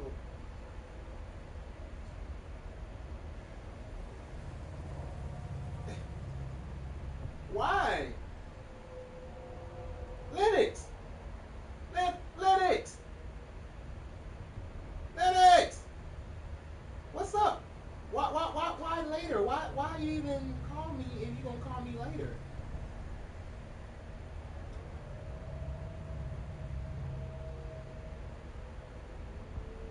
Girl, just but I wanted to watch you do your thing though.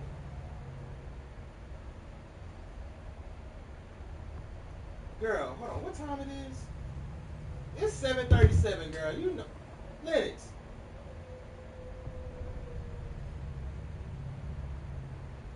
Girl, girl. You know you possibly gonna be calling me back later, right? This girl here.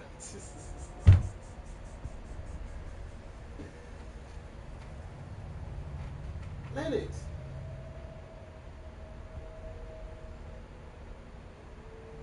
Lennox. You know you possibly will call me back later since it's already late, right? So what that means? You gonna call me back tomorrow?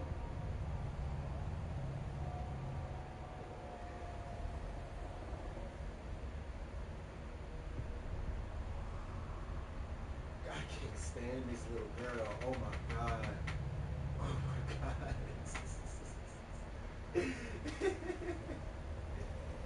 Okay, Lynn. Okay, it's 7:43. If you want to call me back later tonight, call me back later tonight. But I feel like you're not going to call me back later tonight. Yes.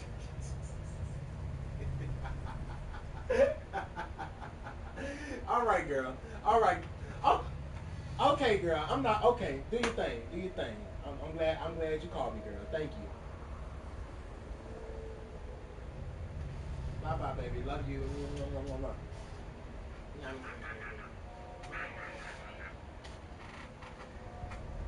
Deuces.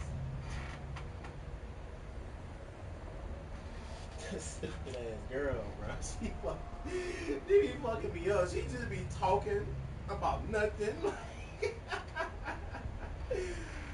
Oh, bro, it gets on my fucking nerves. Like, I be want to curse her ass out. I ain't gonna lie. She be tripping me the fuck out. Oh shit.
It's crazy to have Black Ops 2 in the fucking marketplace, damn near the same price as Black Ops 6. Nigga, what? What?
nigga talking about, oh, my neighbor's so fine. This nigga toe up. That nigga toe up. That nigga toe up.